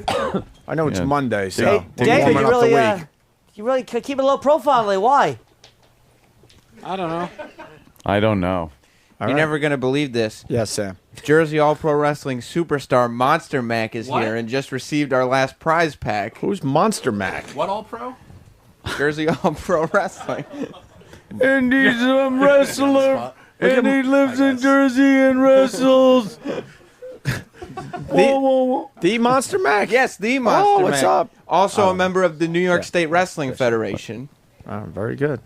Now, this prize pack contains a copy of Brocabulary. Okay. Unofficial vocabulary. Unofficial XM mic flag. Nice. So you could play XM broadcaster at home. It's a fun game to play with your family, your friends. Yes. And the papers from Ant's old replay machine. Wow. So you can see where the different buttons were. Oh, man. For the different sound effects. That's Jesus, huge. I would like to have Real something show like that. memorabilia. That is huge. That must go to a faithful listener there. Who's a Sam. faithful listener? Someone that is hardcore. This guy right here getting pointed at. All right, there you go. No one raised their hand. I know.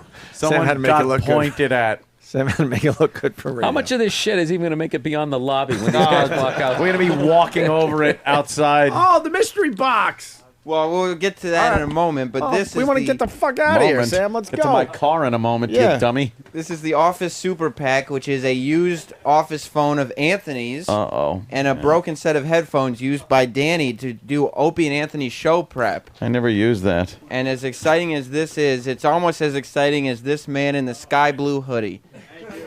Yes. God damn. Gets What a these wonderful, prizes. wonderful lucky man. Finally, There's only the one last- prize left, guys. One prize left.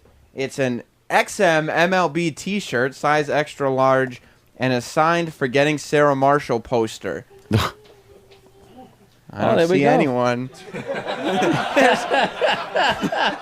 No, huh? There's someone in the back with the New York Giants hat on.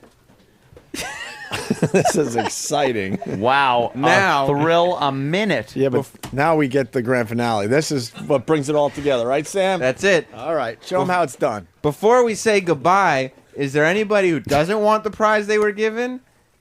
Well, just one person, please. Yeah, they're all holding their hands up. Who would like to trade in? This man in the striped hoodie is going to trade in his Buzzy teddy bear with a chainsaw figurine Wow, it's crazy. for the mystery box. Sir, if you would go ahead and Wait, take what- the mystery box. tell- Wait. hold Are you on. sure you want to do this?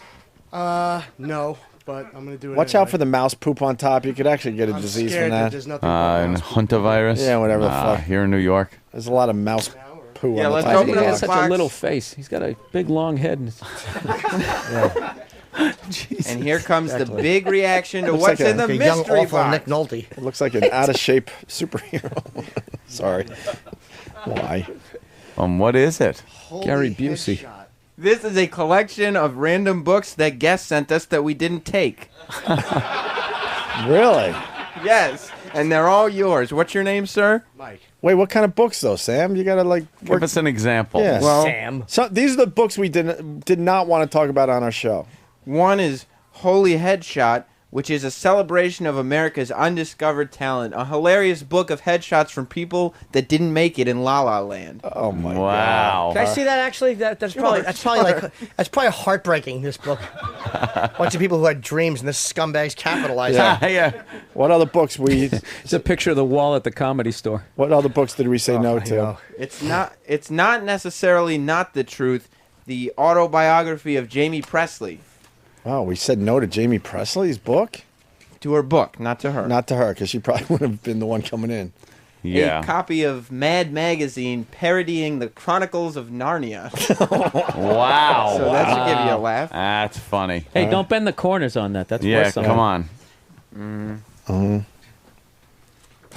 This book is called The Poor Are Not Trying.net.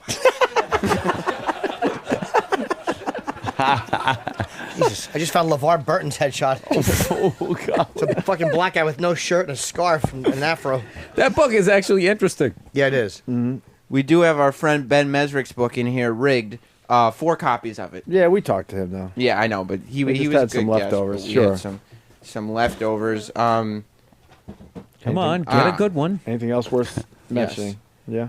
Dating makes you want to die, but you have to do it anyway. Getting through the absurdity of dating with your soul intact. Oh, we should have taken that guess. That would have been warm, warm and fuzzy.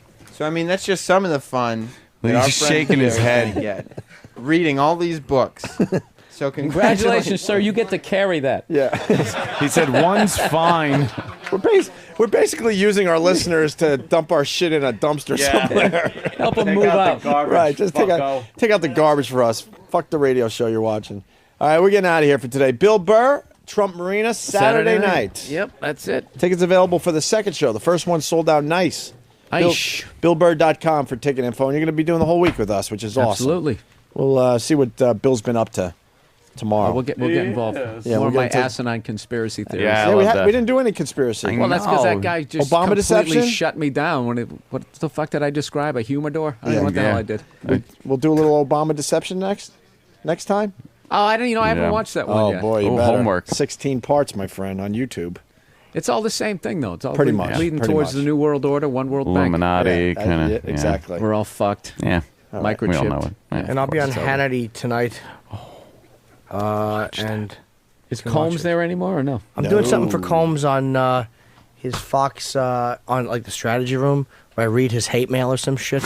Oh, I'm doing that at 8 o'clock. Really? Hannity at 9. Yeah. Oh, that'd be cool. All right, we'll see you guys tomorrow. Have a good day. Bye.